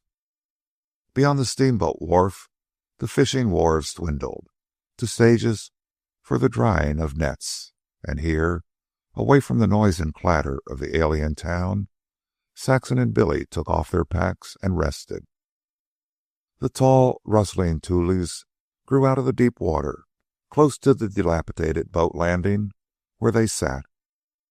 Opposite the town lay on a long, flat island, on which a row of ragged poplars leaned against the sky. "Just like in that Dutch windmill picture Mark Hall has," Saxon said. Billy pointed out the mouth of the slough and across the broad reach of water to a cluster of tiny white buildings behind which, like a glimmering mirage, rolled the low Montezuma hills. "Those houses is Collinsville," he informed her. "The Sacramento River comes in there, and you go up it to Rio Vista and Isleton and Walnut Grove and all those places Mr. Gunston was telling us about. It's all islands and sloughs connecting clear across and back to the San Joaquin." "Isn't the sun good?" Saxon yawned. "And how quiet it is here, so short a distance away from those strange foreigners. And to think, in the cities right now, men are beating and killing each other for jobs." Now and again, an overland passenger train rushed by in the distance, echoing along the background the foothills of Mount Diablo, which bulked, twin-peaked, green-crinkled against the sky. Then the slumberous quiet would fall, to be broken by the far call of a foreign tongue or by a gasoline fishing boat chugging in through the mouth of the slough. Not 100 feet away, anchored close in the tules, lay a beautiful white yacht. Despite its tininess, it looked broad and comfortable. Smoke was rising forward from its stovepipe. On its stern, in gold letters, they read, "Romer." On top of the cabin, basking in the sunshine, lay a man and a woman, the latter with a pink scarf around her head. The man was reading aloud from a book, while she sewed. Beside them sprawled a fox terrier. "Gosh, they don't have to stick around cities to be happy," Billy commented. A Japanese came on deck from the cabin, sat down forward, and began picking a chicken. The feathers floated away in a long line toward the mouth of the slough. "Oh, look," Saxon pointed in her excitement. "He's fishing, and the line is fast to his toe." The man had dropped the book face downward on the cabin and reached for the line, while the woman looked up from her sewing, and the terrier began to bark. In came the line, hand under hand, and at the end, a big catfish. When this was removed and the line rebaited and dropped overboard, the man took a turn around his toe and went on reading. The Japanese came down on the landing stage beside Saxon and Billy and hailed the yacht. He carried parcels of meat and vegetables, one coat pocket bulged with letters, the other with morning papers. In response to his hail, the Japanese on the yacht stood up with a part-plucked chicken. The man said something to him, put aside the book, got in the white skiff lying astern, and rowed to the landing. As he came alongside the stage, he pulled in his oars, caught hold, and said good morning genially. "Why, I know you," Saxon said impulsively, to Billy's amazement. "You are—" Here she broke off in confusion. "Go on," the man said, smiling reassurance. "You are Jack Hastings, I'm sure of it. I used to see your photograph in papers all the time. You were a war correspondent in the Japanese-Russian War. You've written lots of books, though I've never read them." "Right you are," he ratified. "And what's your name?" She introduced herself and Billy, and when she noted the writer's observant eye on their packs, she sketched the pilgrimage they were on. The farm in the Valley of the Moon evidently caught his fancy, and though the Japanese and his parcels were safely in the skiff, Hastings still lingered. When Saxon spoke of Carmel, he seemed to know everybody in Hall's crowd, and when he heard that they were intending to go to Rio Vista, his invitation was immediate. "Why, we're going that way ourselves. Inside an hour, as soon as slack water comes," he exclaimed. "It's just the thing. Come on board. We'll be there by 4 this afternoon if there's any wind at all. Come on. My wife's on board, and Mrs. Hall is one of her best chums.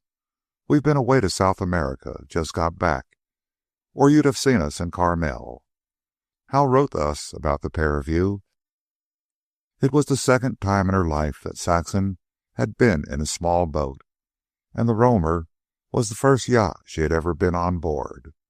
The writer's wife, whom he called Clara, welcomed them heartily, and Saxon lost no time in falling in love with her and in being fallen in love with in return.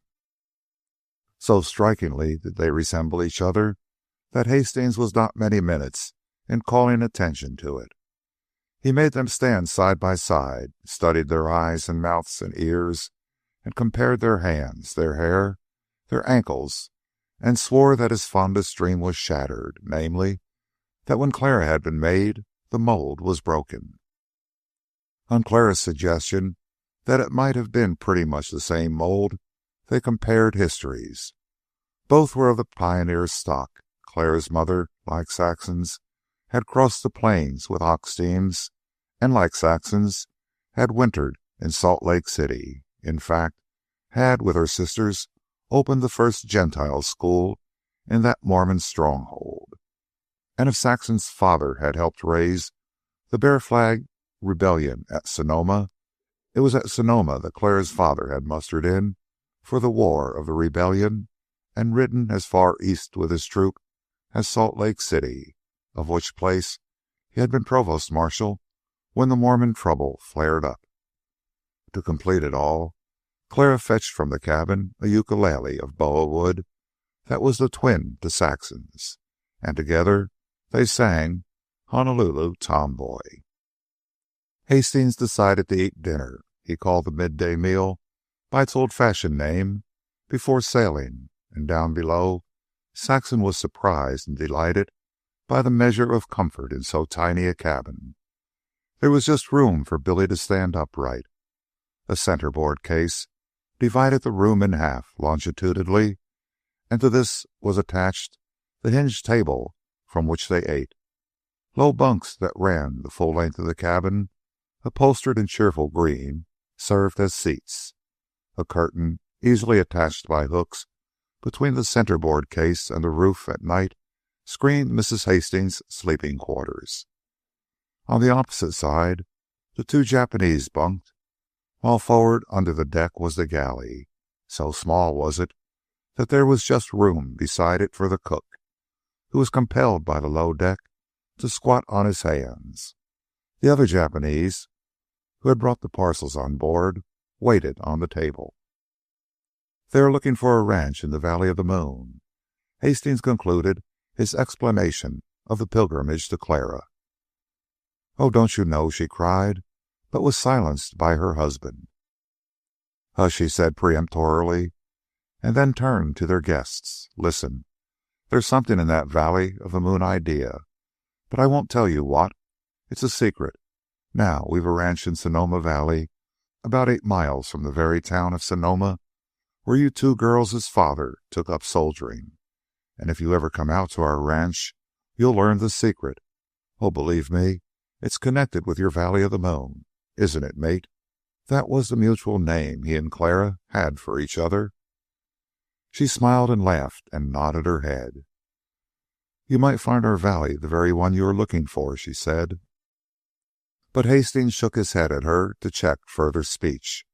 She turned to the fox terrier and made it speak for a piece of meat. "Her name's Peggy," she told Saxon. "We had 2 Irish terriers down in the South Seas, brother and sister, but they died. We call them Peggy and Possum. She's named after the original Peggy."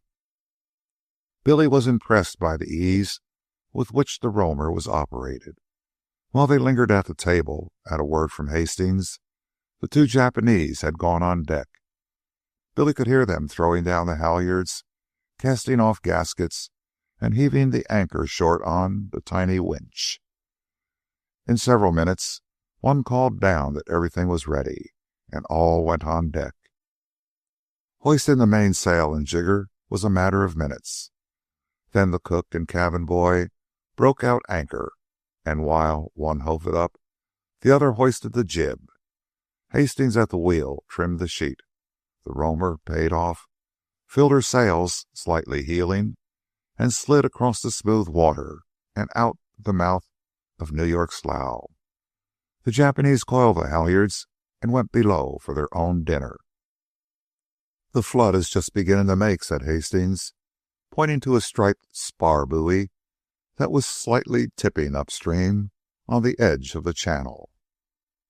The white houses of Collinsville, which they were nearing, disappeared behind a low island, though the Montezuma Hills, with their long, low, restful lines, slumbered on the horizon apparently as far away as ever. As the roamer passed the mouth of Montezuma Slough and entered the Sacramento, they came upon Collinsville close at hand. Saxon clapped her hands. "It's like a lot of toy houses," she said, "cut out of cardboard, and those hilly fields are just painted up behind." They passed many arks and houseboats of fishermen moored among the tules, and the women and children, like the men in the boats, were dark-skinned, black-eyed, foreign. As they proceeded up the river, they began to encounter dredges at work, biting out mouthfuls of the sandy river bottom and heaping it on top of the huge levees.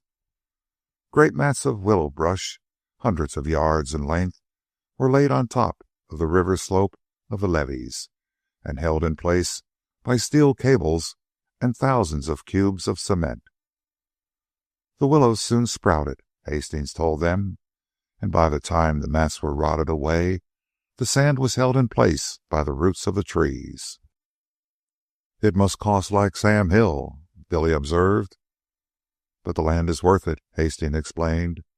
"This island land is the most productive in the world. This section of California is like Holland. You wouldn't think it, but the water we're sailing on is higher than the surface of the islands. They're like leaky boats, caulking, patching, pumping, night and day, and all the time. But it pays. It pays." Except for the dredgers, the fresh-piled sand, the dense willow thickets, and always Mount Diablo to the south, nothing was to be seen. Occasionally, a river steamboat passed, and blue herons flew into the trees. "It must be very lonely," Saxon remarked. Hastings laughed and told her she would change her mind later. Much he related to them of the riverlands, and after a while he got on the subject of tenant farming. Saxon had started him by speaking of the land-hungry Anglo-Saxons. Land hogs, he snapped. That's our record in this country. As one old Reuben told a professor of an agricultural experimental station, there ain't no sense in trying to teach me farming. I know all about it. Ain't I worked out 3 farms? It was his kind that destroyed New England. Back there, great sections are relapsing into wilderness. In one state, at least, the deer have increased until they are a nuisance. There are abandoned farms by the tens of thousands. I've gone over the list of them. Farms in New York, New Jersey, Massachusetts, Connecticut, offered for sale on easy payment. The prices asked wouldn't pay for the improvements, while the land, of course, is thrown in for nothing.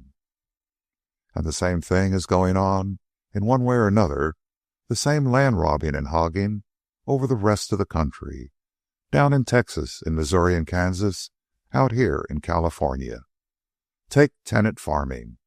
I know a ranch in my county where the land was worth $125 an acre, and it gave its return at that valuation. When the old man died, the son leased it to a Portuguese and went to live in the city. In 5 years, the Portuguese skimmed the cream and dried up the udder. The second lease with another Portuguese for 3 years gave 1/4 of the former return. No third Portuguese appeared to offer to lease it. There wasn't anything left. The ranch was worth $50,000 when the old man died.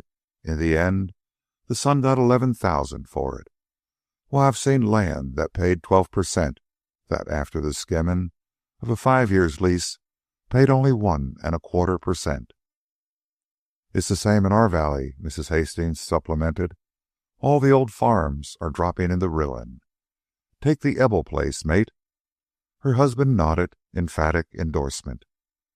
When we used to know it, it was a perfect paradise of a farm. There were dams and lakes, beautiful meadows, lush hayfields, red hills of grape lands, hundreds of acres of good pasture, heavenly groves of pines and oaks, a stone winery, stone barns, grounds. Oh, I couldn't describe it in hours. When Mrs. Bell died, the family scattered, and the leasing began. It's a ruin today. The trees have been cut and sold for firewood. There's only a little bit of the vineyard that isn't abandoned, just enough to make wine for the present Italian lessee, who are running a poverty-stricken milk ranch on the leavings of the soil. I rode over it last year and cried. The beautiful orchard is a horror. The grounds have gone back to the wild. Just because they didn't keep the gutters cleaned out, the rain trickled down and dry-rotted the timbers, and the big stone barn is caved in. The same with part of the winery. The other part is used for stabling cows, and the house, words can't describe. It's become a profession, Hastings went on, the movers. They lease, clean out, and gut a place in several years, and then move on. They're not like the foreigners, the Chinese and Japanese and the rest. In the main, they're a lazy vagabond, poor white sort, who do nothing else but skin the soil and move. Skin the soil and move. Now take the Portuguese and Italians in our country. They are different. They arrived in the country without a penny, and work for others of their countrymen until they've learned the language and their way about. Now they're not movers. What they are after is land of their own, which they will love and care for and conserve. But in the meantime, how to get it? Saving wages is slow. There's a quicker way. They lease. In 3 years, they can gut enough out of somebody else's land to set themselves up for life. It's a sacrilege, a veritable rape of the land. But what of it? It's the way of the United States. He turned suddenly to Billy. Look here, Roberts. You and your wife are looking for your bit of land. You want it bad. Now take my advice. It's cold, hard advice. Become a tenant farmer. Lease someplace where the old folks have died and the country isn't good enough for the sons and daughters. Then gut it. Wring the last dollar out of the soil Repair nothing, and in 3 years you'll have your own place paid for. Then turn over a new leaf and love your soil. Nourish it. Every dollar you feed it will return you too. And have nothing scrub about the place. If it's a horse, a cow, a pig, a chicken, or a blackberry vine, see that it's thoroughbred. But it's wicked, Saxon wrung out. It's wicked advice. We live in a wicked age, Hastings countered, smiling grimly. This wholesale land skimming is the national crime of the United States today. Nor would I give your husband such advice if I weren't absolutely certain that the land he skins would be skinned by some Portuguese or Italian if he refused. As fast as they arrive and settle down, they send for their sisters and their cousins and their aunts. If you were thirsty, if a warehouse were burning and beautiful Rhine wine was running to waste, would you stay your hand from scooping a drink? Well, the national warehouse is afire in many places, and no end of the good things are running to waste. Help yourself. If you don't, the immigrants will. Oh, you don't know him, Mrs. Hastings hurried to explain. He spends all his time on the ranch in conserving the soil. There are over 1,000 acres of woods alone. And though he thins and forests like a surgeon, he won't let a tree be chopped without his permission. He's even planted 100,000 trees. He's always draining and ditching to stop erosion, and experimenting with pasture grasses. And every little while, he buys some exhausted adjoining ranch and starts building up the soil. Wherefore I know what I'm talking about, Hastings broke in, and my advice holds. I love the soil, yet tomorrow, things being as they are, and if I were poor, I'd gut 500 acres in order to buy 25 for myself. When you get into Sonoma Valley, look me up, and I'll put you on to the whole game, and both ends of it.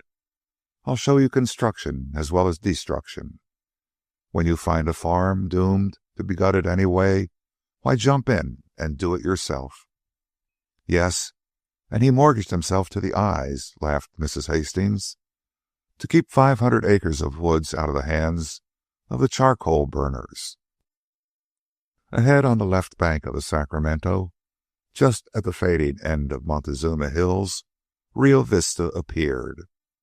The roamers slipped through the smooth water, past steamboat wharves, landing stages, and warehouses.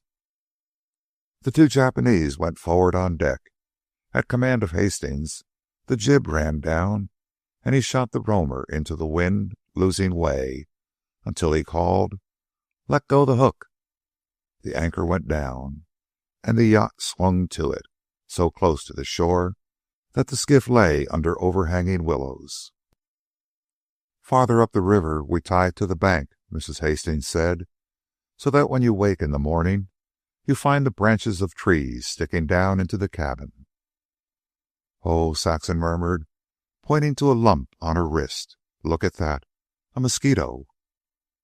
"Pretty early for them," Hastings said, "but later on they're terrible. I've seen 'em so thick that I couldn't back the jib against them." Saxon was not nautical enough to appreciate his hyperbole, though Billy grinned. "There are no mosquitoes in the Valley of the Moon," she said. "No, never," said Mrs. Hastings, whose husband began immediately to regret the smallness of the cabin, which prevented him from offering sleeping accommodations. An automobile bumped along the top of the levee, and the young boys and girls in it cried, "Oh, you kid," to Saxon and Billy and Hastings, who was rowing them ashore in the skiff.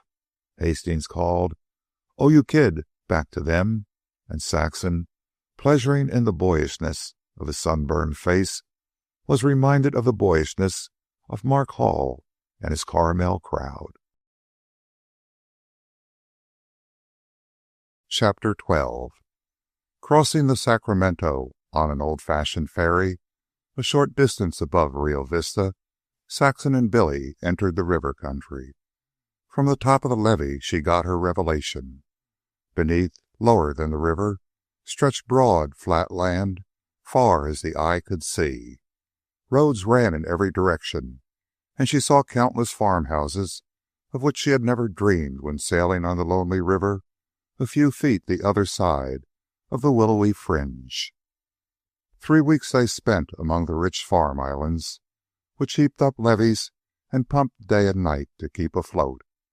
It was a monotonous land, with unvarying richness of soil, and with only one landmark, Mount Diablo, ever to be seen, sleeping in the midday azure, limping its crinkled mass against the sunset sky, or forming like a dream out of the silver dawn. Sometimes on foot, often by launch, they crisscrossed and threaded the river region as far as the peatlands of the Middle River, down the San Joaquin to Antioch, and up Georgiana Slough to Walnut Grove on the Sacramento. And it proved a foreign land. The workers of the soil teemed by thousands, yet Saxon and Billy knew what it was to go a whole day without finding anyone who spoke English. They encountered, sometimes in whole villages, Chinese, Japanese, Italians, Portuguese, Swiss, Hindus, Koreans, Norwegians, Danes, French, Armenians, Slavs, and almost every nationality save American. One American they found on the lower reaches of Georgiana, who eked an illicit existence by fishing with traps. Another American, who spouted blood and destruction on all political subjects, was an itinerant bee farmer.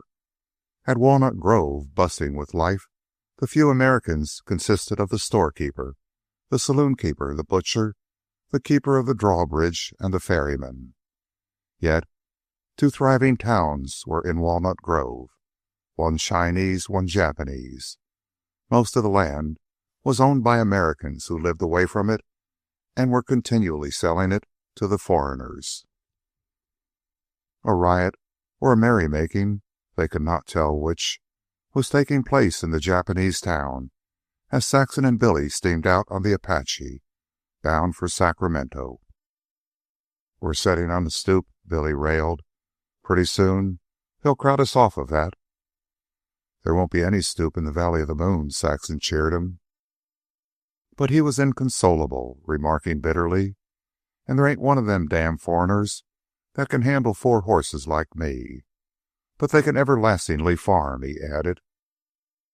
And Saxon, looking at his moody face, was suddenly reminded of a lithograph she had seen in her childhood. It was of a Plains Indian, in paint and feathers, astride his horse, and gazing with wondering eyes at a railroad train rushing along a fresh-made track. The Indian had passed, she remembered, before the tide of new life that brought the railroad. And were Billy and his kind doomed to pass, she pondered, before this new tide of life, amazingly industrious, that was flooding in from Asia and Europe? At Sacramento they stopped 2 weeks, where Billy drove team and earned the money to put them along on their travels. Also, life in Oakland and Carmel, close to the salt edge of the coast, had spoiled them for the interior. Too warm was their verdict of Sacramento, and they followed the railroad west, through a region of swampland, to Davisville. Here they were lured aside, and to the north, to Pretty Woodland, where Billy drove team for a fruit farm, and where Saxon wrung from him a reluctant consent for her to work a few days in the fruit harvest. She made an important and mystifying secret of what she intended doing with her earnings, and Billy teased her about it until the matter passed from his mind. Nor did she tell him of a money order enclosed with a certain blue slip of paper in a letter to Bud Struthers. They began to suffer from the heat. Billy declared they had strayed out of the blanket climate. "There are no redwoods here," Saxon said. "We must go west toward the coast. It is there we'll find the Valley of the Moon." From Woodland they swung west and south along the county roads to the fruit paradise of Vaughaville. Here Billy picked fruit, then drove team, and here Saxon received a letter and a tiny express package from Bud Struthers. When Billy came into camp from the day's work, she bade him stand still and shut his eyes. For a few seconds she fumbled and did something to the breast of his cotton work shirt. Once he felt a slight prick, as of a pin point, and grunted, while she laughed and bullied him to continue keeping his eyes shut. "Close your eyes and give me a kiss," she sang, "and then I'll show you what is." She kissed him, and when he looked down he saw, pinned to his shirt, the gold medals he had pawned the day they had gone to the moving picture show and received their inspiration to return to the land. "You darn kid," he exclaimed, as she caught her to him. "So that's what you blew your fruit money in on, and I never guessed. Come here, do you?" And thereupon she suffered the pleasant mastery of his brawn, and was hugged and wrestled with until the coffee pot boiled over and she darted from him to the rescue. "I kinda always been a mite proud of 'em," he confessed, as he rolled his after-supper cigarette. "They take me back to my kid days when I amateured it to beat the band. I was some kid in them days, believe me. But say, d'ye know, they clean slipped my recollection. Oakland's 1,000 years away from you and me, and 10,000 miles. "Then this will bring you back to it," Saxon said, opening Bud's letter and reading it aloud. Bud had taken it for granted that Billy knew the wind-up of the strike, so he devoted himself to the details as to which men had got their jobs back and which had been blacklisted. To his own amazement, he had been taken back and was now driving Billy's horses. Still more amazing was the further information he had to impart. The old foreman of the West Oakland stables had died, and since then 2 other foremen had done nothing but make messes of everything. The point of all, which was that the boss had spoken that day to Bud, regretting the disappearance of Billy. "Don't make no mistake," Bud wrote. "The boss is on to all your curves. I bet he knows every scab you slugged. Just the same, he says to me, 'Struthers, if you ain't at liberty to give me his address, just write yourself and tell him for me to come a-running. I'll give him $125 a month to take hold the stables.'" Saxon waited with well-concealed anxiety when the letter was finished. Billy stretched out, leaning on one elbow, blew a meditative ring of smoke. His cheap work shirt, incongruously brilliant with the gold of the medals that flashed in the firelight, was open in front, showing the smooth skin and splendid swell of chest. He glanced around at the blankets bowered in a green screen and waiting, at the campfire and the black and battered coffee pot, at the well-worn hatchet, half buried in a tree trunk, and lastly, at Saxon. His eyes embraced her, then into them came a slow expression of inquiry, but she offered no help. "Well," he uttered finally, "all you got to do is write Bud Struthers and tell him not on the boss's ugly tintype. And while you're about it, I'll send him the money to get my watch out.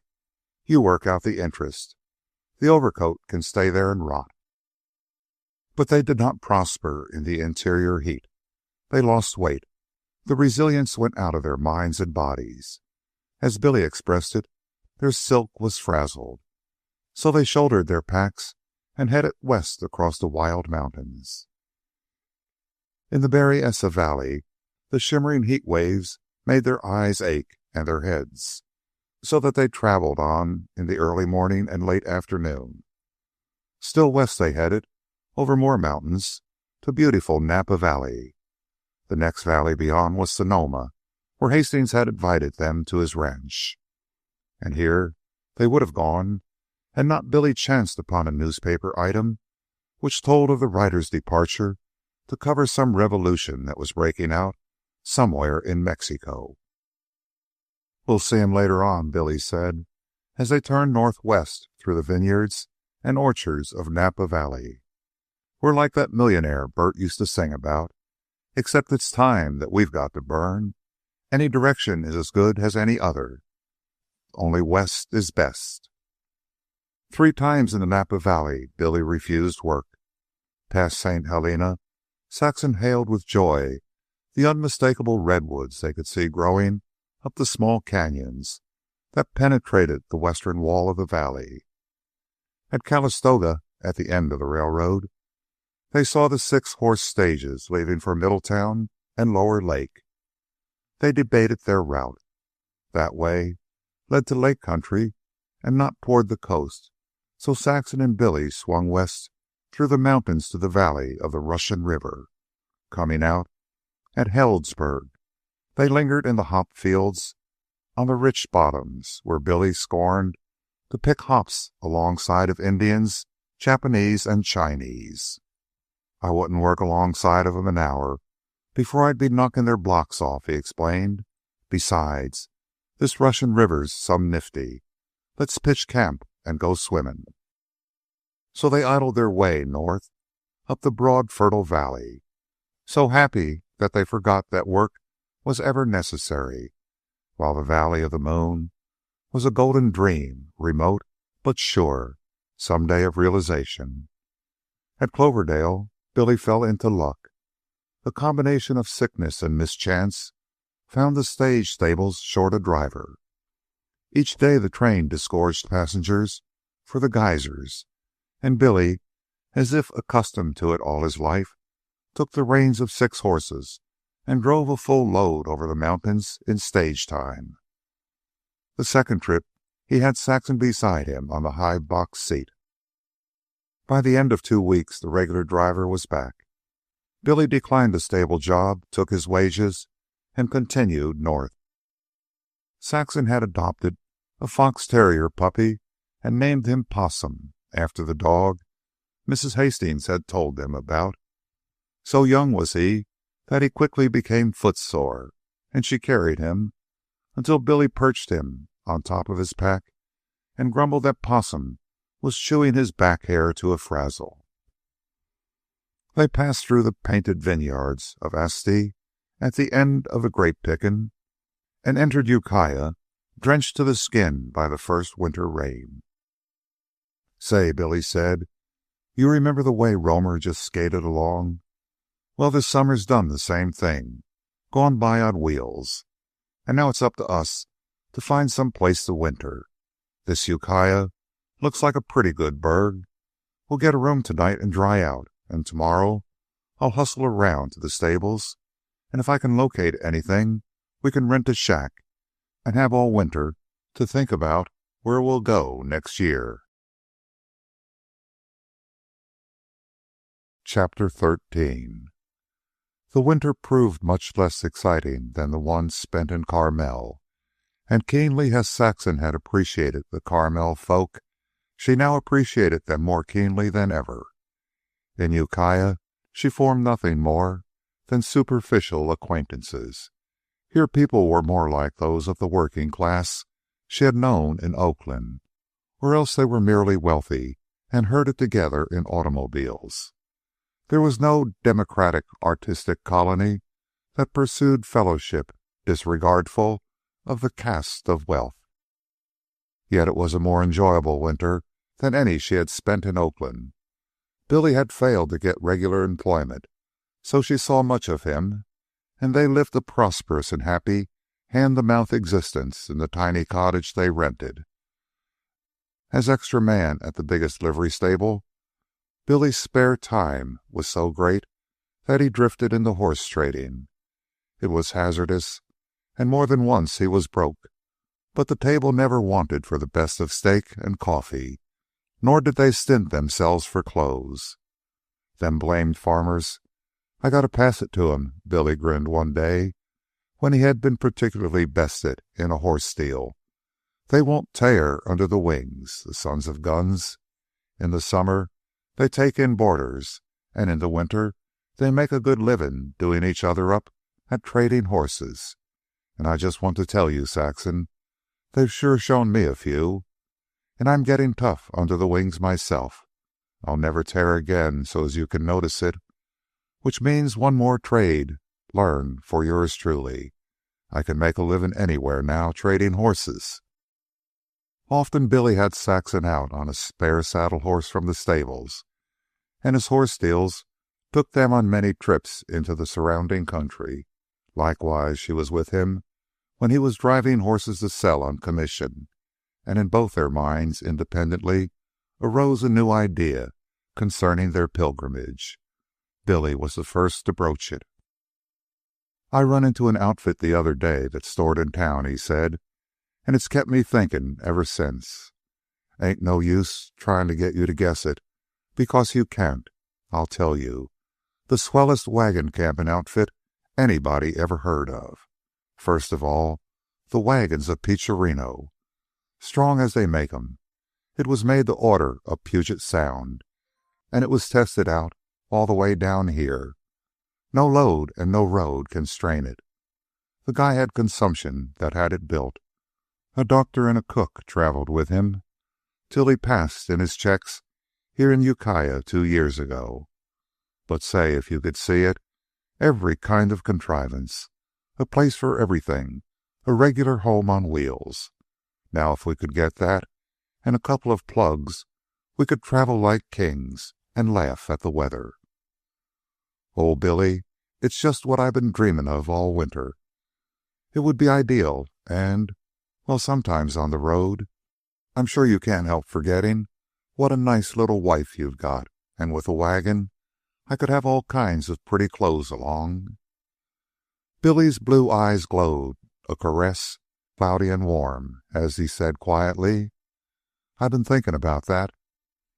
"And you can carry a rifle and a shotgun and fishing poles and everything," she rushed along, "and a good big axe, man-size, instead of that hatchet you're always complaining about. And Possum can lift up his legs and rest. And, but suppose you can't buy it. How much do they want?" $150 big bucks, he answered, "but dirt cheap at that. It's giving it away. I tell you that rig wasn't built for a cent less than $400, and I know wagon work in the dark. Now, if I can put through the dicker with Caswell's 6 horses, say, I just got on to that horse buyer today. If he buys 'em, who do you think he'll ship 'em to? To the boss, right to the West Oakland stables. I'm going to get you to write to him. Traveling as we're going to, I can pick up bargains, and if the boss will talk, I can make the regular horse buyer's commission. He'll have to trust me with a lot of money, though, which most likely he won't, knowing all his scabs I beat up." "If he could trust you to run his stable, I guess he isn't afraid to let you handle his money," Saxon said. Billy shrugged his shoulders in modest dubiousness. "Well, anyway, as I was saying, if I can sell Caswell's 6 horses, why, we can stand off this month's bills and buy the wagon." "But horses?" Saxon queried anxiously. "They'll come later, if I have to take a regular job for 2 or 3 months. The only trouble with that would be it runs us pretty well along in the summer before we could pull out. But come on downtown, and I'll show you the outfit right now." Saxon saw the wagon and was so infatuated with it that she lost a night's sleep from sheer insomnia of anticipation. Then Caswell's 6 horses were sold, the month's bills held over, and the wagon became theirs.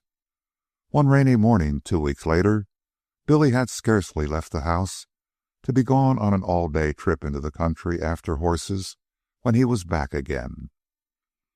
"Come on," he called to Saxon from the street. "Get your things on and come along. I want to show you something."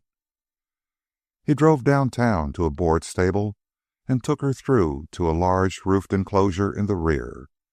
There he led to her a span of sturdy, dappled chestnuts with cream-colored manes and tails.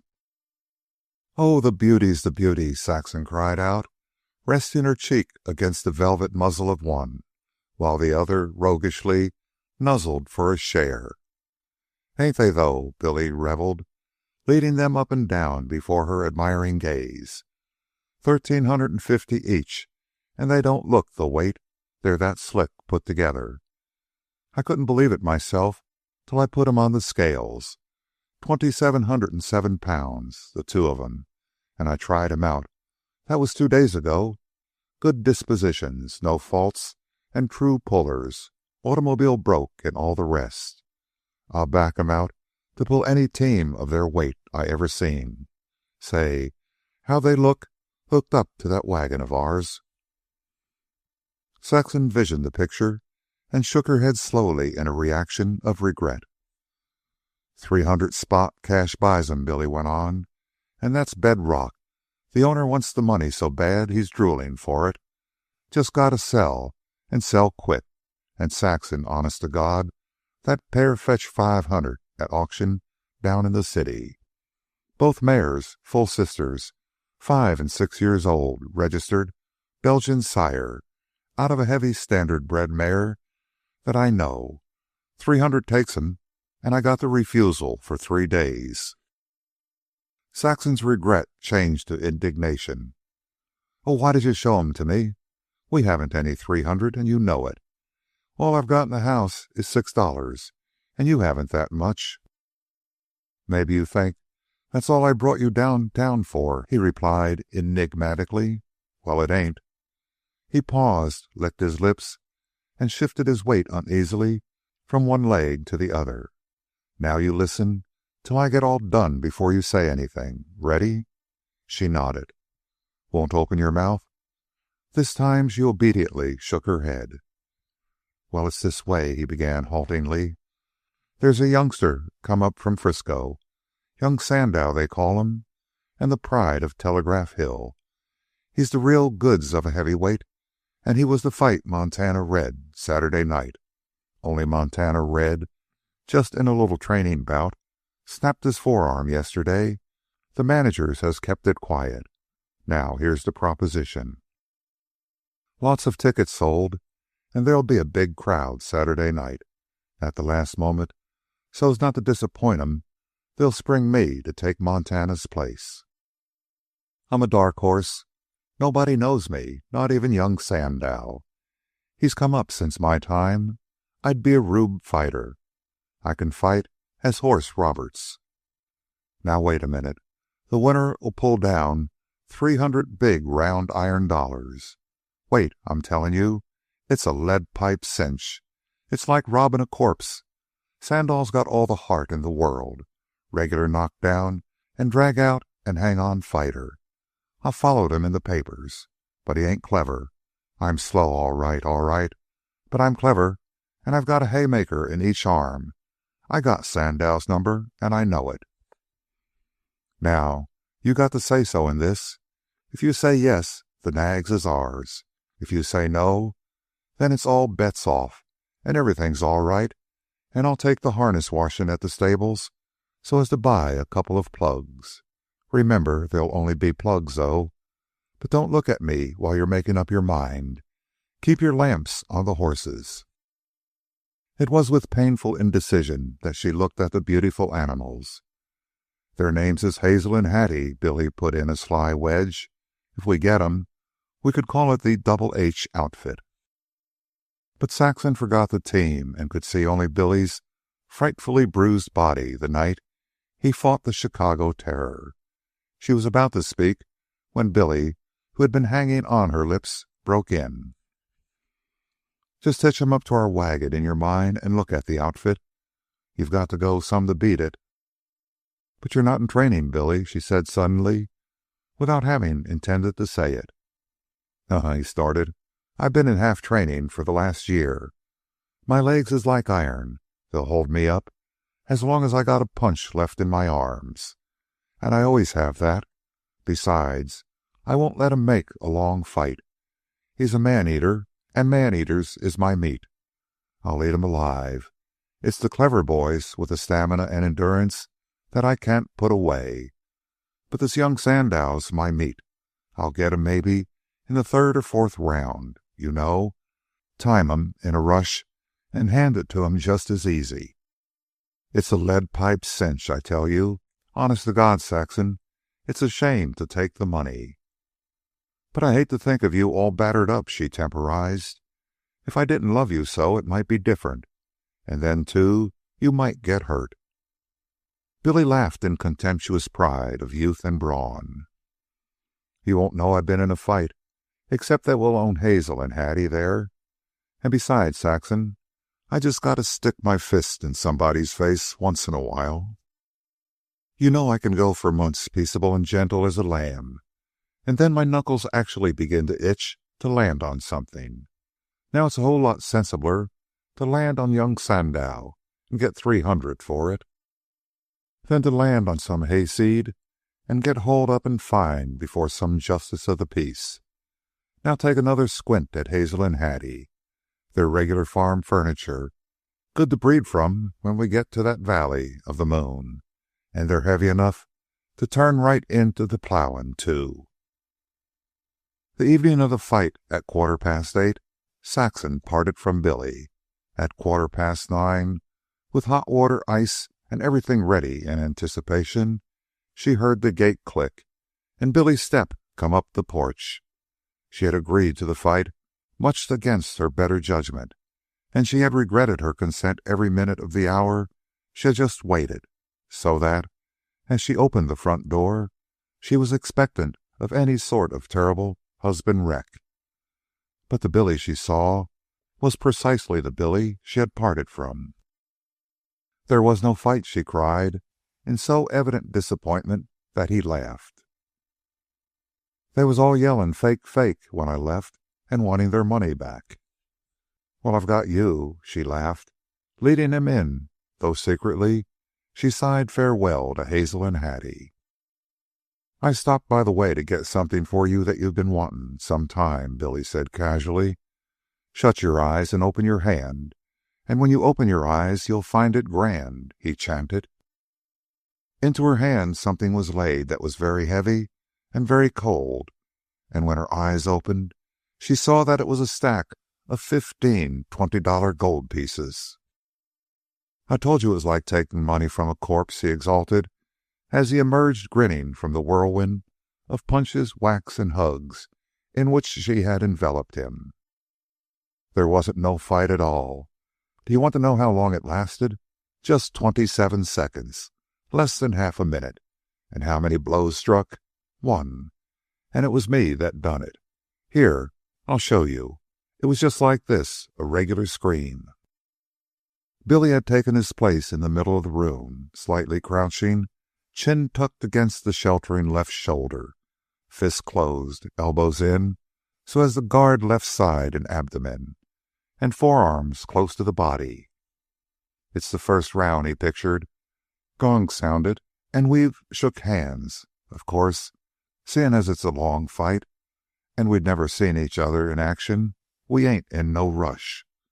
We're just feeling each other out and fiddling around. 17 seconds like that. Not a blow struck, nothing. And then it's all off with the big Swede. It takes some time to tell it, but it happened in a jiffy, less than 1/10 of a second. I wasn't expecting it myself. We're awful close together.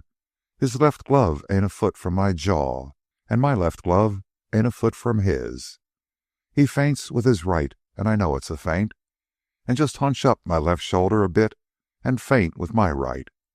That draws his guard over just about 1 inch, and I see my opening. My left ain't got a foot to travel.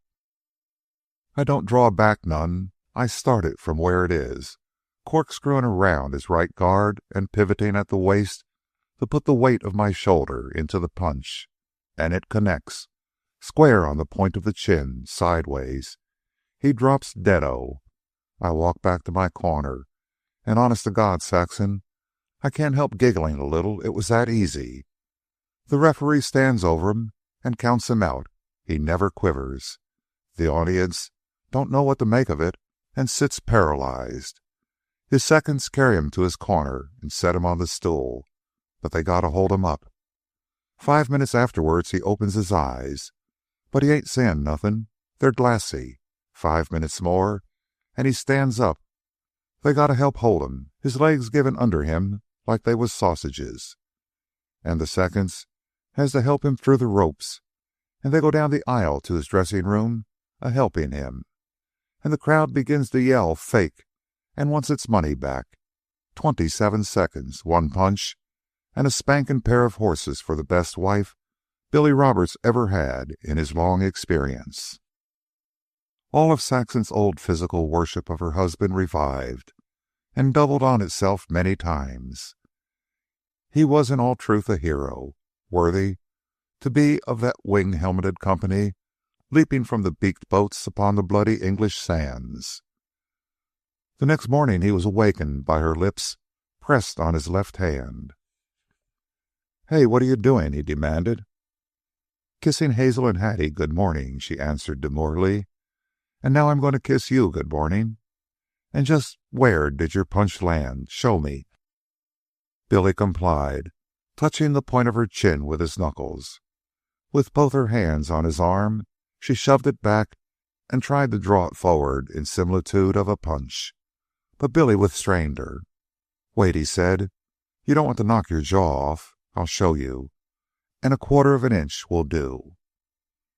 And at a distance of 1/4 of an inch from her chin, he administered the slightest flick of a tap.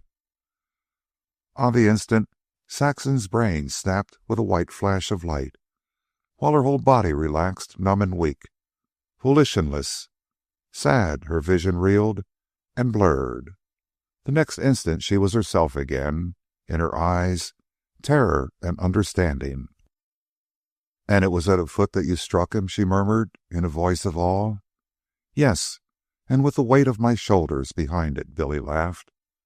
"Oh, that's nothing. Here, let me show you something else." He searched out her solar plexus and did no more than snap his middle finger against it. This time she experienced a simple paralysis, accompanied by a stoppage of breath, but with a brain and vision that remained perfectly clear. In a moment, however, all the unwanted sensations were gone. "Solar plexus," Billy elucidated. "Imagine what it's like when the other fellow lifts a wallop to it all the way from his knees. That's the punch that won the championship of the world for Bob Fitzsimmons." Saxon shuddered, then resigned herself to Billy's playful demonstration of the weak points in the human anatomy. He pressed the tip of a finger into the middle of her forearm, and she knew excruciating agony. On either side of her neck, at the base, he dented gently with his thumbs, and she felt herself quickly growing unconscious. "That's one of the death touches of the Japs," he told her, and went on, accompanying grips and holds with a running exposition. "Here's the toe hold that Notch defeated Hackenschmidt with.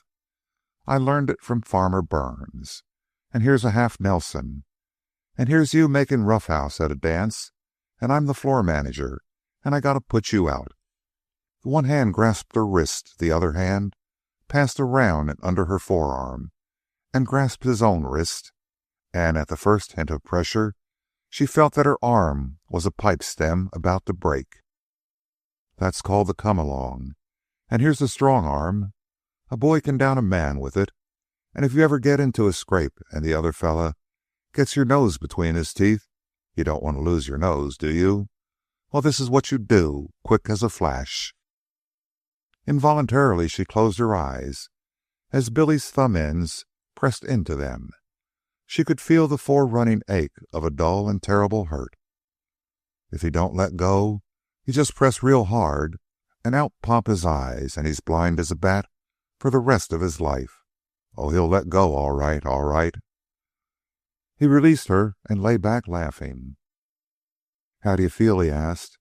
"Those ain't boxing tricks, but they're all in the game of roughhouse." "I feel like revenge," she said, trying to apply the come-along to his arm. When she exerted the pressure, she cried out with pain, for she had succeeded only in hurting herself. Billy grinned at her futility. She dug her thumbs into his neck in imitation of the Japanese death touch, then gazed ruefully at the bent ends of her nails.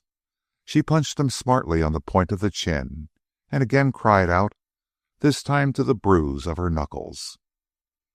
"Well, this can't hurt me," she gritted through her teeth as she assailed his solar plexus with her doubled fists. By this time he was in a roar of laughter. Under the sheaths of muscles that were his armor, the fatal nerve center remained impervious. "Go on, do it some more," he urged when she had given up. breathing heavily. "It feels fine, like you was tickling me with a feather." "All right, Mr. Man," she threatened balefully. "You can talk about your grips and death touches and all the rest. But that's all man's game. I know something that will beat them all, that will make a strong man as helpless as a baby. Wait a minute till I get it. There, shut your eyes. Ready? I won't be a second." He waited with closed eyes, and then softly, as rose petals fluttering down, he felt her lips on his mouth. "You win," he said in solemn ecstasy, and passed his arms around her. Chapter 14. In the morning, Billy went downtown to pay for Hazel and Hattie. It was due to Saxon's impatient desire to see them that he seemed to take a remarkably long time about so simple a transaction. But she forgave him when he arrived with the 2 horses hitched to the camping wagon. "Had to borrow the harness," he said. "Pass Possum up and climb in, and I'll show you the Double H outfit, which is some outfit, I'm telling you." Saxon's delight was unbounded and almost speechless as they drove out into the country behind the dappled chestnuts with the cream-colored tails and manes. The seat was upholstered, high-backed, and comfortable, and Billy raved about the wonders of the efficient brake. He trotted the team along the hard country road to show the standard going in them, and put them up a steep earth road, almost hub-deep with mud, to prove that the light Belgium sire was not wanting in their make-up. When Saxon at last lapsed into complete silence, he studied her anxiously with quick sidelong glances. She sighed and asked, "When do you think we'll be able to start?" "Maybe in 2 weeks, or maybe in 2 or 3 months," he sighed with solemn deliberation. "We're like the Irishman with the trunk and nothing to put in it. Here's the wagon, here's the horses, and nothing to pull. I know a peach of a shotgun I can get, second hand, $18. But look at the bills we owe. Then there's a new .22 automatic rifle I want for you, and the .30-30 I've had my eye on for deer. And you want a good jointed pole as well as me, and tackle cost like Sam Hill, and harness like I want will cost $50 cold, and the wagon ought to be painted. Then there's the pasture ropes and nose bags and a harness punch and all such things. And Hazel and Hattie eating their heads off all the time we're waiting.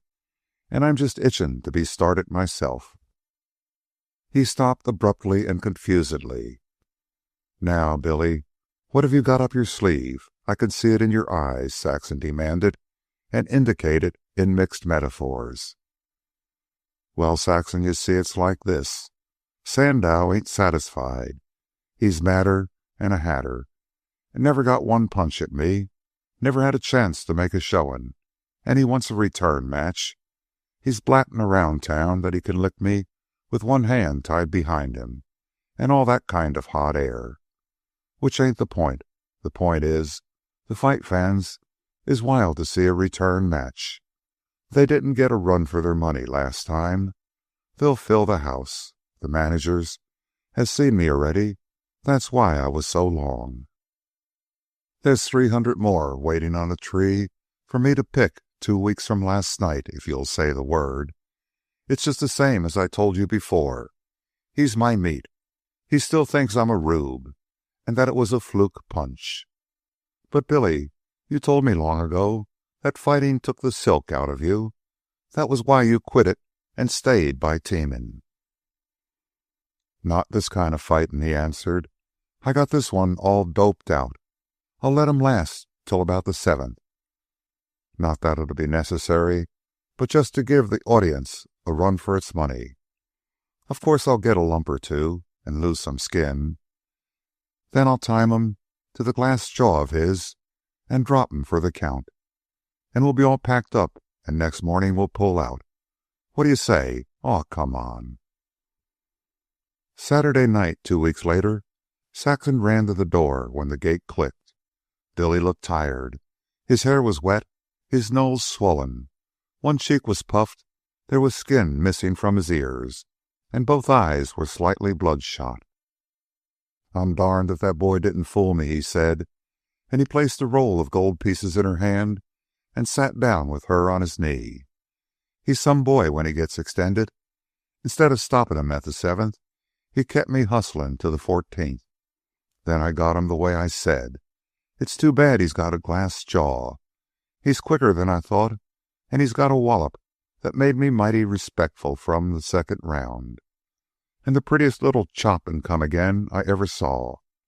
But that glass jaw, he kept it in cotton wool to the 14th, and then I connected. And say, I'm mighty glad it did last 14 rounds. I still got all my silk. I could see that easily. I wasn't breathing much, and every round was fast. And my legs was like iron. I could have fought 40 rounds, you see. I never said nothing, but I've been suspicious all the time after that beating the Chicago Terror gave me." "Nonsense. You would have known it long before now," Saxon cried. "Look at all your boxing and wrestling and running at Carmel." "Nope." Billy shook his head with the conviction of utter knowledge. "That's different. It don't take it out of you. You gotta be up against the real thing, fighting for life, round after round. With a husky, you know, that ain't lost a thread of his silk yet. Then, if you don't blow up, if your legs is steady, and your heart ain't burstin', and you ain't wobbly and all, and no signs of queer street in your head, why then, you know you still got all your silk." "And I got it. I got all mine, do you hear me? And I ain't going to risk it on no more fights. That's straight. Easy money's the hardest in the end. From now on it's horse buying on commish, and you and me on the road till we find the Valley of the Moon." Next morning early, they drove out of Ukiah. Possum sat on the seat between them, his rosy mouth agape with excitement.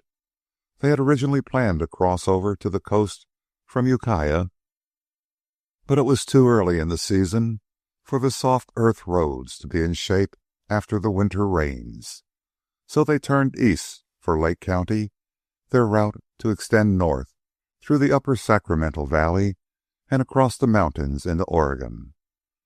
Then they would circle west to the coast, where the roads by that time would be in condition, and come down its length to the Golden Gate.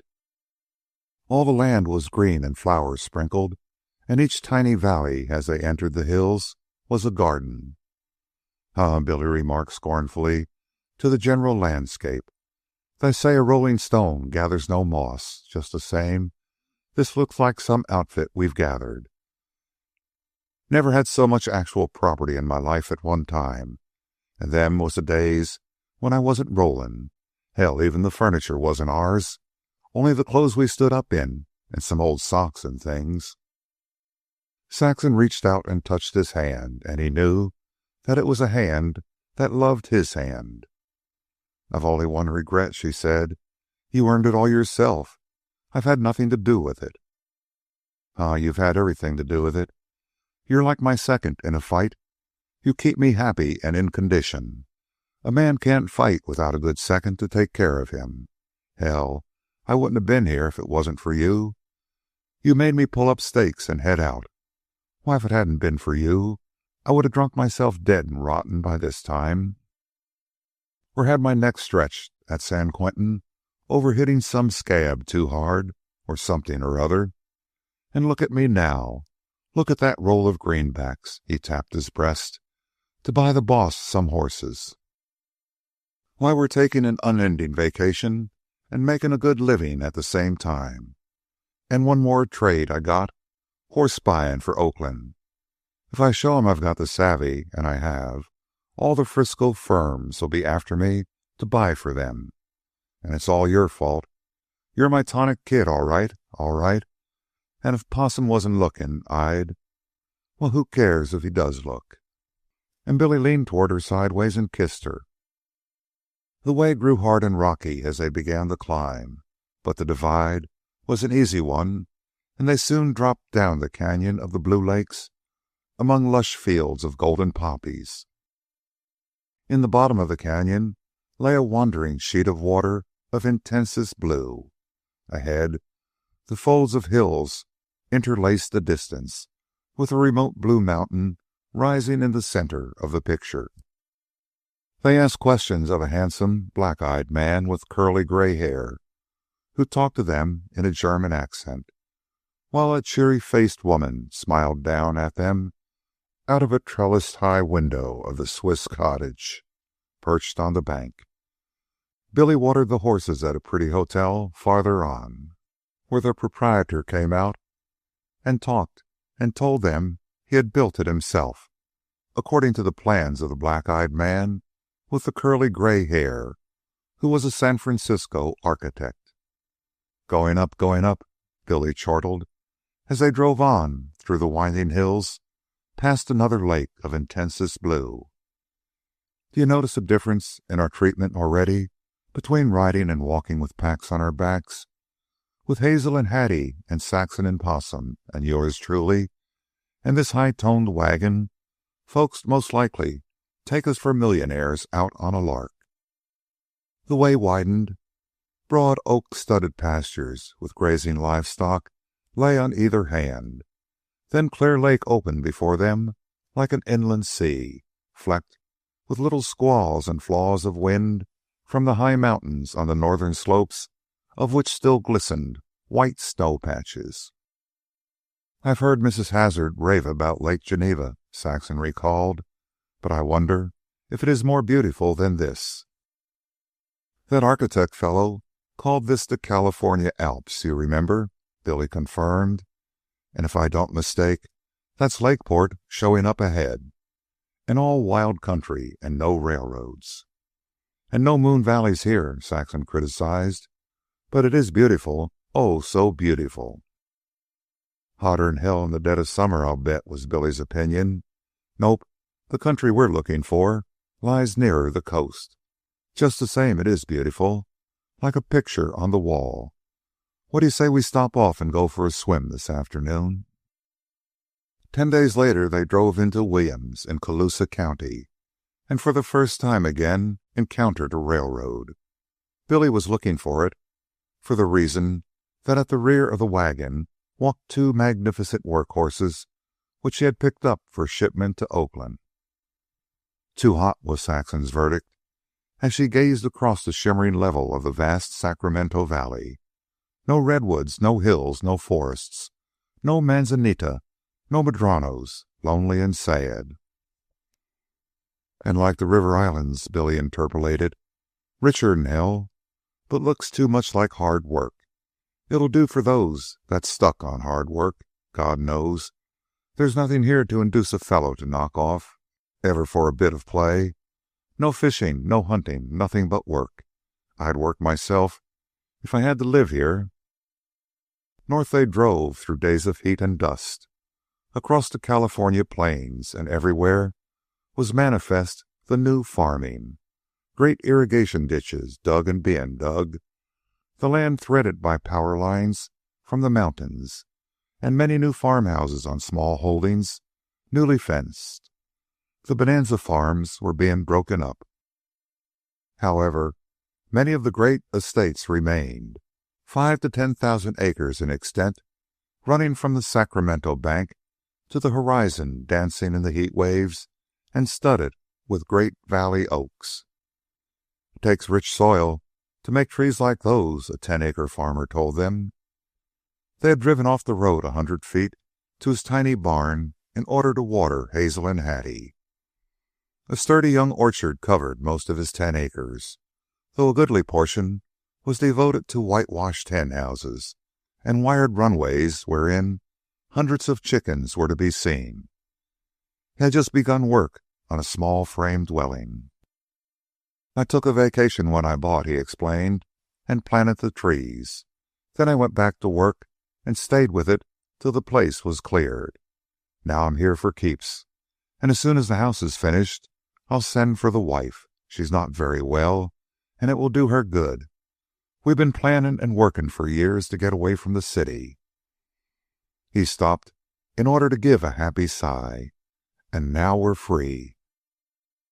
The water in the trough was warm from the sun. "Hold on," the man said. "Don't let them drink that. I'll give it to 'em cool."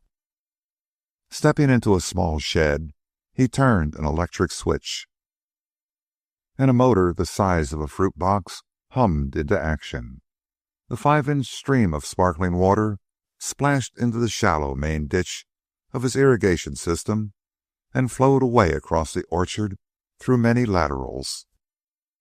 "Isn't it beautiful, huh? Beautiful, beautiful," the man chanted in an ecstasy. "It's bud and fruit. It's blood and life. Look at it. It makes a gold mine laughable and a saloon a nightmare. I know.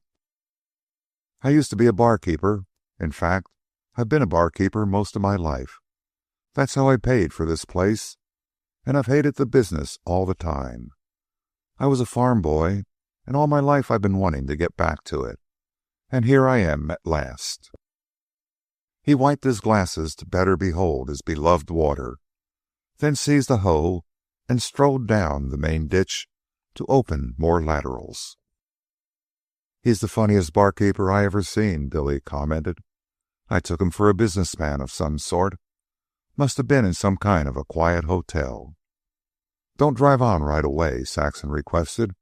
"I want to talk with him." He came back, polishing his glasses, his face beaming, watching the water as if fascinated by it. It required no more exertion on Saxon's part to start him than had been required on his part to start the motor. "The pioneers settled all this in the early '50s, he said. "The Mexicans never got this far, so it was government land. Everybody got 160 acres, and such acres. The stories they tell about how much wheat they got to the acre are almost unbelievable. Then several things happened. The sharpest and steadiest of the pioneers held what they had and added to it from the other fellows. It takes a great many quarter sections to make a bonanza farm. It wasn't long before it was most all bonanza farms." "They were the successful gamblers," Saxon put in, remembering Mark Hall's words. The man nodded appreciatively and continued. "The old folks schemed and gathered and added the land into the big holdings, and built the great barns and mansions, and planted the house orchards and flower gardens. The young folks were spoiled by so much wealth and went away to the cities to spend it, and old folks and young united in one thing, in impoverishing the soil.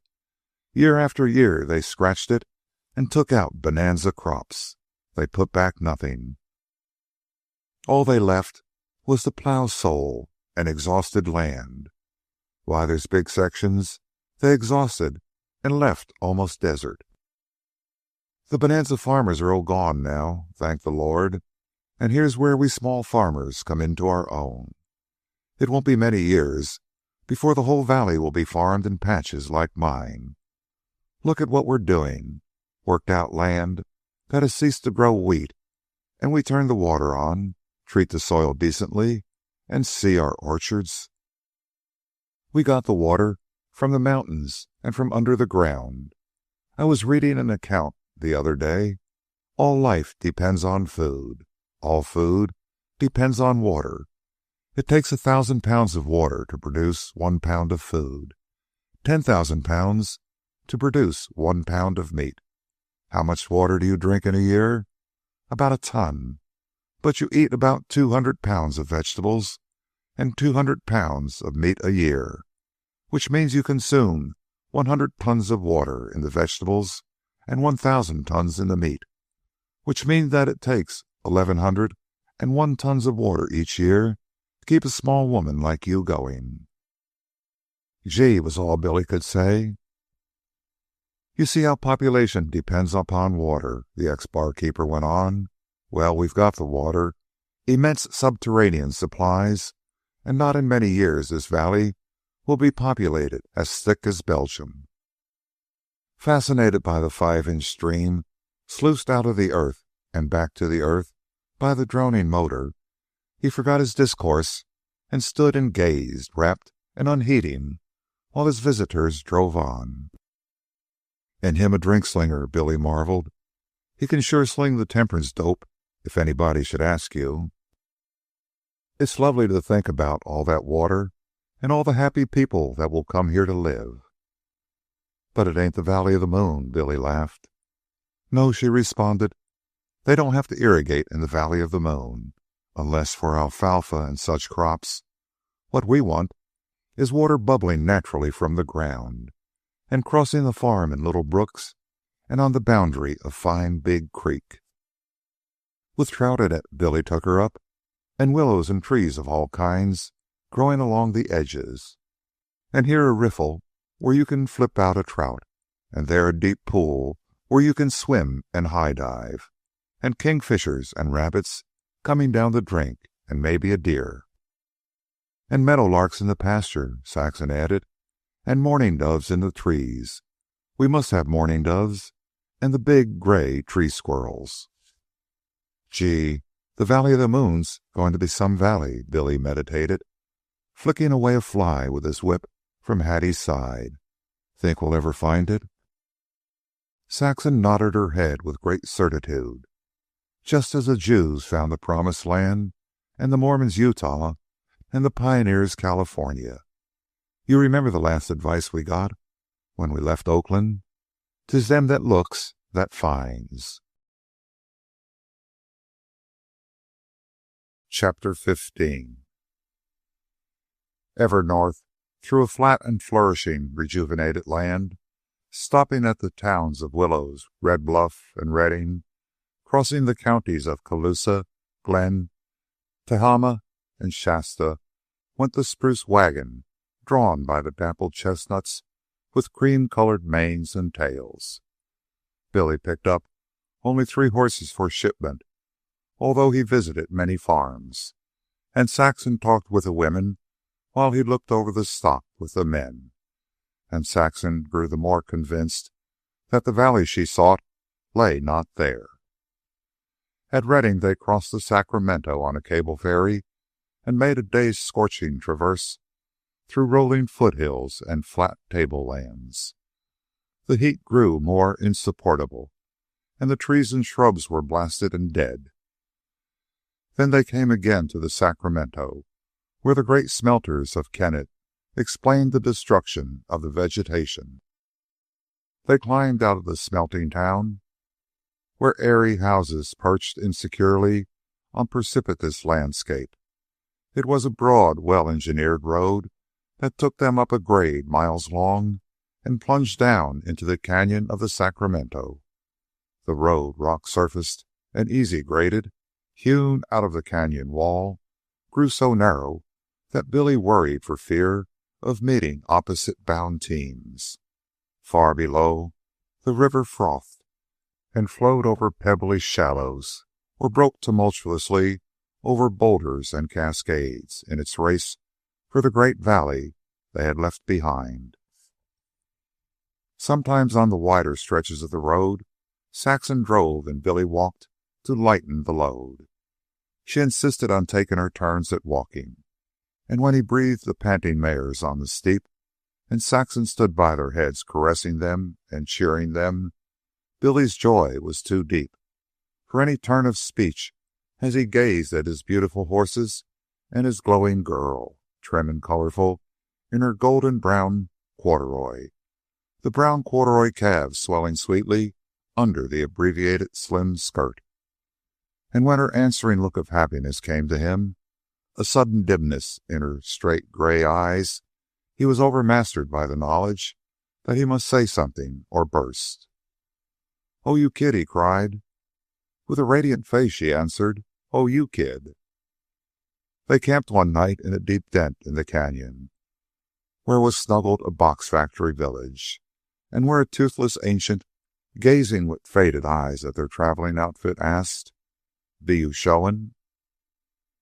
They passed Castle Crags, mighty bastioned and glowing red against the palpitating blue sky.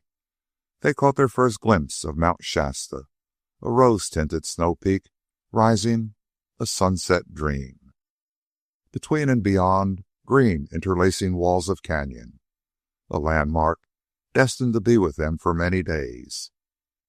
At unexpected turns, after mounting some steep grade, Shasta would appear again, still distant, now showing two peaks and glacial fields of shimmering white. Miles and miles and days they climbed, with Shasta ever developing new forms and phases in her summer snows. "A moving picture in the sky," said Billy at last. "Oh, it is all so beautiful," sighed Saxon. "But there are no moon valleys here." They encountered a plague of butterflies, and for days drove through untold billions of the fluttering beauties that covered the road with uniform velvet brown.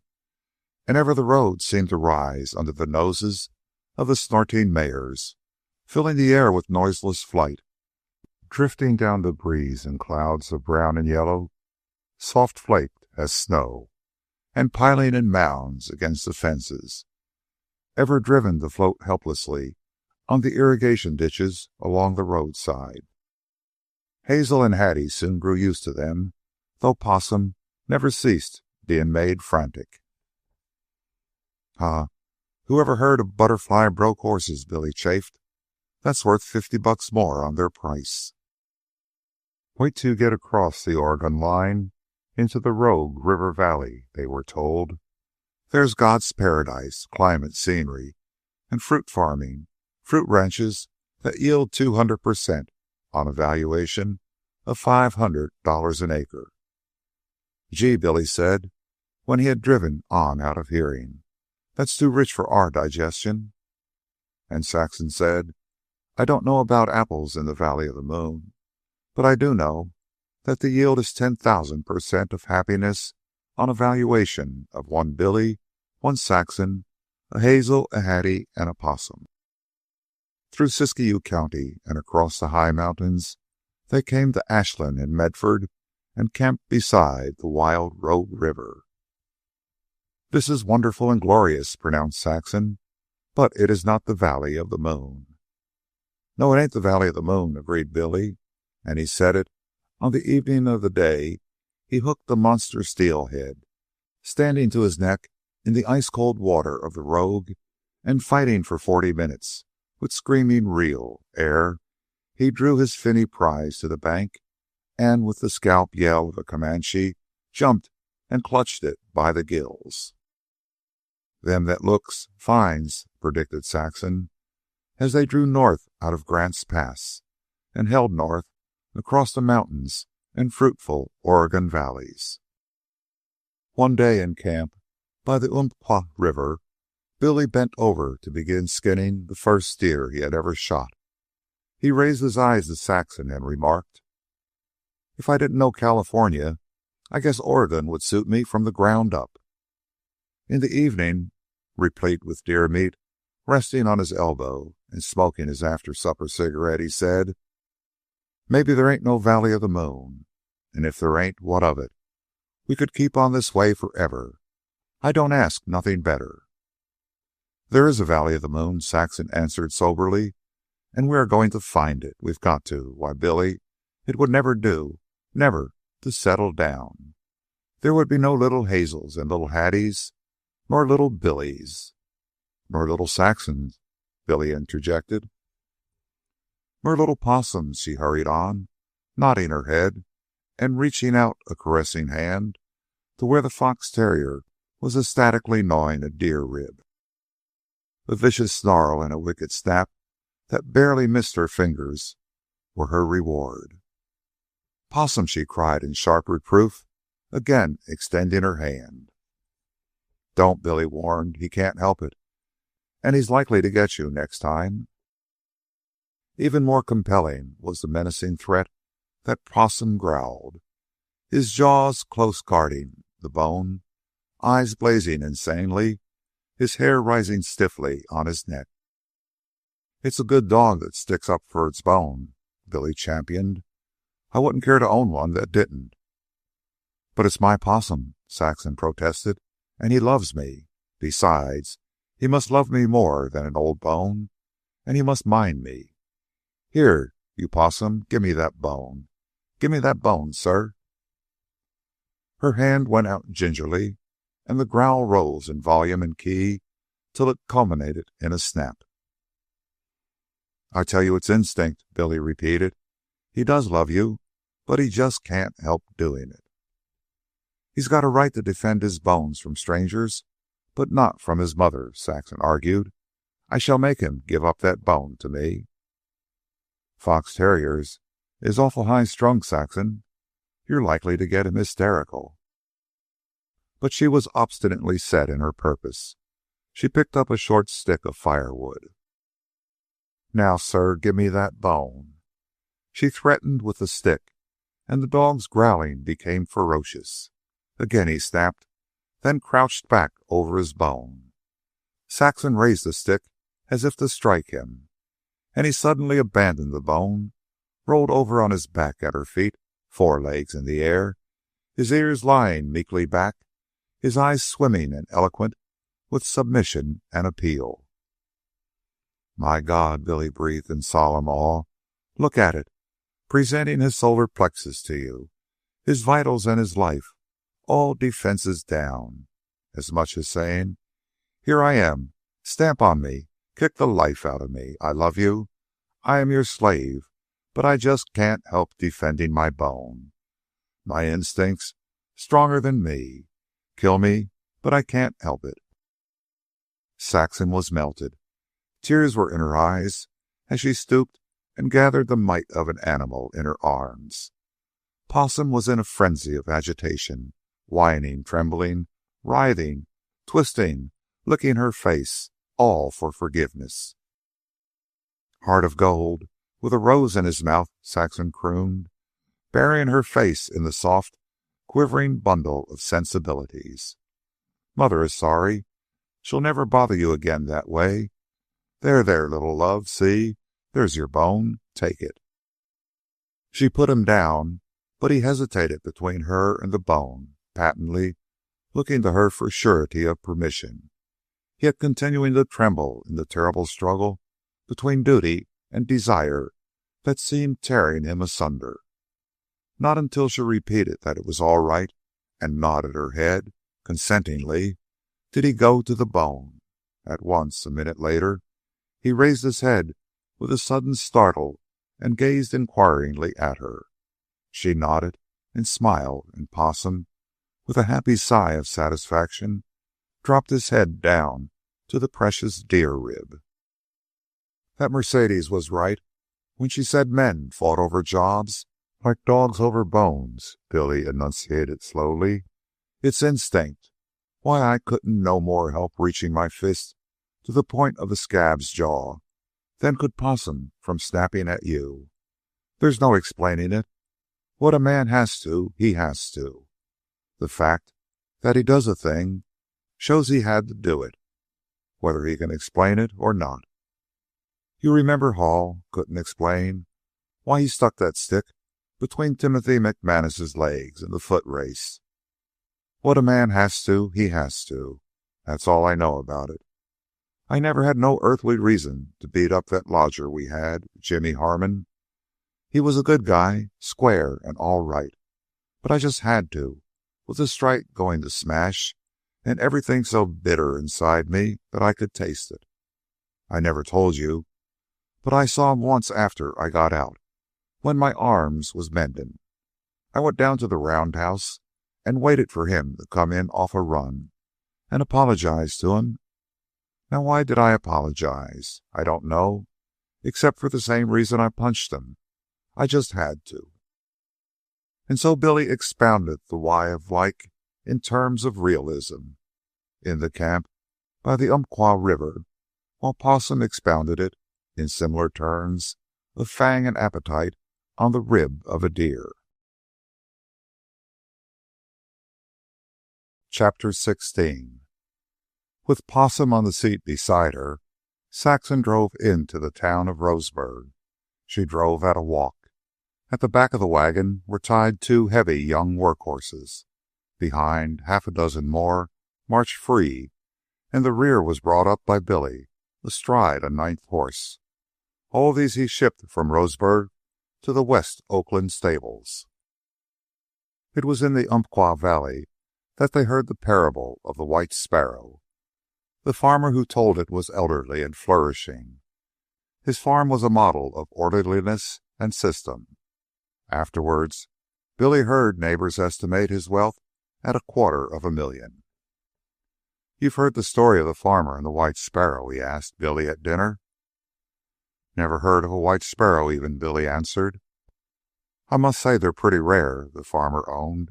"But here's the story. Once there was a farmer who wasn't making much of a success.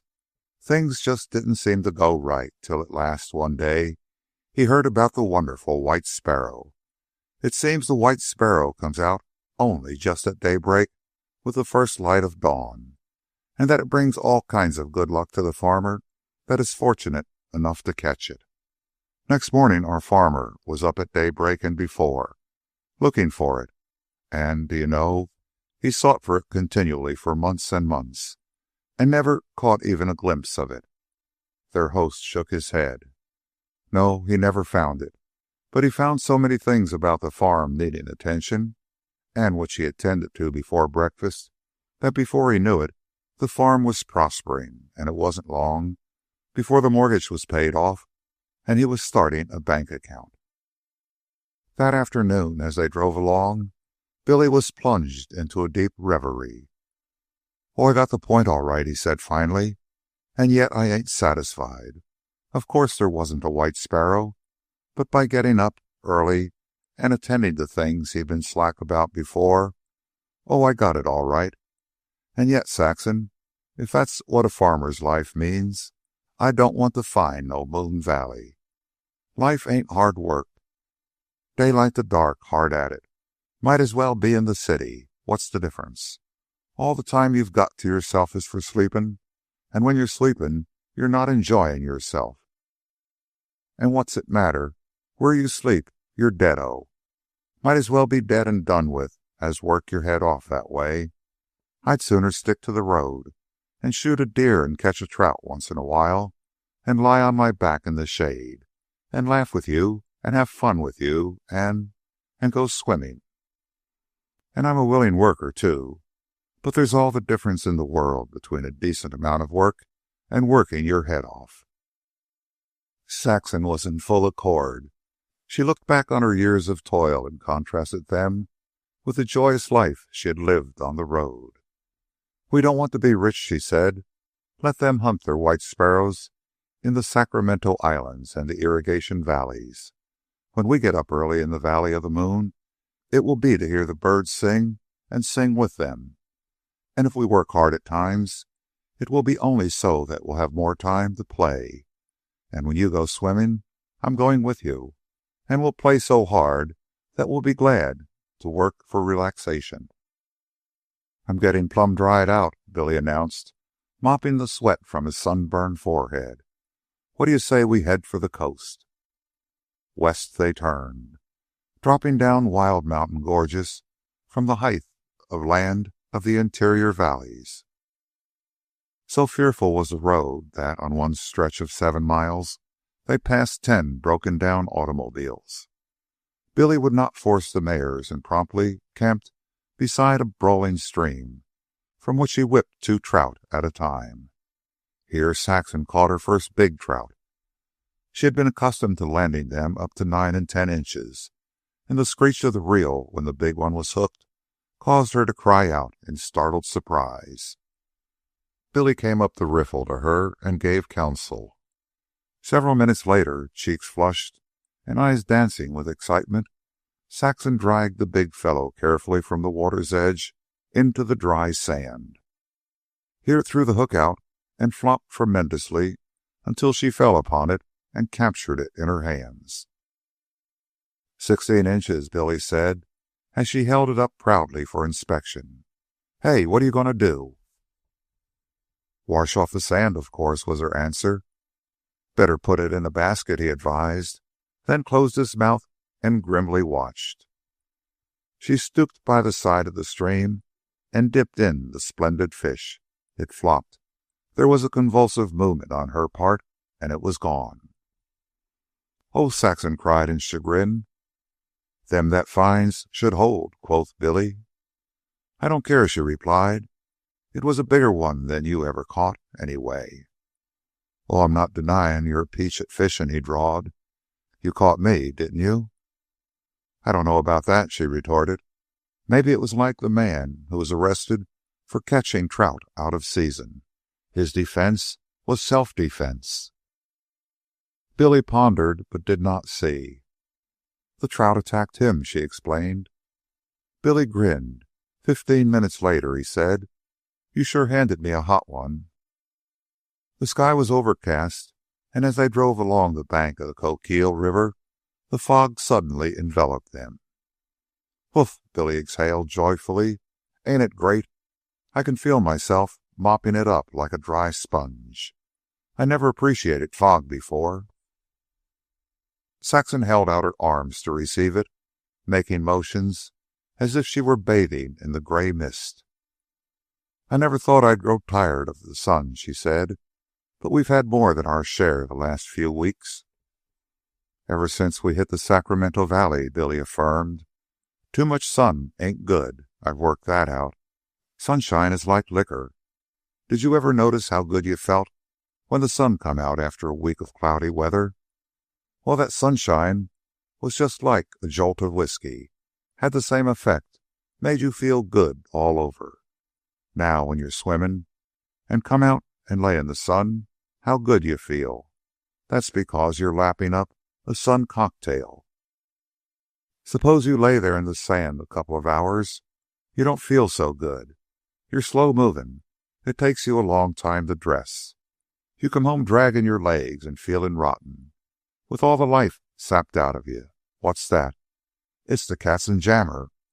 You've been soused to the ears in sunshine like so much whiskey, and now you're paying for it. That's straight. That's why fog in the climate is best. Then we've been drunk for months, Saxon said, and now we're going to sober up. You bet. Why, Saxon, I can do 2 days' work in one in this climate.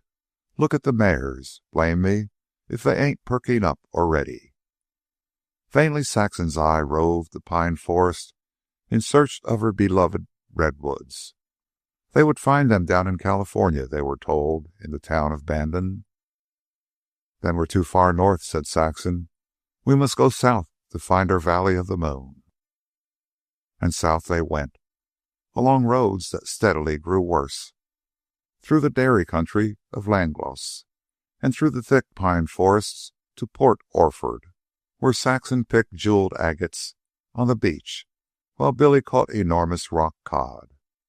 No railroads had yet penetrated this wild region, and the way south grew wilder and wilder. At Gold Beach, they encountered their old friend, the Rogue River, which they ferried across where it entered the Pacific. Still wilder became the country, still more terrible the road, still farther apart the isolated farms and clearings.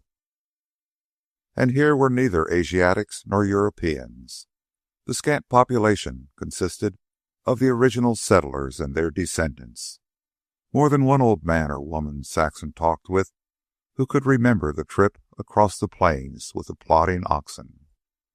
West they had fared until the Pacific itself had stopped them, and here they made their clearings, built their rude houses, and settled. In them, farther west had been reached. Old customs had changed little. There were no railways, no automobiles as yet had ventured their perilous roads. Eastward, between them and the populous interior valleys, lay the wilderness of the Coast Range, a game paradise, Billy heard, though he declared that the very road he traveled was game paradise enough for him. Had he not halted the horses, turned the reins over to Saxon, and shot an 8-pronged buck from the wagon seat. South of Gold Beach, climbing a narrow road through the virgin forest, they heard from far above the jingle of bells. 100 yards farther on, Billy found a place wide enough to turn out. Here he waited while the merry bells descending the mountain rapidly came near. They heard the grind of the brake, the soft thud of horses' hoofs, once the sharp cry of the driver, and once a woman's laughter. Some driver," Billy muttered. "I take my hat off to him, whoever he is, hitting a pace like that on a road like this. Listen to that. He's got powerful brakes. Zowie, that was a chuck hole. Some springs, Saxon, some springs." Where the road zigzagged above, they glimpsed through the trees 4 sorrel horses trotting swiftly, and the flying wheels of a small tan-painted trap. At the bend of the road, the leaders appeared again, swinging wide on the curve. The wheelers flashed into view, and the light 2-seated rig. Then the whole affair straightened out and thundered down upon them across a narrow plank bridge.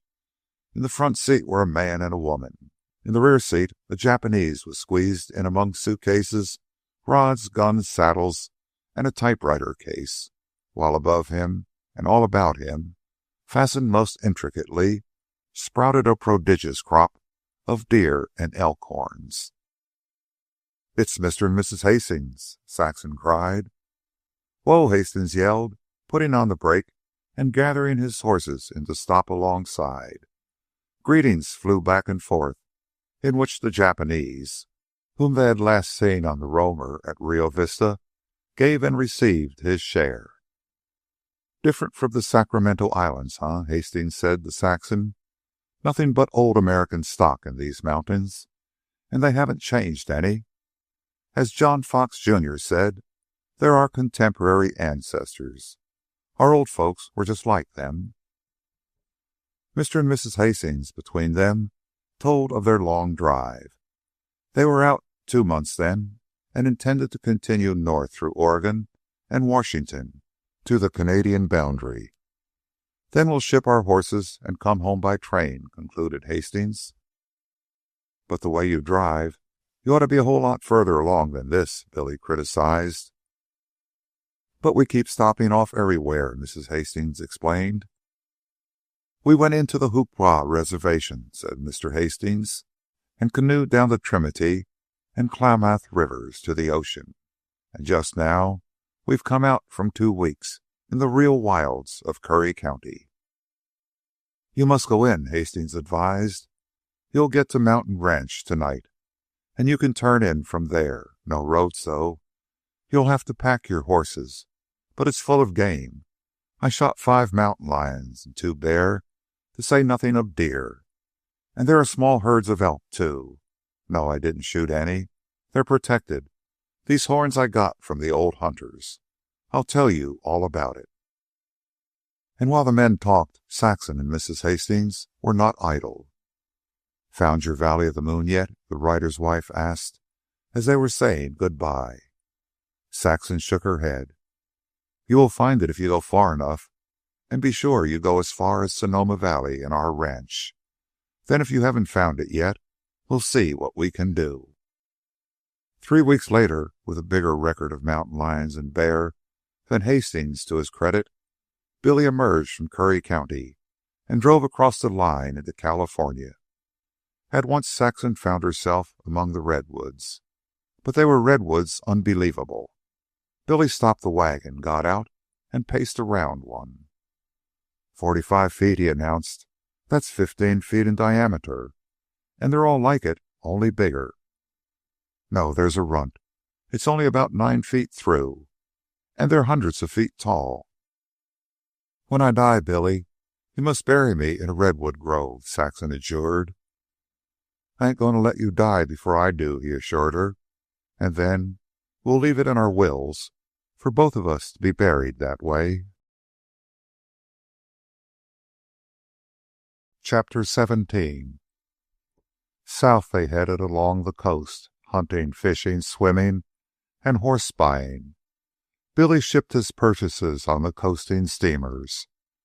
Through Del Norte and Humboldt counties they went, and through Mendocino into Sonoma counties, larger than eastern states, threading the giant woods, whipping innumerable trout streams, and crossing countless rich valleys. Ever Saxon sought the Valley of the Moon. Sometimes, when all seemed fair, the lack was a railroad, sometimes madrono and manzanita trees, and usually there was too much fog. We do want a sun cocktail once in a while, she told Billy. Yep, was his answer. Too much fog might make us soggy. What we're after is betwixt and between, and we'll have to get back from the coast a ways to find it. This was in the fall of the year, and they turned their backs on the Pacific at old Fort Ross and entered the Russian River Valley, far below Ukiah, by way of Cazadero and Greenville. At Santa Rosa, Billy was delayed with the shipping of several horses, so it was not until afternoon that he drove south and east for Sonoma Valley. I guess we'll no more than make Sonoma Valley when it'll be time to camp, he said, measuring the sun with his eye. This is called Bennett Valley. You cross a divide from it and come out at Glen Ellen. Now, this is a mighty pretty valley, if anybody should ask you, and that's some nifty mountain over there. The mountain is all right, Saxon adjudged, but all the rest of the hills are too bare, and I don't see any big trees. It takes rich soil to make big trees. Oh, I ain't saying it's the Valley of the Moon by a long ways. All the same, Saxon, that's some mountain. Look at the timber on it. I bet there's deer there. I wonder where we'll spend this winter, Saxon remarked. Do you know, I've just been thinking the same thing. Let's winter at Carmel. Mark Hall's back, and so is Jim Hazard. What do you say? Saxon nodded. Only you won't be the odd job man this time. Nope. We could make trips in good weather, horse buying, Billy confirmed, his face beaming with self-satisfaction. And if that walking poet of the Marble House is around, I'll sure get the gloves on with him, just in memory of the time he walked me legs off. Oh, Saxon cried. Look, Billy, look. Around the bend in the road came a man in a sulky, driving a heavy stallion. The animal was a bright chestnut sorrel with cream-colored mane and tail. The tail almost swept the ground, while the mane was so thick that it crested out of the neck and flowed down, long and wavy. He scented the mares and stopped short, head flung up, and armfuls of creamy mane tossing in the breeze. He bent his head until flaring nostrils brushed impatient knees, and between the fine-pointed ears could be seen a mighty and incredible curve of neck. Again he tossed his head, fretting against the bit as the driver turned widely aside for safety in passing. They could see the blue gaze like a sheen on the surface of the horse's bright, wild eyes, and Billy closed a wary thumb on his reins and himself turned widely. He held up his hand in signal, and the driver of the stallion stopped when well past, and over his shoulder talked draft horses with Billy. Among other things, Billy learned that the stallion's name was Barbarossa, that the driver was the owner, and that Santa Rosa was his headquarters. There are two ways to Sonoma Valley from here, the man directed. When you come to the crossroads, the turn to the left will take you to Glen Ellen by Bennett Peak. That's it there. Rising from the rolling stubble fields, Bennett Peak towered hot in the sun, a row of bastion hills leaning against its base. But the hills and mountains on that side showed bare and heated, though beautiful with the sunburnt tawniness of California. The turn to the right will take you to Glen Ellen, too, only it's longer and steeper grades, but your mares don't look as though it bothered them. Which is the prettiest way? Saxon asked. Oh, the right-hand road, by all means, said the man. That's Sonoma Mountain there, and the road skirts it pretty well up, and goes through Cooper's Grove. Billy did not start immediately after they had said good-bye, and he and Saxon, heads over shoulders, watched the roused Barbarossa plunging mutinously on toward Santa Rosa. Gee, Billy said, I'd like to be up here next spring. At the crossroads, Billy hesitated and looked at Saxon. What if it's longer, she said. Look how beautiful it is, all covered with green woods, and I just know those are redwoods in the canyons. You never can tell. The Valley of the Moon might be right up there somewhere, and it would never do to miss it just in order to save half an hour. They took the turn to the right and began crossing a series of steep foothills. As they approached the mountain, there were signs of a greater abundance of water. They drove beside a running stream, and though the vineyards of the hills were summer dry, the farmhouses in the hollows and on the levels were grouped about with splendid trees. "Maybe it sounds funny," Saxon observed, "but I'm beginning to love that mountain already. It almost seems as if I'd seen it before, somehow. It's so all-around satisfying. Oh." Crossing a bridge and rounding a sharp turn, they were suddenly enveloped in a mysterious coolness and gloom. All about them arose stately trunks of redwood. The forest floor was a rosy carpet of autumn fronds. Occasional shafts of sunlight, penetrating the deep shade, warmed the somberness of the grove. Alluring paths led off among the trees into cozy nooks made by circles of red columns growing around the dust of vanished ancestors, witnessing the titanic dimensions of those ancestors by the girth of the circles in which they stood. Out of the grove they pulled to the steep divide, which was no more than a buttress of Sonoma Mountain. The way led on through rolling uplands and across small dips and canyons, all well wooded and adrip with water. In places, the road was muddy from wayside springs. "That mountain's a sponge," said Billy. "Here it is, the tail end of dry summer, and the ground's just leaking everywhere." "I know I've never been here before," Saxon communed aloud, "but it's all so familiar. I must have dreamed it.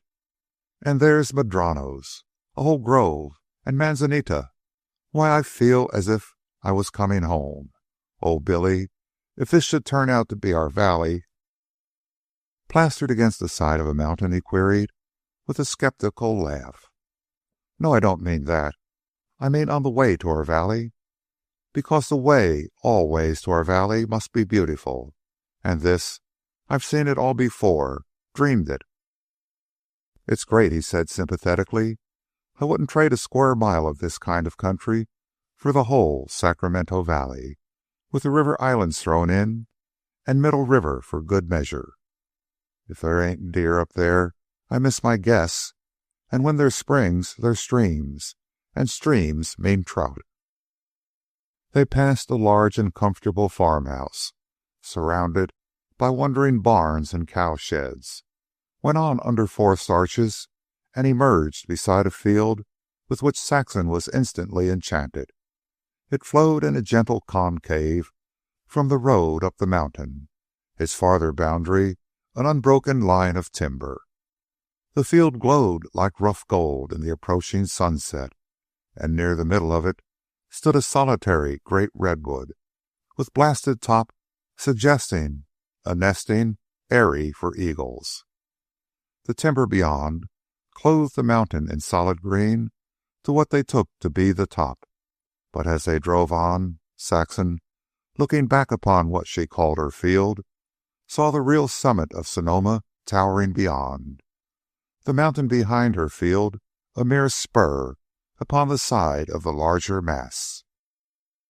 Ahead and toward the right, across the sheer ridges of the mountain, separated by deep green canyons and broadening lower down into rolling orchards and vineyards, they caught their first sight of Sonoma Valley and the wild mountains that rimmed its eastern side. To the left they gazed across a golden land of small hills and valleys. Beyond, to the north, they glimpsed another portion of the valley, and still beyond, the opposing wall of the valley, a range of mountains, the highest of which reared its red and battered ancient crater against a rosy and mellowing sky.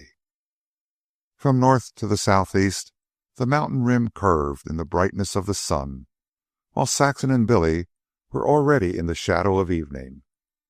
He looked at Saxon, noted the ravished ecstasy of her face, and stopped the horses. All the eastern sky was blushing to rose, which descended upon the mountains, touching them with wine and ruby. Sonoma Valley began to fill with a purple flood, laving the mountain base, rising, inundating, drowning them in purple.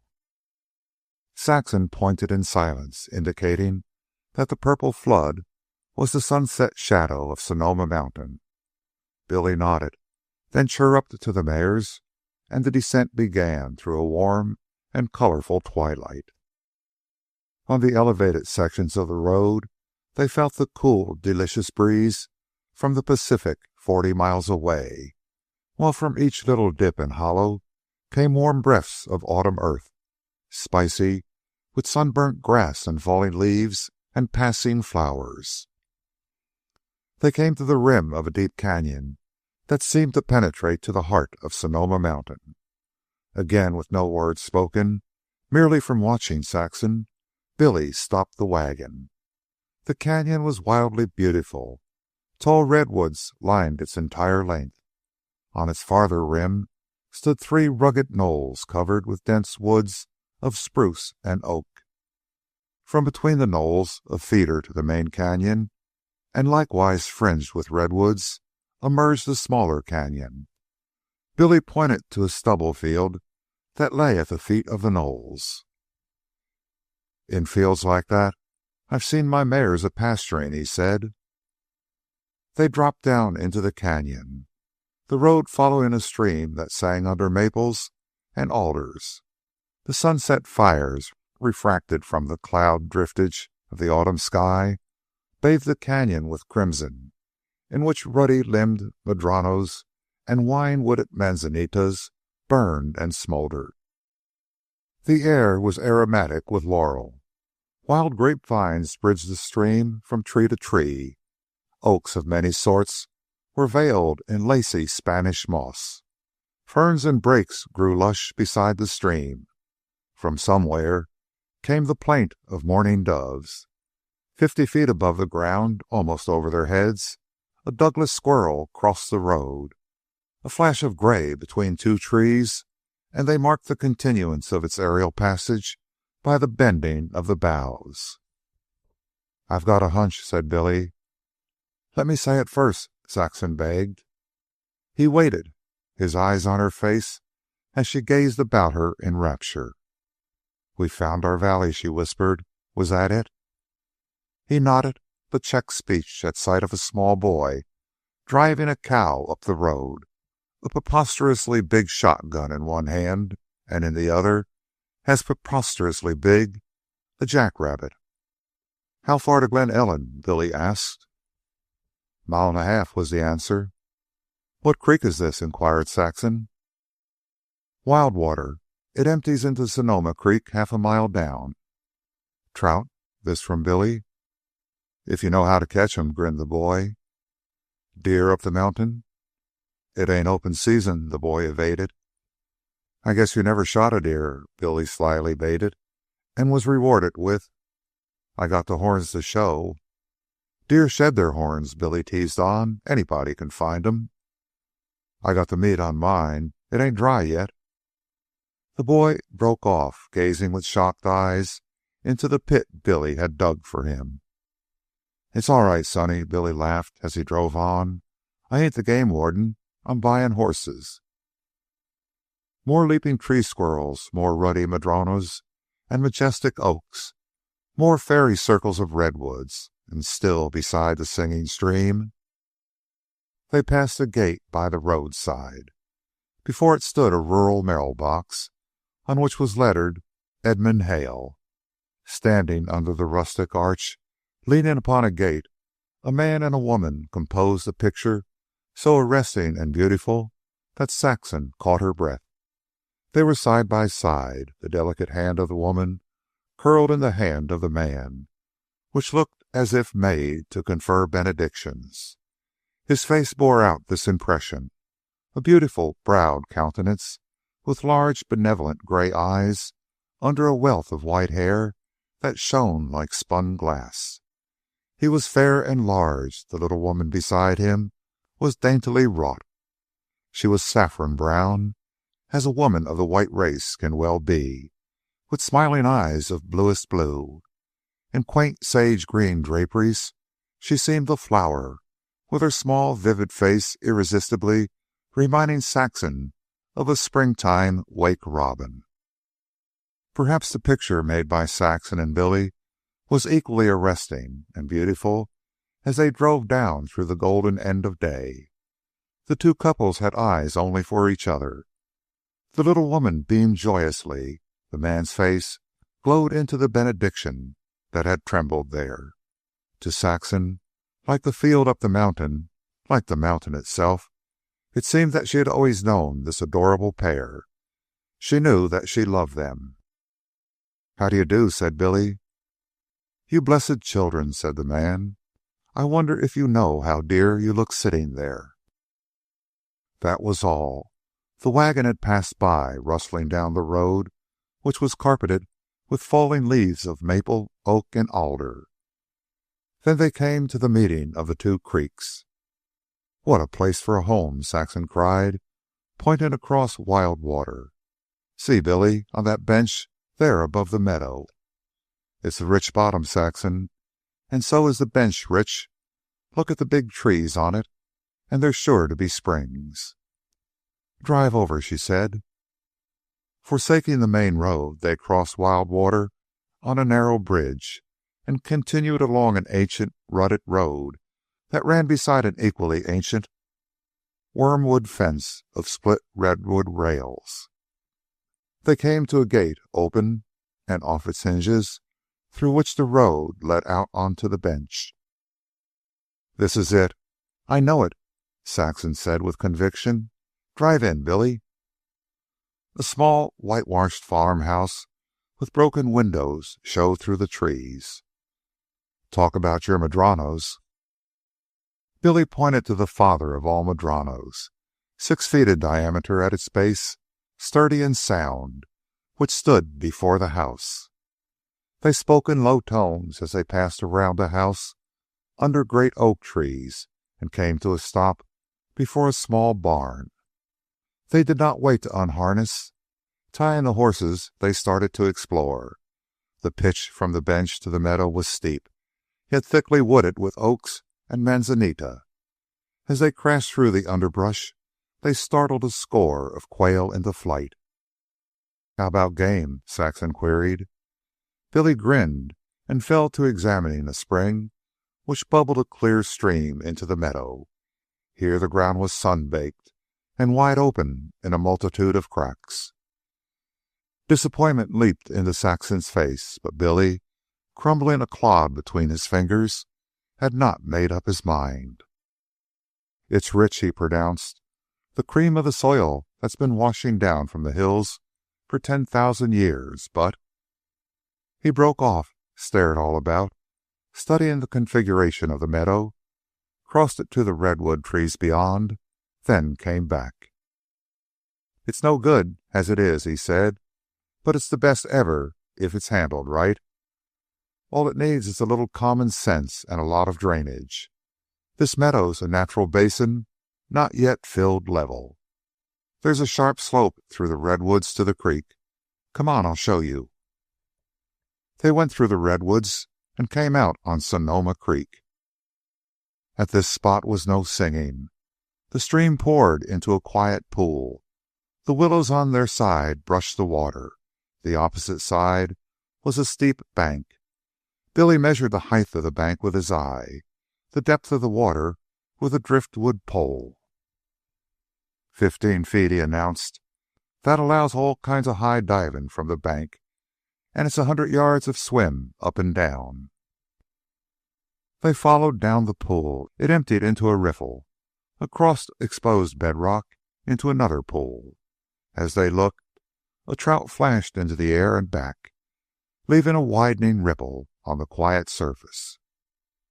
"I guess we won't winter in Carmel," Billy said. "This place was especially manufactured for us. In the morning, I'll find out who owns it." Half an hour later, feeding the horses, he called Saxon's attention to a locomotive whistle. "You've got your railroad," he said. "That's a train pulling into Glen Ellen, and it's only a mile from here." Saxon was dozing off to sleep under the blankets when Billy aroused her. "Suppose the guy that owns it won't sell?" "There isn't the slightest doubt," Saxon answered, with unruffled certainty. "This is our place. I know it." Chapter 18. They were awakened by Possum, who was indignantly reproaching a tree squirrel for not coming down to be killed. The squirrel chattered garrulous remarks that drove Possum into a mad attempt to climb the tree.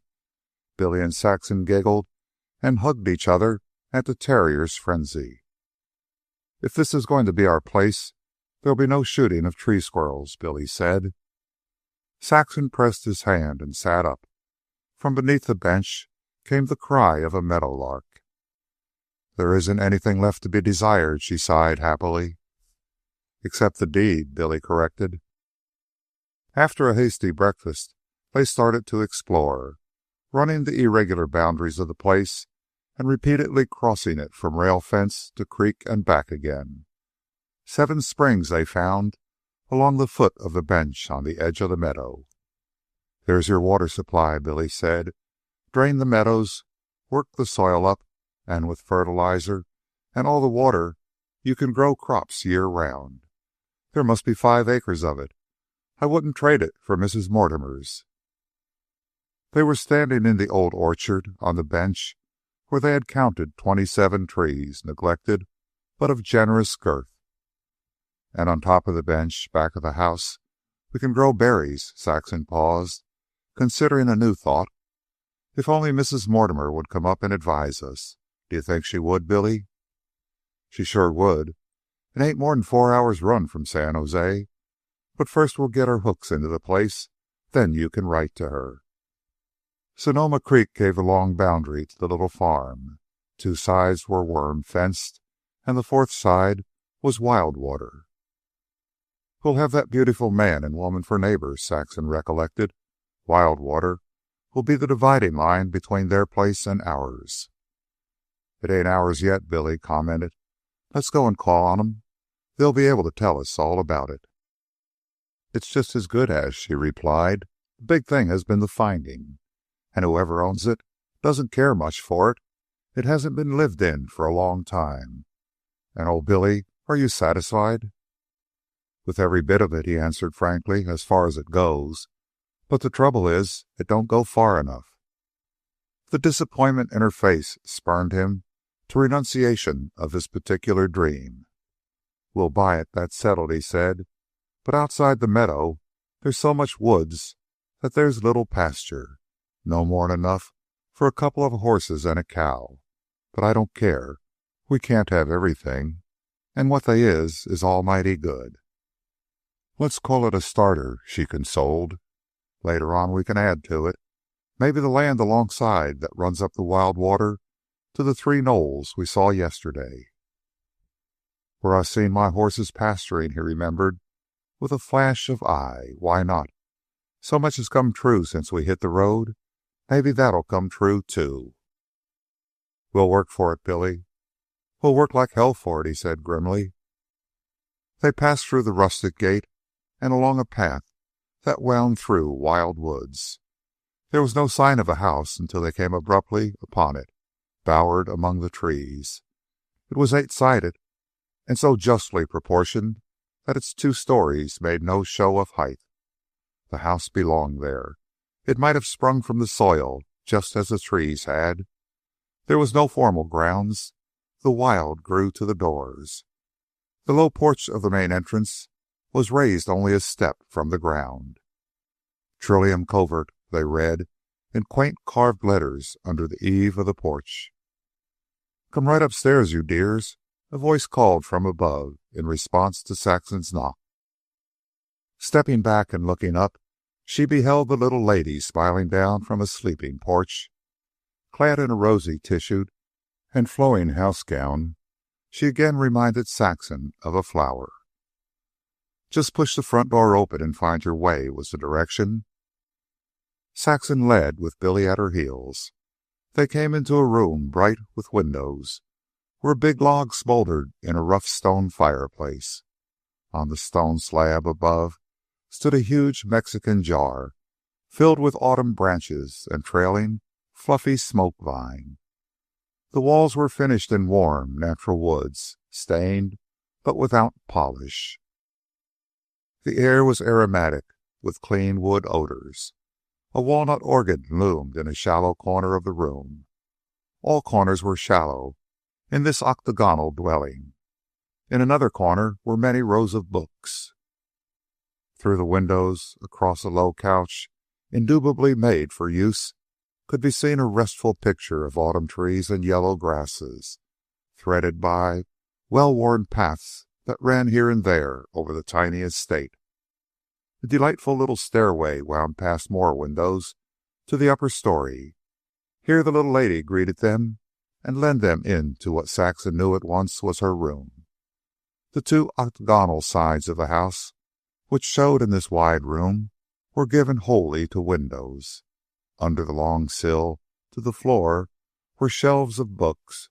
Books lay here and there, in the disorder of use, on work table, couch, and desk. On a sill by an open window, a jar of autumn leaves breathed the charm of the sweet brown wife, who seated herself in a tiny rattan chair, enameled as cherry red, such as children delight to rock in. A queer house, Mrs. Hale laughed girlishly and contentedly, but we love it. Edmund made it with his own hands, even to the plumbing, though he did have a terrible time with that before he succeeded. How about the hardwood floors downstairs or the fireplace? Billy inquired. All, she replied proudly, and half the furniture. That cedar desk there, the table, with his own hands. They are such gentle hands, Saxon was moved to say. Mrs. Hale looked at her quickly, her vivid face alive with a grateful light. They are gentle, the gentlest hands I've ever known, she said softly, and you are a dear to have noticed it, for you only saw them yesterday in passing. I couldn't help it, Saxon said simply. Her gaze slipped past Mrs. Hale, attracted by the wall beyond, which was done in a bewitching honeycomb pattern dotted with golden bees. The walls were hung with a few, very few, framed pictures. They are all of people, Saxon said, remembering the beautiful paintings in Mark Hall's bungalow. My windows frame my landscape paintings, Mrs. Hale answered, pointing out of doors. Inside, I want only the faces of my dear ones, who I cannot have with me always. Some of them are dreadful rovers. Oh, Saxon was on her feet and looking at a photograph. You know Clara Hastings? I ought to. I did everything but nurse her at my breast. She came to me when she was a little baby. Her mother was my sister. Do you know how greatly you resemble her? I remarked it to Edmund yesterday. He had already seen it. It wasn't a bit strange that his heart leaped out to you two as you came drilling down behind those beautiful horses. So Mrs. Hale was Clara's aunt, old stock that had crossed the plains. Saxon knew now why she had reminded her so strongly of her own mother. The talk whipped quite away from Billy, who could only admire the detailed work of the cedar desk while he listened. Saxon told of meeting Clara and Jack Hastings on their yacht and on their driving trip in Oregon. They were off again, Mrs. Hale said, having shipped the horses home from Vancouver and taken the Canadian Pacific on their way to England. Mrs. Hale knew Saxon's mother, or rather her poems, and produced not only the story of the files, but a ponderous scrapbook which contained many of her mother's poems which Saxon had never seen. A sweet singer, Mrs. Hale said, but so many had sung in the days of gold and been forgotten. There had been no army of magazines then, and the poems had perished in local newspapers. Jack Hastings had fallen in love with Clara. Talk ran on, then, visiting at Trillium Covert. He had fallen in love with Sonoma Valley and bought a magnificent home ranch, though little enough he saw of it, being away over the world so much of the time. Mrs. Hale talked of her own journey across the plains, a little girl in the late 50s, and like Mrs. Mortimer, knew all about the fight at Little Meadow and the tale of the massacre of the immigrant train of which Billy's father had been the sole survivor. And so, Saxon concluded an hour later, we've been 3 years searching for our Valley of the Moon, and now we have found it. Valley of the Moon? Mrs. Hale queried. Then you knew about it all the time. What kept you so long? No, we didn't know. We just started out on a blind search for it. Mark Hall called it a pilgrimage, and was always teasing us to carry long staffs. He said when we found the spot, we'd know, because the staffs would burst into blossom. He laughed at all the good things we wanted in our valley, and one night he took me out and showed me the moon through a telescope. He said that was the only place we could find such a wonderful valley. He meant it was moonshine, but we adopted the name and went on looking for it. What a coincidence, Mrs. Hale exclaimed, for this is the Valley of the Moon. I know it, Saxon said with quiet confidence. It has everything we wanted. But you don't understand, my dear. This is the Valley of the Moon. This is Sonoma Valley. Sonoma is an Indian word and means Valley of the Moon. That's what the Indians called it for untold ages before the first white men came. We who love it still so call it. And then Saxon recalled the mysterious reference Jack Hastings and his wife had made to it, and the talk tripped along until Billy grew restless. He cleared his throat significantly and interrupted. We want to find out about that ranch across the creek, who owns it, if they'd sell, and where we'd find 'em, and such things. Mrs. Hale stood up. We'll go and see Edmund, she said, catching Saxon by the hand and leading the way. My, Billy ejaculated, towering above her. I used to think Saxon was small, but she'd make two of you. And you're pretty big, the little woman smiled. But Edmund is taller than you and broader-shouldered. They crossed the bright hall and found the big, beautiful husband lying back reading in a huge mission rocker. Beside it was another tiny child's chair of red enameled rattan. Along the length of his thigh, the head on his knee, and directed toward a smoldering log in the fireplace, clung an incredibly large striped cat. Like its master, it turned its head to greet the newcomers. Again Saxon felt the loving benediction that abided in his face, his eyes, his hands, toward which she involuntarily dropped her eyes.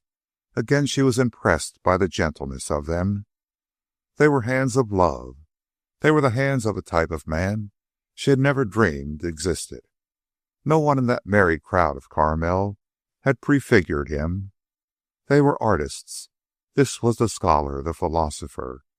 In place of the passion of youth, and all youth's mad revolt, was the benignance of wisdom. Those gentle hands had passed all the bitter by, and plucked only the sweet of life. Dearly as she loved them, she shuddered to think what some of those Carmelites would be like when they were as old as he, especially the dramatic critic and the Iron Man. Here are the dear children, Edmund, Mrs. Hale said. What do you think? They want to buy the Medrano Ranch. They've been 3 years searching for it. I forgot to tell them we had searched 10 years for Trillium Covert. Tell them all about it, Shirley. Mr. Naismith is still of a mind to sell.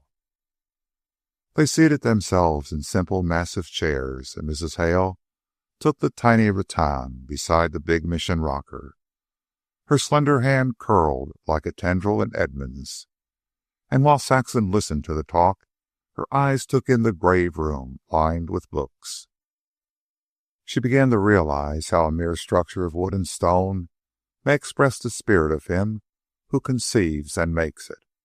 Those gentle hands had made all this, the very furniture, she guessed, as her eyes roved from desk to chair, from work table to reading stand beside the bed in the other room, where stood a green shaded lamp and orderly piles of magazines and books.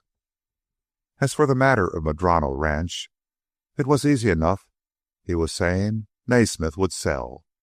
He had desired to sell for the past 5 years, ever since he had engaged in the enterprise of bottling mineral water at the springs lower down the valley. It was fortunate that he was the owner, for about all the rest of the surrounding land was owned by a Frenchman, an early settler, who would not part with a foot of it. He was a peasant, with all the peasant's love of the soil, which in him had become an obsession, a disease. He was a land miser, with no business capacity, old and opinionated. He was land poor, and it was an open question which would arrive first, his death or bankruptcy. As for Medrano Ranch, Naismith owned it and had set the price at $50 an acre. That would be $1,000, for there were 20 acres. As a farming investment, using old-fashioned methods, it was not worth it. As a business investment, yes, for the virtues of the valley were on the eve of being discovered by the outside world, and no better location for a summer home could be found. As a happiness investment, in joy of beauty and climate, it was worth 1,000 times the price asked, and he knew Naismith would allow time on most of the amount. Edmund's suggestion was that they take a 2 years lease, with option to buy, the rent to apply to the purchase if they took it up. Naismith had done that once with a Swiss, who had paid a monthly rental of $10. But the man's wife had died, and he had gone away. Edmund soon divined Billy's renunciation, though not the nature of it, and several questions brought it forth. The old pioneer dream of land spaciousness, of cattle on 100 hills, 160 acres of land, the smallest thinkable division. "But you don't need all that land, dear lad," Edmund said softly. "I see you understand intensive farming. Have you thought about intensive horse raising?" Billy's jaw dropped at the smashing newness of the idea. He considered it, but he could see no similarity in the two processes. Unbelief leaped into his eyes. "You got to show me," he cried. The elder man smiled gently. "Let us see. In the first place, you don't need those 20 acres except for beauty. There are 5 acres in the meadow. You don't need more than 2 of them to make your living at selling vegetables. In fact, you and your wife, working from daylight to dark, cannot properly farm those 2 acres. Remains 3 acres. You have plenty of water for it from the springs. Don't be satisfied with 1 crop a year, like the rest of the old-fashioned farmers in this valley. Farm it like your vegetable plot, intensively all the year, in crops that make horse feed, irrigating, fertilizing, rotating your crops. Those 3 acres will feed as many horses as heaven knows how huge an area of unseeded, uncared for, wasted pasture would feed. Think it over. I'll lend you books on the subject. I don't know how large your crops will be, nor do I know how much a horse eats. That's your business. But I am certain, with a hired man to take your place helping your wife on her 2 acres of vegetables, that by the time you own the horses your 3 acres will feed, you will have all you can attend to. Then it will be time to get more land for more horses, for more riches, if that's the way happiness lie." Billy understood. In his enthusiasm, he dashed out, "You're some farmer." Edmund smiled and glanced toward his wife. "Give him your opinion of that, Annette." Her blue eyes twinkled as she complied. "Why, the dear, he never farms. He has never farmed, but he knows." She waved her hand about the book-lined walls. "He is a student of good. He studies all good things done by good men under the sun. His pleasure is in books and woodworking." "Don't forget Dulcie," Edmund gently protested. "Yes, and Dulcie," Annette laughed. "Dulcie is our cow."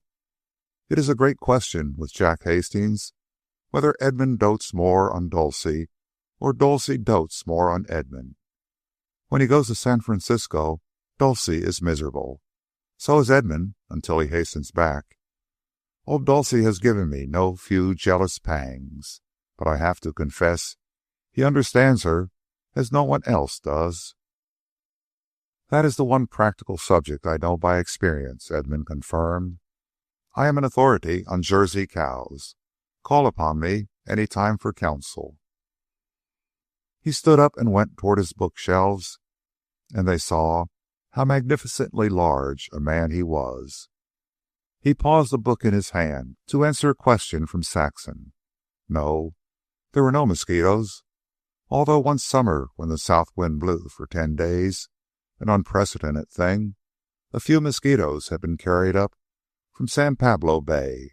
As for fog, it was the making of the valley.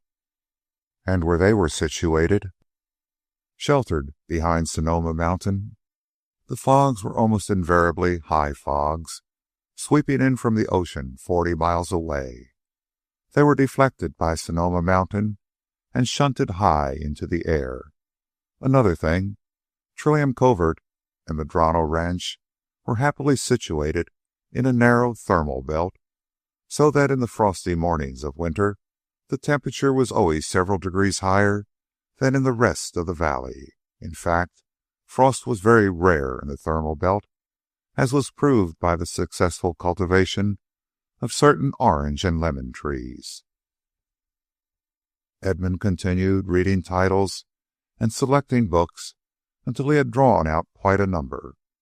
He opened the top one, Bolton Hall's 3 Acres and Liberty, and read to them of a man who walked 650 miles a year in cultivating, by old-fashioned methods, 20 acres, from which he harvested 3,000 bushels of poor potatoes, and of another man, a new farmer, who cultivated only 5 acres, walked 200 miles, and produced 3,000 bushels of potatoes, early and choice, which he sold at many times the price received by the first man.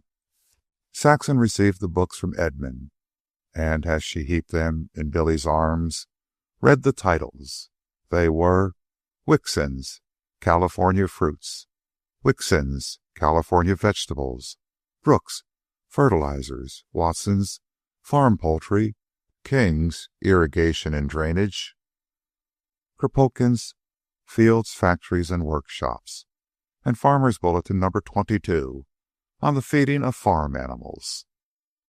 Come for more any time you want them, Edmund invited. I have hundreds of volumes on farming and all the agricultural bulletins. And you must come and get acquainted with Dulcie your first spare time, he called after them, out the door. Chapter 19. Mrs. Mortimer arrived with seed catalogs and farm books, to find Saxon immersed in the farm books borrowed from Edmund. Saxon showed her around, and she was delighted with everything, including the terms of the lease and its option to buy. And now, she said, what is to be done? Sit down, both of you. This is a council of war, and I'm the one person in the world to tell you what to do. I ought to be. Anybody who has reorganized and recatalogued a great city library should be able to start you young people on in short order. Now, where shall we begin? She paused for a breath of consideration. First, Medrano Ranch is a bargain. I know soil, I know beauty, I know climate. Medrano Ranch is a gold mine. There is a fortune in that meadow. Tilth. I'll tell you about that later. First, here's the land. Second, what are you going to do with it? Make a living? Yes. Vegetables? Of course. What are you going to do with them after you have grown them? Sell? Where? Now listen. You must do as I did. Cut out the middleman. Sell directly to the consumer. Drum up your own market. Do you know what I saw from the car windows coming up the valley, only several miles from here? Hotels, springs, summer resorts, winter resorts. Population, mouths, market. How is that market supplied? I looked in vain for truck gardens. Billy, harness up your horses and be ready directly after dinner to take Saxon and me driving. Never mind everything else. Let things stand. What's the use of starting for a place of which you haven't the address? We'll look for the address this afternoon. Then we'll know where we are. At the last syllable, a smiling concession to Billy. But Saxon did not accompany them. There was too much to be done in cleaning the long-abandoned house and in preparing an arrangement for Mrs. Mortimer to sleep. And it was long after supper time when Mrs. Mortimer and Billy returned. "You lucky, lucky children," she began immediately. "This valley is just waking up. Here's your market. There isn't a competitor in the valley. I thought those resorts looked new. Caliente, Boyle's Hot Springs, El Verano, and all along the line. Then there are 3 little hotels in Glen Ellen, right next door. Oh, I've talked with all the owners and managers." "She's a waz," Billy admired. "She'd brace up to God on a business proposition. You ought to seen her." Mrs. Mortimer acknowledged the compliment and dashed on. "And where do all the vegetables come from? Wagons drive down 12 to 15 miles from Santa Rosa and up from Sonoma. Those are the nearest truck farms, and when they fail, as they often do, I am told, to supply the increasing needs, the managers have to express vegetables all the way from San Francisco. I've introduced Billy. They've agreed to patronize home industry. Besides, it is better for them. You deliver just as good vegetables, just as cheap. You will make it a point to deliver better, fresher vegetables, and don't forget that delivery for you will be cheaper by virtue of the shorter haul. No day-old egg stunt here, no jams nor jellies, but you've got lots of space up on the bench here on which you can't grow vegetables. Tomorrow morning I'll help you lay out the chicken runs and houses. Besides, there is the matter of capons for the San Francisco market. You'll start small. It will be a sideline at first. I'll tell you all about that, too, and send you the literature. You must use your head. Let others do the work. You must understand that thoroughly. The wages of superintendents are always larger than the wages of the laborers. You must keep books. You must know where you stand. You must know what pays and what doesn't, and what pays best. Your books will tell you that. I'll show you all in good time." "And think of it, all on that 2 acres," Billy murmured. Mrs. Mortimer looked at him sharply. "2 acres, your granny," she said with asperity. 5 acres, and then you won't be able to supply your market. And you, my boy, as soon as the first rains come, will have your hands full and your horses weary draining that meadow. We'll work those plans out tomorrow. Also, there is the matter of berries on the bench here, and trellised table grapes, the choicest. They bring the fancy prices. There will be blackberries, Burbanks. He lives at Santa Rosa. Loganberries, mammoth berries. But don't fool with strawberries. That's a whole occupation in itself.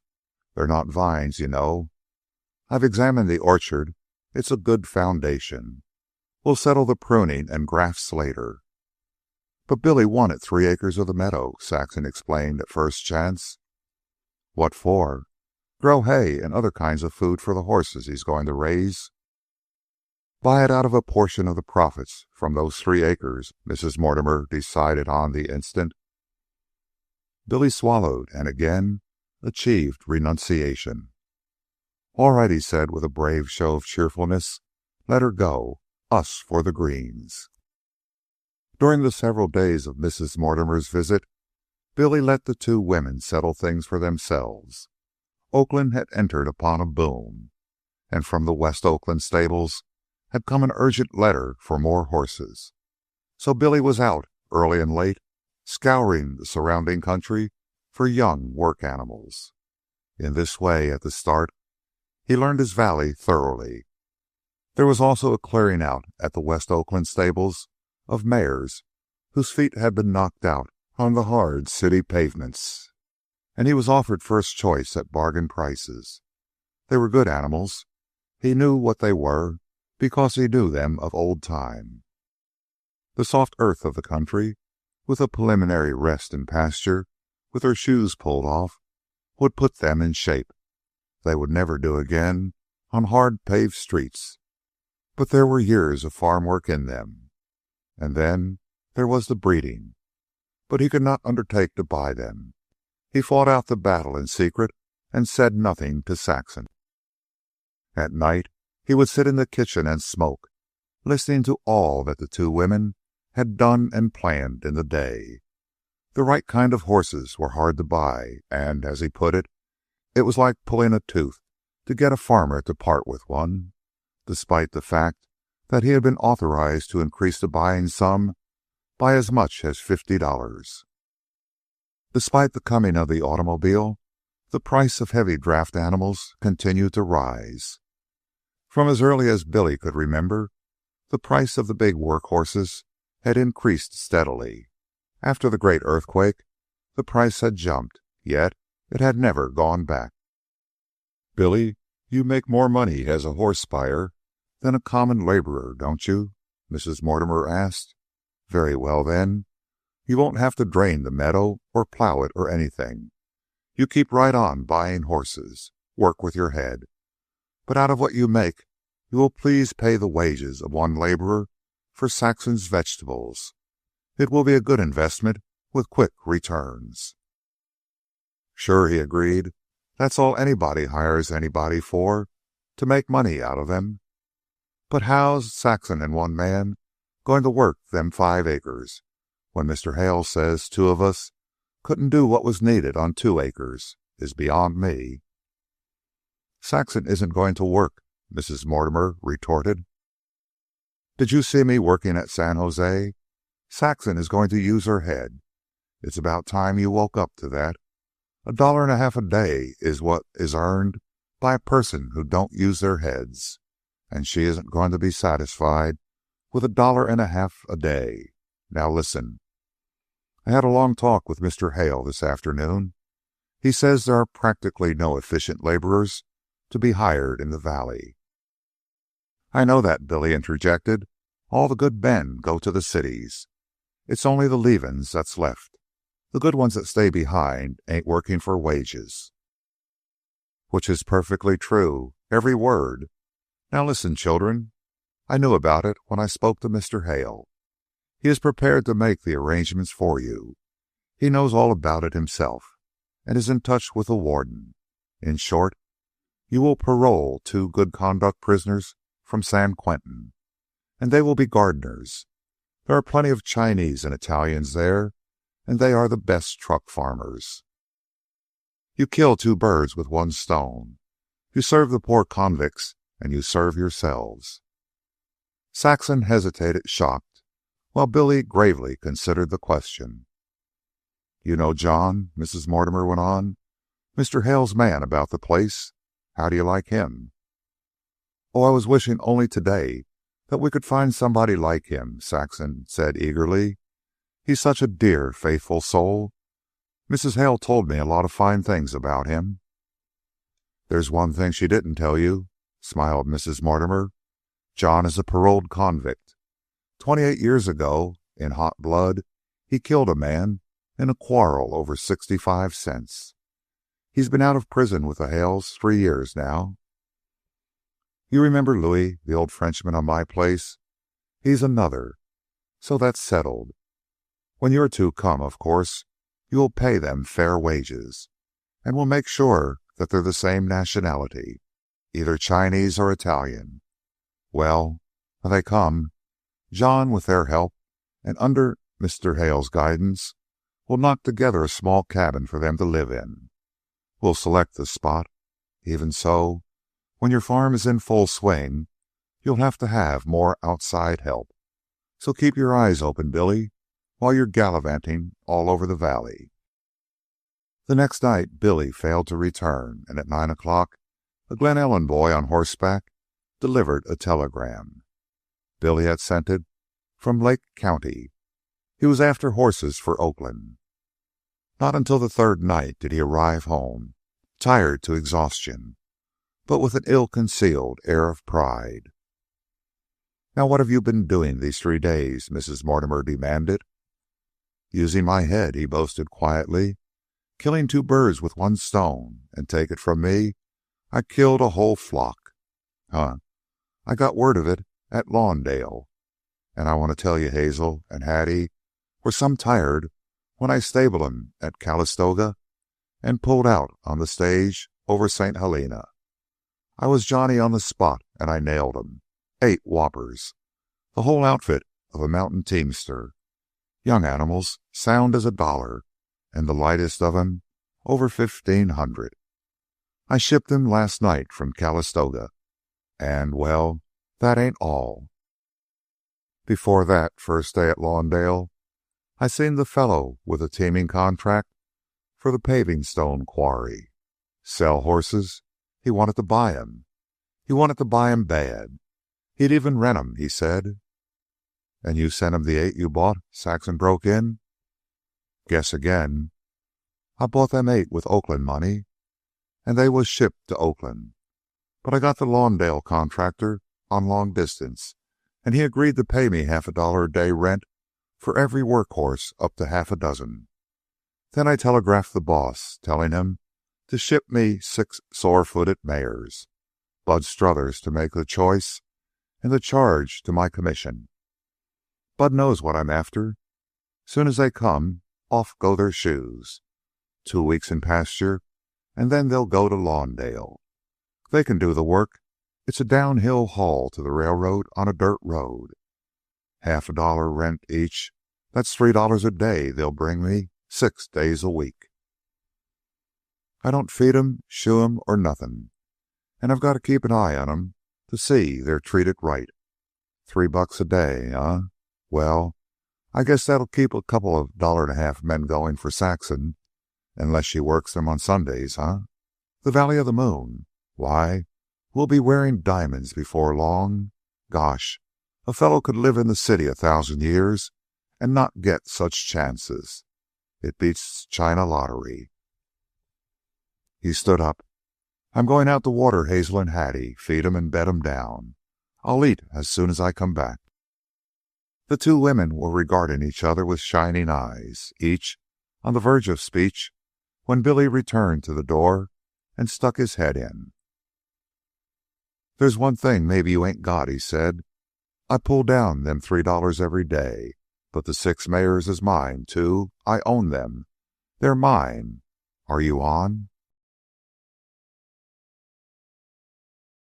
Chapter 20. "I'm not done with you children," had been Mrs. Mortimer's parting words, and several times that winter she ran up to advise and to teach Saxon how to calculate her crops for the small immediate market, for the increasing spring market, and for the height of summer, at which time she would be able to sell all she could possibly grow and then not supply the demand. In the meantime, Hazel and Hattie were used every odd moment in hauling manure from Glen Ellen, whose barnyards had never known such a thorough cleaning. Also, there were loads of commercial fertilizer from the railroad station, bought under Mrs. Mortimer's instructions. The convicts paroled were Chinese. Both had served long in prison and were old men, but the day's work they were habitually capable of won Mrs. Mortimer's approval. Gal Yum, 20 years before, had had the charge of the vegetable garden of one of the great Menlo Park estates. His disaster had come in the form of a fight over a game of fan-tan in the Chinese quarter at Redwood City. His companion, Chan Chi, had been a hatchet man of note in the old fighting days of the San Francisco Tongs. But a quarter of a century of discipline in the prison vegetable gardens had cooled his blood and turned his hand from hatchet to hoe. These 2 assistants had arrived in Glen Ellen like precious goods in bond, and had been receipted for by the local deputy sheriff, who, in addition reported on them to the prison authorities each month.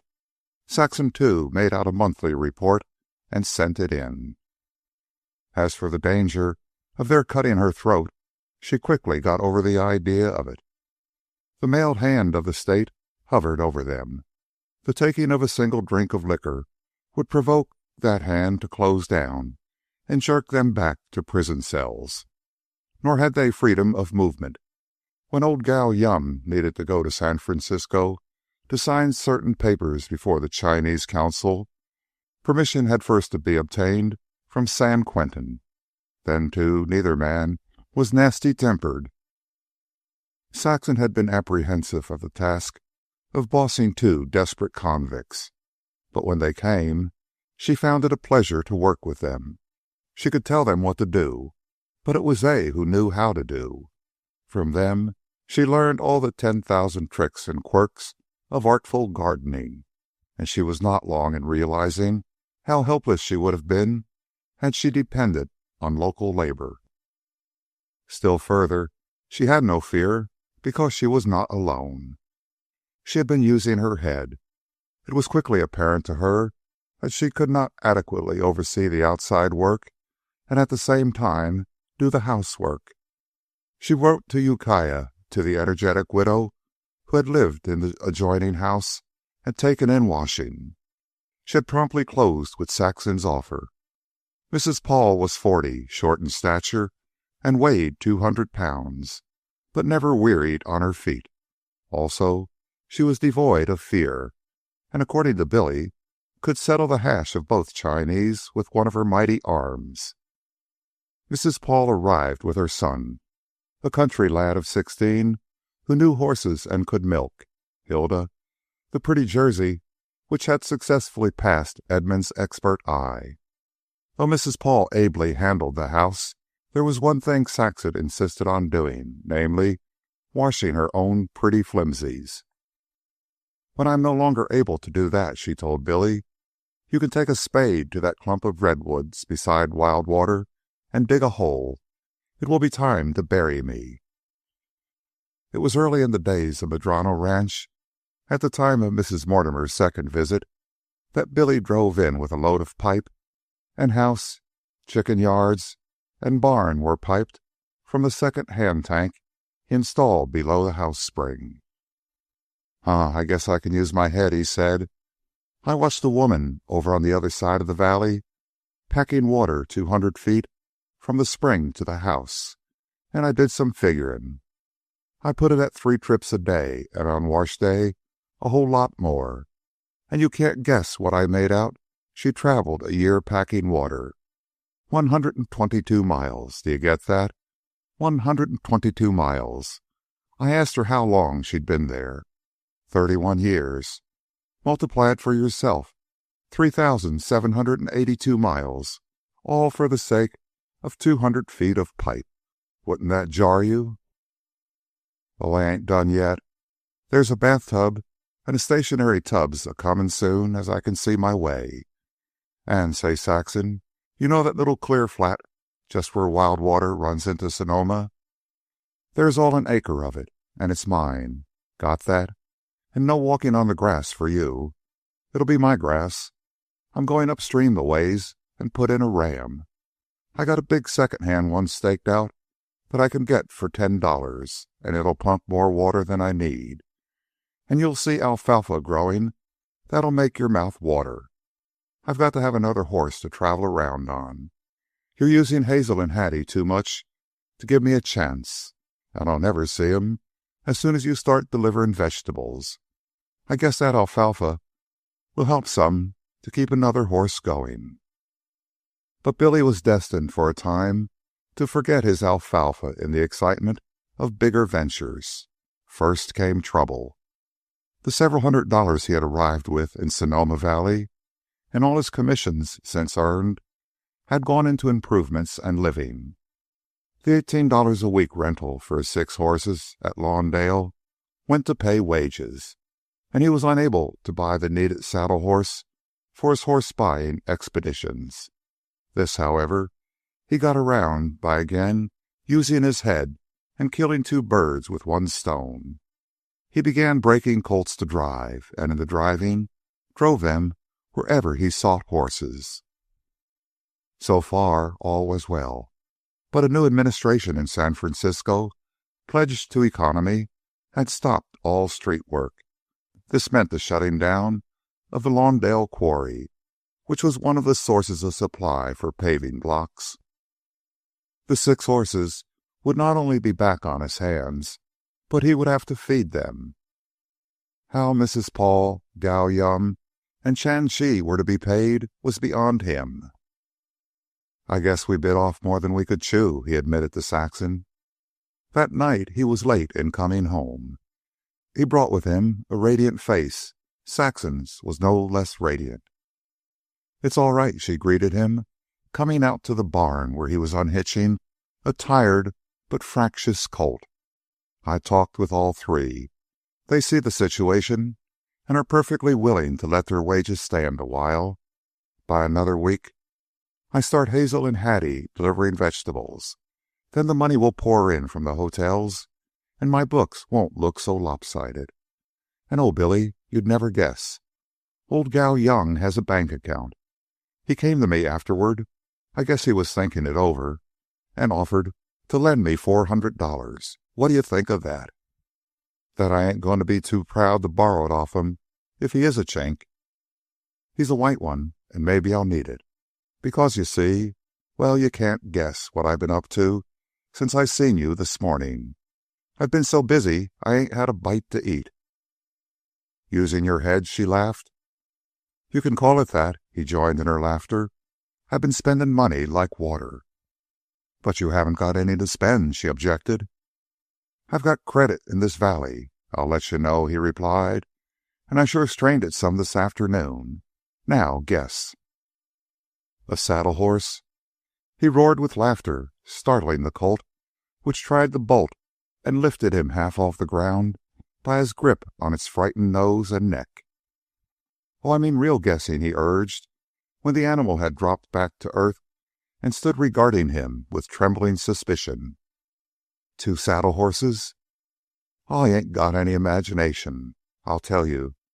You know Thiercroft? I bought his big wagon from him for $60.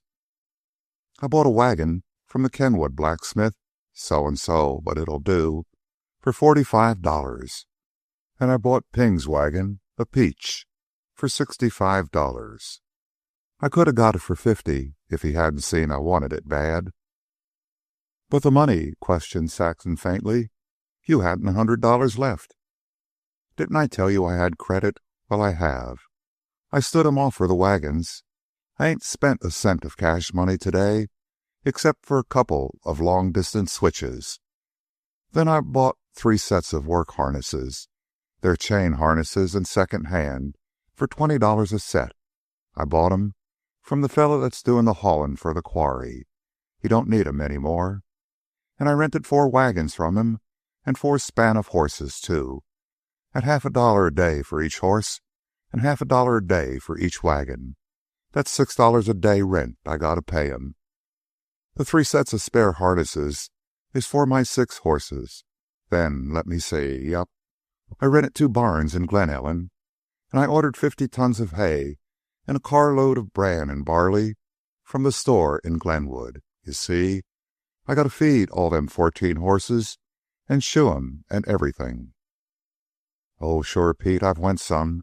I hired 7 men to go driving for me at $2 a day, and, ouch, Jehoshaphat, what you doing?" "No," Saxon said gravely, having pinched him. "You're not dreaming." She felt his pulse and forehead. "No sign of a fever." She sniffed his breath. "And you've not been drinking. Go on, tell me the rest of this, whatever it is." "Ain't you satisfied?" "No, I want more. I want all." "All right. But I just want you to know, first, that the boss I used to work for in Oakland ain't got nothing on me. I'm some man of affairs, if anybody should ride up on a vegetable wagon and ask you. Now, I'm going to tell you, though I can't see why the Glen Ellen folks didn't beat me to it. I guess they was asleep. Nobody would have overlooked a thing like this in the city. You see, it was like this. You know that fancy brickyard they're getting ready to start for making extra special fire brick for inside walls? Well, here I was, worrying about the 6 horses coming back on my hands, earning me nothing and eating me into the poorhouse. I had to get 'em some work somehow, and I remembered the brickyard. I drove the colt down and talked with that Jap chemist who's been doing the experimenting. Gee, there was Foreman looking over the ground and everything getting ready to hum. I looked over the lay and studied it. Then I drove up to where they're opening the clay pit. You know, that fine white chalky stuff we saw 'em boring out just outside the 140 acres with the 3 knolls. It's a downhill haul a mile, and 2 horses can do it easy. In fact, their hardest job will be hauling the empty wagons up to the pit. I tied the colt and went to figuring. The Jap professor told me the manager and other big guns of the company was coming up on the morning train. I wasn't shouting things out to anybody, but I just made myself into a committee of welcome, and when the train pulled in, there I was, extending the glad hand of the burg. Likewise, the glad hand of the guy you used to know in Oakland once, a third-rate dub prize fighter by the name of, let me see, yep, I got it right, Big Bill Roberts. That was the name he used to sport, but now he's known as William Roberts, ESQ. Well, as I was saying, I gave him the glad hand and trailed along with him to the brickyard, and from the talk I could see things was doing. Then I watched my chance and sprung my proposition. I was scared stiff all the time, for maybe the teaming was already arranged. But I knew it wasn't when they asked for my figures. I had 'em by heart, and I rattled 'em off, and the top guy took 'em down in his notebook. "We're going into this big and at once," he says, looking at me sharp. "What kind of outfit you got, Mr. Roberts?" "Me with only Hazel and Hattie, and them too small for heavy teamin'?" "I can slap 14 horses and 7 wagons on the job at the jump," says I. "And if you want more, I'll get 'em, that's all." "Give us 15 minutes to consider, Mr. Roberts," he says. "Sure," says I. "Important as all hell, and me. But a couple of other things first. I want a 2-year contract, and them figures all depends on one thing, otherwise they don't go." "What's that?" he says. "The dump," says I. "Here we are on the ground, and I might as well show you." I did. I showed 'em where I'd lose out if they stuck to their plan on account of the big dip down and pull up to the dump. "All you got to do," I says, "is build the bunkers 50 feet over, throw the road around the rim of the hill, and make about 70 or 80 feet of elevated bridge." Say, Saxon, that kind of talk got 'em. It was straight. Only they'd been thinking about bricks, while I was only thinking of teamin'. I guess they was all half an hour considering it, and I was almost as miserable waiting as when I waited for you to say yes after I asked you. I went over the figures, calculating what I could throw off if I had to. You see, I had given it to 'em stiff, regular city prices, and I was prepared to trim down. Then they came back. "Prices ought to be lower in the country," says the top guy. "Nope," I says. "This is a wine grape valley. It don't raise enough hay and feed for its own animals. It has to be shipped in from the San Joaquin Valley. Why, I can buy hay and feed cheaper in San Francisco laid down than I can here and haul it myself." And that struck 'em hard. It was true, and they knew it. But say, if they'd had asked about wages for drivers, about horseshoeing prices, I'd had to come down because, you see, there ain't no Teamsters Union in the country, and no horseshoers union, and rent is low, and them 2 items come a whole lot cheaper. Oh, this afternoon I got a word bargain with the blacksmith across from the post office, and he takes my whole bunch and throws off 25 cents on each shoeing, though it's on the QT. But they didn't think to ask, being too full of bricks. Billy felt in his breast pocket, drew out a legal-looking document, and handed it to Saxon. There it is, he said, the contract, full of all the agreements, prices, and penalties. I saw Mr. Hale downtown and showed it to him. He says it's okay. And say, then I lit out. All over town, Kenwood, Lawndale, everywhere. Everybody, everything. The quarry teamin' finishes Friday of this week, and I take the whole outfit and start Wednesday of next week, hauling lumber for the buildings and brick for the kilns and all the rest. And when they're ready for the clay, I'm the boy that'll give it to them. But I ain't told you the best yet. I couldn't get the switch right away from Kenwood to Lawndale, and while I waited, I went over my figures again. You couldn't guess it in a million years. I'd made a mistaken addition somewhere and soaked them 10% more than I expected. Talk about finding money. Any time you want them couple of extra hands to help with the vegetables, say the word. Though we're going to have to pinch the next couple of months. And go ahead and borrow that $400 from Gow Yum and tell him you'll pay him 8% interest and that we won't want it for more than 3 or 4 months. When Billy got away from Saxon's arms, he started leading the colt up and down to cool it off. He stopped so abruptly that his back collided with the colt's nose, and there was a lively minute of rearing and plunging. Saxon waited, for she knew a fresh idea had struck Billy. Say, he said, do you know anything about bank accounts and drawing checks? Chapter 21.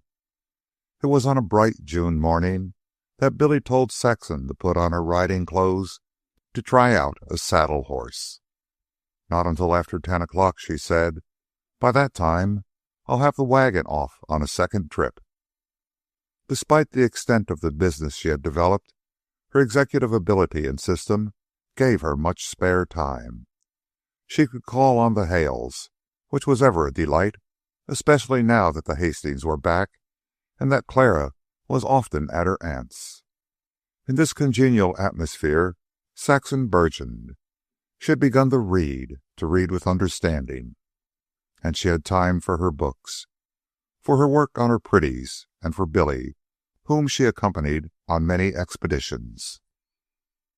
Billy was even busier than she, his work being more scattered and diverse. And as well, he kept his eye on the home barn and horses which Saxon used.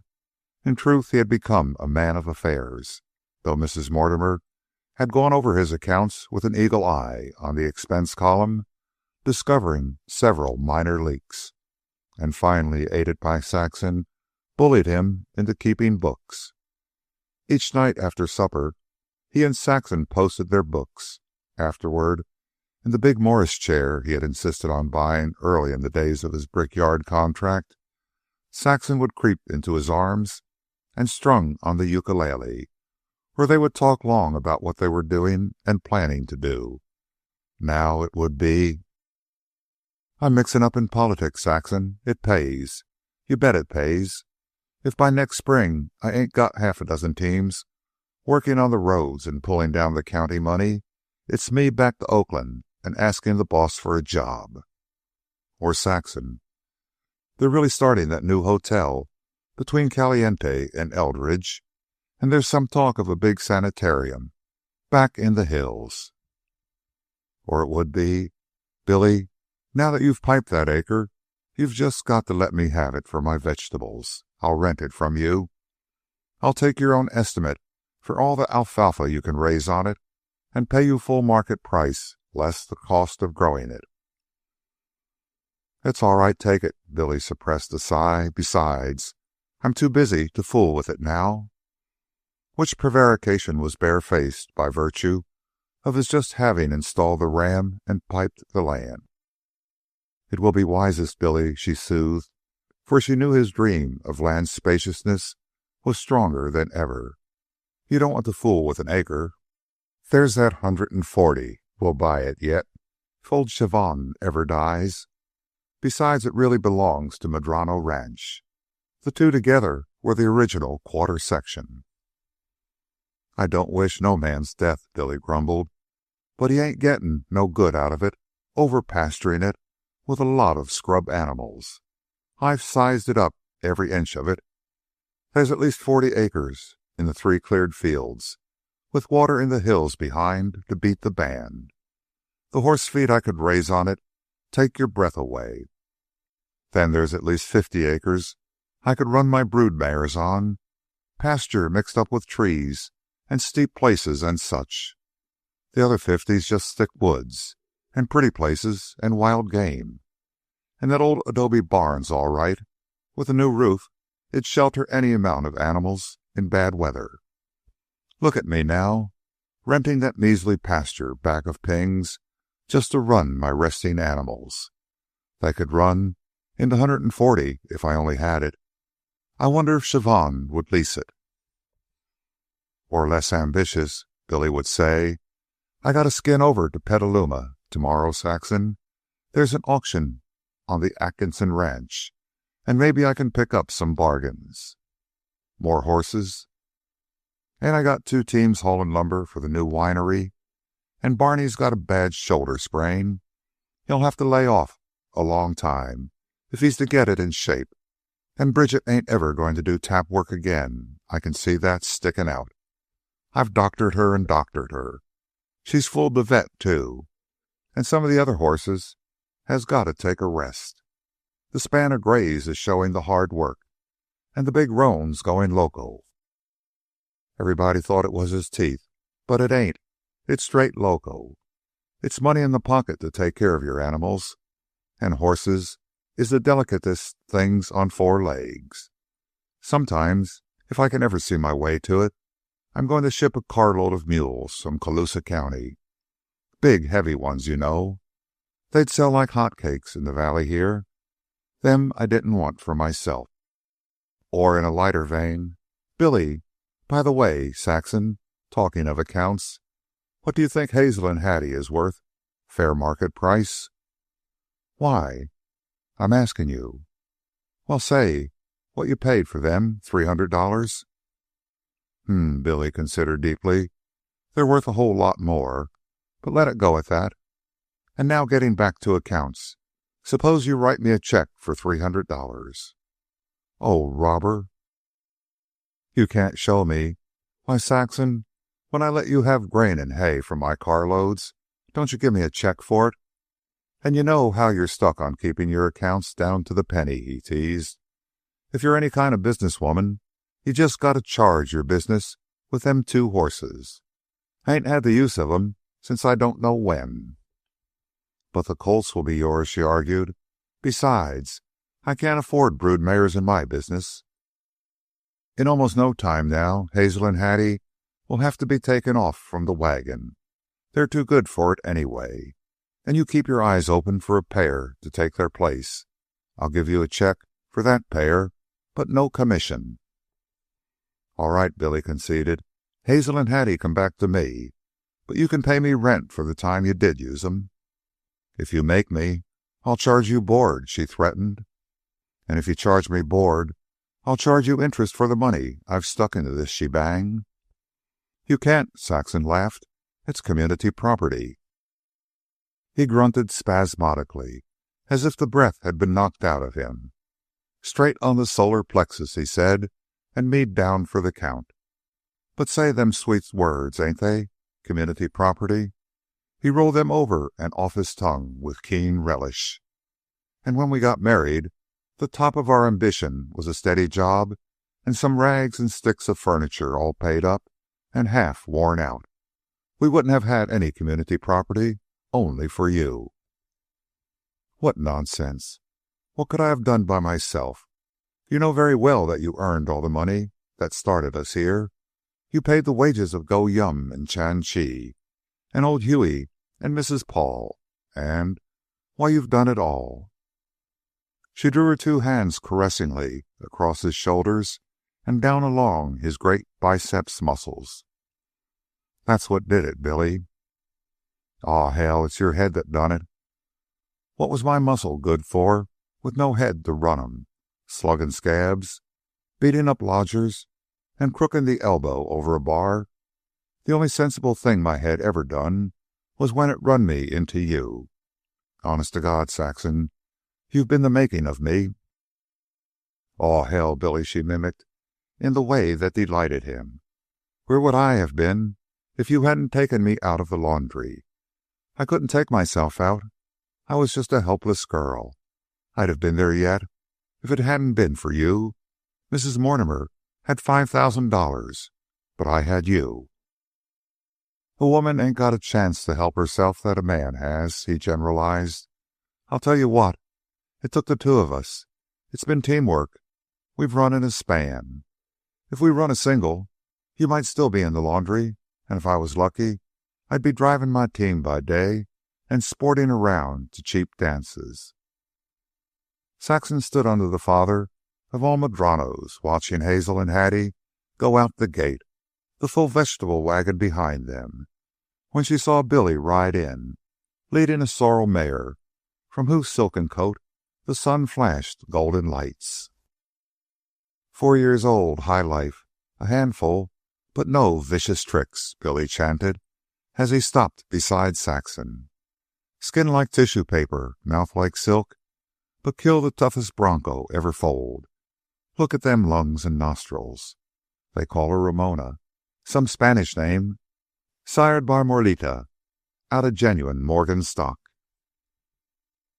"And they will sell her?" Saxon gasped, standing with hands clasped in inarticulate delight. "That's what I bought her to show you for." "But how much must they want for her?" was Saxon's next question. So impossible did it seem that such an amazement of horseflesh could ever be hers. "That ain't your business," Billy answered brusquely. "The brickyard's paying for her, not the vegetable ranch. She's yours at the word. What do you say?" "I'll tell you in a minute." Saxon was trying to mount, but the animal danced nervously away. "Hold on till I tie," Billy said. "She ain't skirt broke, that's the trouble." Saxon tightly gripped the reins and mane, stepped with spurred foot on Billy's hand, and was lifted lightly into the saddle. "She's used to spurs," Billy called after her. "Spanish broke, so don't check her quick. Come in gentle and talk to her. She's high life, you know." Saxon nodded, dashed out the gate and down the road, waved a hand to Claire Hastings as she passed the gate of Trillium Covert, and continued up Wild Water Canyon. When she came back, Ramona in a pleasant lather, Saxon rode to the rear of the house, past the chicken houses and the flourishing berry rows, to join Billy on the rim of the bench, where he sat on his horse in the shade, smoking a cigarette. Together, they looked down through an opening among the trees to the meadow, which was a meadow no longer. With mathematical accuracy, it was divided into squares, oblongs, and narrow strips, which displayed sharply the thousand hues of green of a truck garden. Ko Yum and Chan Chi, under enormous Chinese grass hats, were planting green onions. Old Huey, hoe in hand, plodded along the main artery of running water, opening certain laterals, closing others. From the workshed beyond the barn, the strokes of a hammer told Saxon that Carlson was wire binding vegetable boxes. Mrs. Paul's cheery soprano, lifted in a hymn, floated through the trees, accompanied by the whir of an egg beater. A sharp barking told where Possum still waged hysterical and baffled war on the Douglas squirrels. Billy took a long draw from his cigarette, exhaled the smoke, and continued to look down at the meadow. Saxon divined trouble in his manner. His rein hand was on the pommel, and her free hand went out and softly rested on his. Billy turned his slow gaze upon her mare's lather, seeming not to note it, and continued on to Saxon's face. "Huh," he equivocated, as if waking up. "Them San Leandro Portuguese ain't got nothing on us when it comes to intensive farming. Look at that water running. You know, it seems so good to me that sometimes I just want to get down on hands and knees and lap it all up myself." "Oh, to have all that water you want in a climate like this," Saxon exclaimed. "And don't be scared of it ever going back on you. If the rain's fooled you, there's Sonoma Creek alongside. All we gotta do is install a gasoline pump. But we'll never have to, Billy. I was talking with Redwood Thompson. He's lived in the valley since '53, and he says there's never been a failure of crops on account of drought. We always get our rain. Come on, let's go for a ride, he said abruptly. You got the time? All right, if you'll tell me what's bothering you. He looked at her quickly. Nothing, he grunted. Yes, there is, too. What's the difference? You'd know it sooner or later. You ought to see old Siobhan. His face is that long, he can't walk without bumping his knees on his chin. His gold mine's petering out. Gold mine? His clay pit is the same thing. He's getting 20 cents a yard for it from the brickyard. And that means the end of your teaming contract. Saxon saw the disaster in all its hugeness. What about the brickyard people?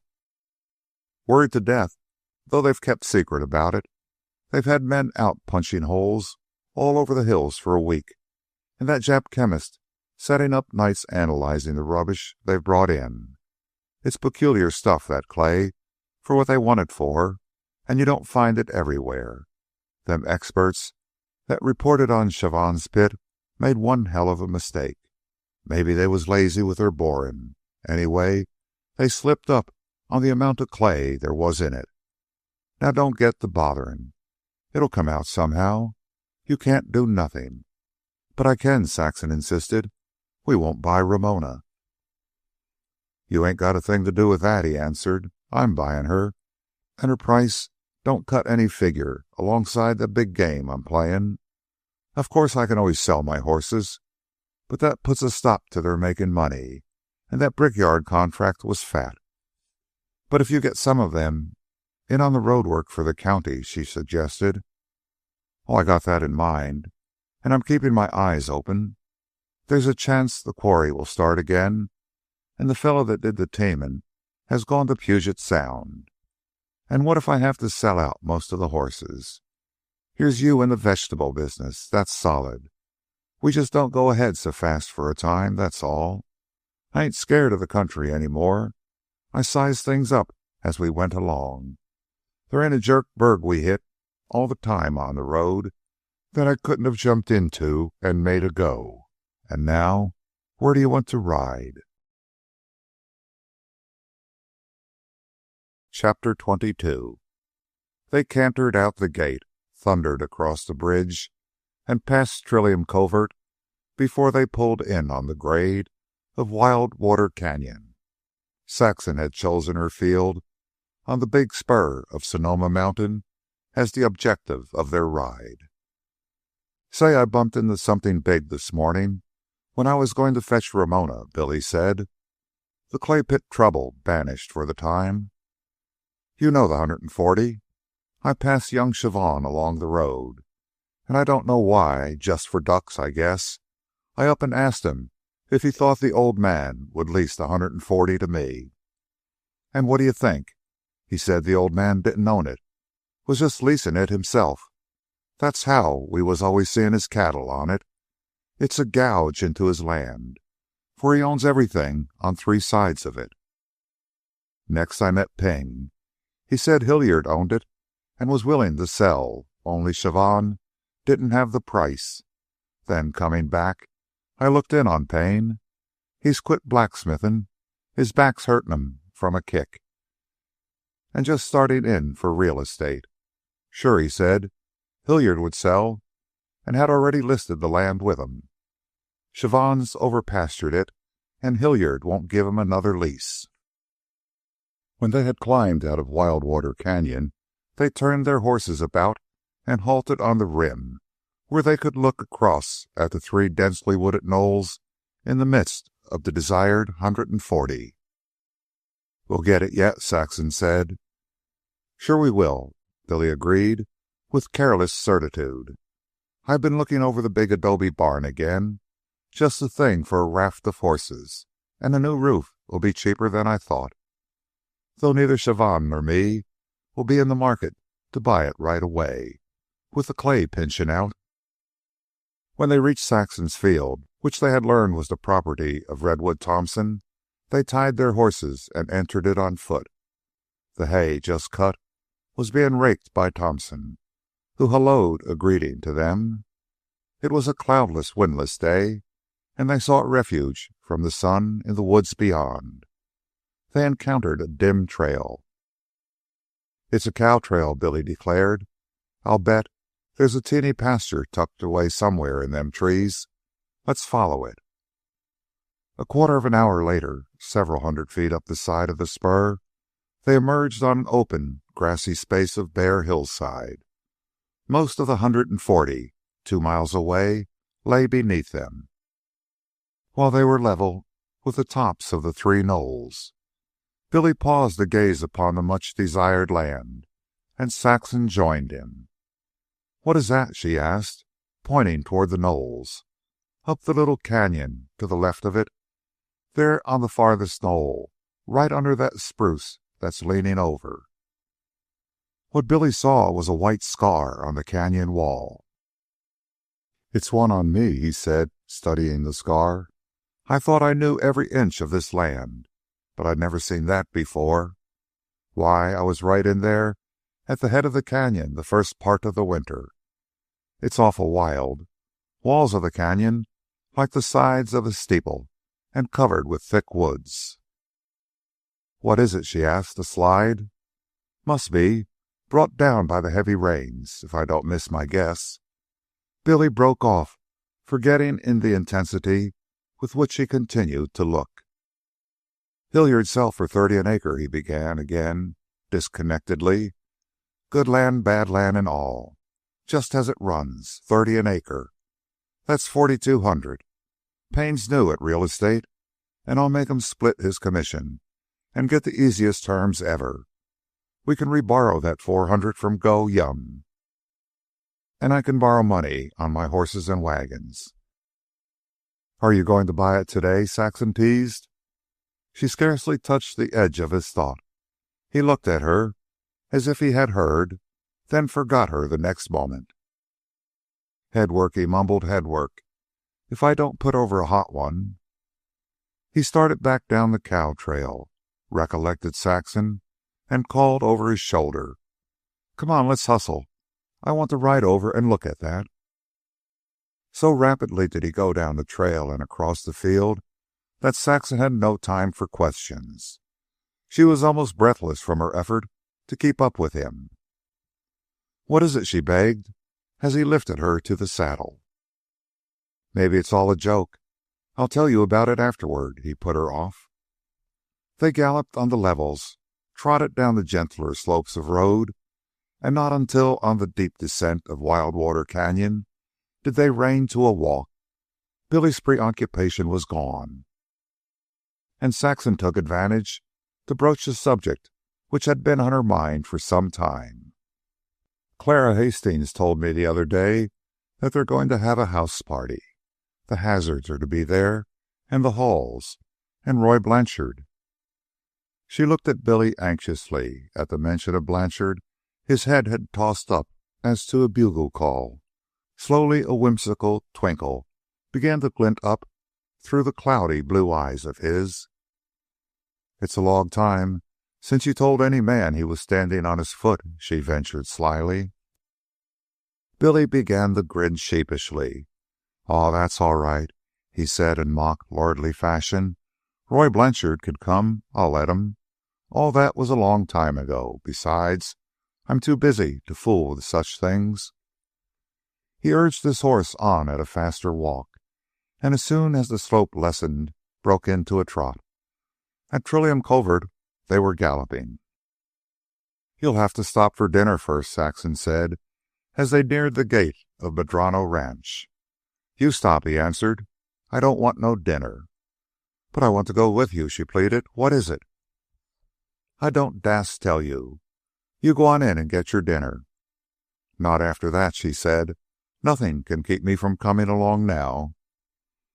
Half a mile further on they left the highway, passed through a patent gate which Billy had installed, and crossed the fields on a road which was coated thickly with chalky dust. This was the road that led to Chevon's clay pit. The 140 lay to the west. Two wagons and a cloud of dust came into sight. "Your teams, Billy," cried Saxon. "Think of it.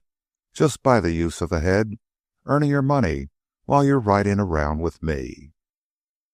"Makes me ashamed to think how much cash money each one of them teams is bringing me every day," he acknowledged. They were turning off from the road toward the bars which gave entrance to the 140 when the driver of the foremost wagon hallooed and waved his hand. They drew in their horses and waited. "The big roan's broke loose," the driver said as he stopped beside them. "Clean crazy loco, biting, squealing, striking, kicking. Kicked clean out of the harness like it was paper. Bit a chunk out of Baldy the size of a saucer, and wound up by breaking his own hind leg. Liveliest 15 minutes I ever seen." "Sure it's broke?" Billy demanded sharply. "Sure thing." "Well, after you unload, drive around by the other barn and get Ben. He's in the corral. Tell Matthews to be easy with him and get a gun. Sammy's got one. You'll have to see to the big roan. I ain't got time now. Why couldn't Matthews have come along with you for Ben? You'd save time." "Oh, he's just sticking around and waiting," the driver answered. "He reckoned I could get Ben." "And lose time, huh? Well, get a move on." "That's the way of it," Billy growled to Saxon as they rode on. "No savvy, no head. One man setting down and holding his hands while another team drives out of its way doing what he oughta done. That's the trouble with $2 a day men." "With $2 a day heads," Saxon said quickly.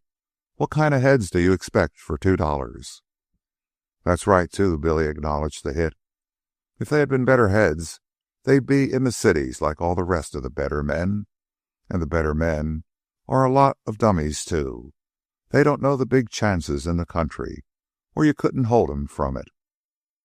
Billy dismounted, took the 3 bars down, let his horse through, then put up the bars. "When I get this place, there'll be a gate here," he announced. "Pay for itself in no time. It's the 1,001 little things like this that count up big when you put 'em together." He sighed contentedly. "I never used to think about such things. But when we shook Oakland, I began to wise up. It was them San Leandro Portuguese that gave me my first eye-opener. I've been asleep before that." They skirted the lower of the 3 fields, where the ripe hay stood uncut. Billy pointed with eloquent disgust to a break in the fence, slovenly repaired, and onto the standing grain, much trampled by the cattle. "Them's the things," he criticized, "old style. And look how thin that crop is, and the shallow plowing. Scrub cattle, scrub seed, scrub farming. Chavon's worked it for 8 years now, and never rested it once. Never put anything in for what he took out, except the cattle, into the stubble the minute the hay was on." In a pasture glade further on, they came upon a bunch of cattle. "Look at that bull, Saxon. Scrub's no name for it. There ought to be a state law against letting such animals exist. No wonder Chavon's that land poor.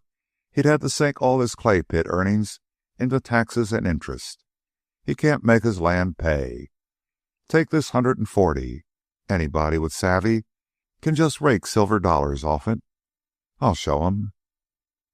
They passed the big adobe barn in the distance. "A few dollars at the right time would have saved hundreds on that roof," Billy commented. "Well, anyway, I won't be paying for any improvements when I buy. And I'll tell you another thing. This ranch is full of water. And if Glen Ellen ever grows, they'll have to come see me for their water supply." Billy knew the ranch thoroughly and took shortcuts through the woods by way of cattle paths. Once he reined in abruptly, and both stopped. Confronting them, a dozen paces away, was a half-grown red fox. For half a minute, with beady eyes, the wild thing studied them, with twitching, sensitive nose, reading the messages of the air. Then, velvet-footed, it leaped aside and was gone among the trees. "The son of a gun!" Billy ejaculated. As they approached Wildwater, they rode out into a long, narrow meadow. In the middle was a pond. "Natural reservoir when Glen Ellen begins to buy water," Billy said. "See down at the lower end there? Wouldn't cost hardly anything to throw a dam across, and I can pipe in all kinds of hill drip. And water's going to be money in this valley not 1,000 years from now. And all the ginks and boobs and dubs and gazabos pounding their ear deado and not seeing it coming. And surveyors working up the valley for an electric road from Sausalito with a branch up Napa Valley." They came to the rim of Wildwater Canyon. Leaning far back in their saddles, they slid the horses down a steep declivity, through big spruce woods, to an ancient and all but obliterated trail. "They cut this trail way back in the '50s, Billy explained. "I only found it by accident. Then I asked Pope yesterday. He was born in this valley. He said it was a fake mining rush across from Petaluma. The gamblers got it up, and they must have drawn 1,000 suckers. You see that flat there and the old stumps? That's where the camp was. They set the tables up under the trees. The flat used to be bigger, but the creek's eaten into it. Pope said there was a couple of killings and one lynching." Lying low against their horses' necks, they scrambled up a steep cattle trail out of the canyon and began to work across rough country toward the knolls. "Say, Saxon, you're always looking for something pretty. I'll show you what will make your hair stand up as soon as we get through this manzanita." Never in all their travels had Saxon seen so lovely a vista as the one that greeted them when they emerged. The dim trail lay like a rambling red shadow cast on the soft forest floor by the great redwoods and overarching oaks. It seemed as if all the local variety of trees and vines had conspired to weave the leafy roof, maples, big madronos and laurels, and lofty tan bark oaks, scaled and wrapped and interwound with wild grape and flaming poison oak. Saxon drew Billy's eyes to a mossy bank of 5-fingered ferns. All slopes seemed to meet to form this basin and colossal forest bower. Underfoot, the floor was spongy with water. An invisible streamlet whispered under broad fronded brakes. On every hand opened tiny vistas of enchantment, where young redwoods grouped still and stately about fallen giants, shoulder high to the horses, moss covered and dissolving into mold. At last, after another quarter of an hour, they tied their horses on the rim of the narrow canyon that penetrated the wilderness of the knolls. Through a rift in the trees, Billy pointed to the top of the leaning spruce. "It's right under that," he said. "We'll have to follow up the bed of the creek. There ain't no trail, though you'll see plenty of deer paths crossing the creek. You'll get your feet wet." Saxon laughed her joy and held on close to his heels, splashing through pools, crawling hand and foot up the slippery faces of water-worn rocks, and worming under trunks of old fallen trees. "There ain't no real bedrock in the whole mountain," Billy elucidated, "so the stream cuts deeper and deeper, and that keeps the sides caving in. They're as steep as they can be without falling down. A little farther up, the canyon ain't much more than a crack in the ground, but a mighty deep one, if anybody should ask you. You can spit across it and break your neck in it." The climbing grew more difficult, and they were finally halted in a narrow cleft by a drift jam. "You wait here," Billy directed, and lying flat, squirmed on through crashing brush. Saxon waited till all sound had died away. She waited 10 minutes longer, then followed by the way Billy had broken. Where the bed of the deep canyon became impossible, she came upon what she was sure was a deer path that skirted the steep side and was a tunnel through the close greenery. She caught a glimpse of the overhanging spruce almost above her head on the opposite side, and emerged on a pool of clear water in a clay-like basin. The basin was of recent origin, having been formed by a slide of earthen trees. Across the pool arose an almost sheer wall of white. She recognized it for what it was, and looked about for Billy. She heard him whistle and looked up. 200 feet above, at the perilous top of the white wall, he was holding on to a tree trunk. The overhanging spruce was nearby. "I can see the little pasture back of your field," he called down. "No wonder nobody ever piped this off. The only place they could see it from is that speck of pasture, and you saw it first. Wait till I come down and tell you all about it. I didn't dast before." It required no shrewdness to guess the truth. Saxon knew this was the precious clay required by the brickyard. Billy circled wide of the slide and came down the canyon wall from tree to tree as descending a ladder. "Ain't it a peach?" he exulted as he dropped beside her. "Just look at it, hidden away under 4 feet of soil where nobody could see it, and just waiting for us to hit the Valley of the Moon. Then it up and slides a piece of the skin off so as we can see it." "Is it the real clay?" Saxon asked anxiously. "You bet your sweet life. I've handled too much of it not to know it in the dark. Just rub a piece between your fingers, like that. Why, I could tell by the taste of it. I've eaten enough of the dust of the teams. Here's where our fun begins. Why, you know, we've been working our heads off since we hit this valley. Now we're on Easy Street." "But you don't own it," Saxon objected. "Well, you won't be 100 years old before I do. Straight from here, I hike to Payne and bind the bargain. An option, you know, while the title's searching and I'm raising money.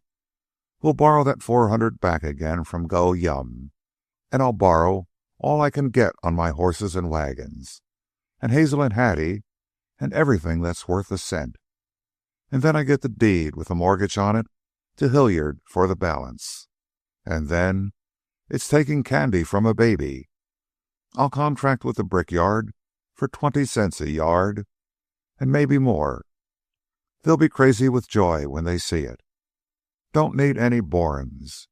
They're nearly 200 feet of it exposed up and down. The whole knoll's clay, with a skin of soil over it." "But you'll spoil all the beautiful canyon, hauling out the clay," Saxon cried with alarm. "Nope, only the knoll. The road'll come in from the other side. It'll be only half a mile to Chevon's pit. I'll build the road and charge steeper teamin', or the brickyard can build it, and I'll team for the same rate as before. And 20 cents a yard pouring in, all profit from the jump. I'll sure have to buy more horses to do the work." They sat hand in hand beside the pool and talked over the details. "Say, Saxon," Billy said, after a pause had fallen, "sing Harvest Days, won't you?" And when she had complied, "The first time you sung that song for me was coming home from the picnic on the train." "The very first day we met each other," she broke in. "What did you think about me that day?" "Why, what I've thought ever since. That you was made for me. I thought that right at the jump. In the first waltz. And what'd you think of me?" "Oh, I wondered. And before the first waltz, too. When we were introduced and shook hands, I wondered if you were the man. Those were the very words that flashed into my mind. Is he the man?" "And I kind of looked a little some good to you?" he queried. "I thought so. And my eyesight has always been good." "Say," Billy went off on a tangent, "by next winter, with everything hummin' and shipshape, what's the matter with us making a visit to Carmel? It'll be slack time for you with the vegetables, and I'll be able to afford a foreman." Saxon's lack of enthusiasm surprised him. "What's wrong?" he demanded quickly. With downcast demurest eyes and hesitating speech, Saxon said, I did something yesterday without asking your advice, Billy. He waited. I wrote to Tom, she added, with an air of timid confession. Still he waited, for he knew not what. I asked him to ship up that old chest of drawers, my mother's, you remember, that we stored with him. I don't see anything out of the way about that, Billy said with relief. We need the chest, don't we? And we can afford to pay the freight on it, can't we? You are a dear, stupid man. That's what you are. Don't you know what's in that chest? He shook his head, and what she added was so soft that it was almost a whisper. The baby clothes. No, he exclaimed. True, sure? She nodded her head, her cheeks flooding with quick color. It's what I wanted, Saxon, more than anything else in the world. I've been thinking a whole lot about it lately, ever since we hit the valley, he went on, brokenly, and for the first time she saw tears, unmistakable in his eyes. But after all I've done, and the hell I've raised and everything, I never urged you or said a word about it. But I wanted it. Oh, I wanted it like I want you now. His open arms received her, and the pool in the heart of the canyon knew a tender silence. Saxon felt Billy's finger laid warningly on her lips. Guided by his hand, she turned her head back, and together they gazed far up the side of the knoll where a doe and a spotted fawn looked down upon them from a tiny open space between the trees. End of The Valley of the Moon by Jack London.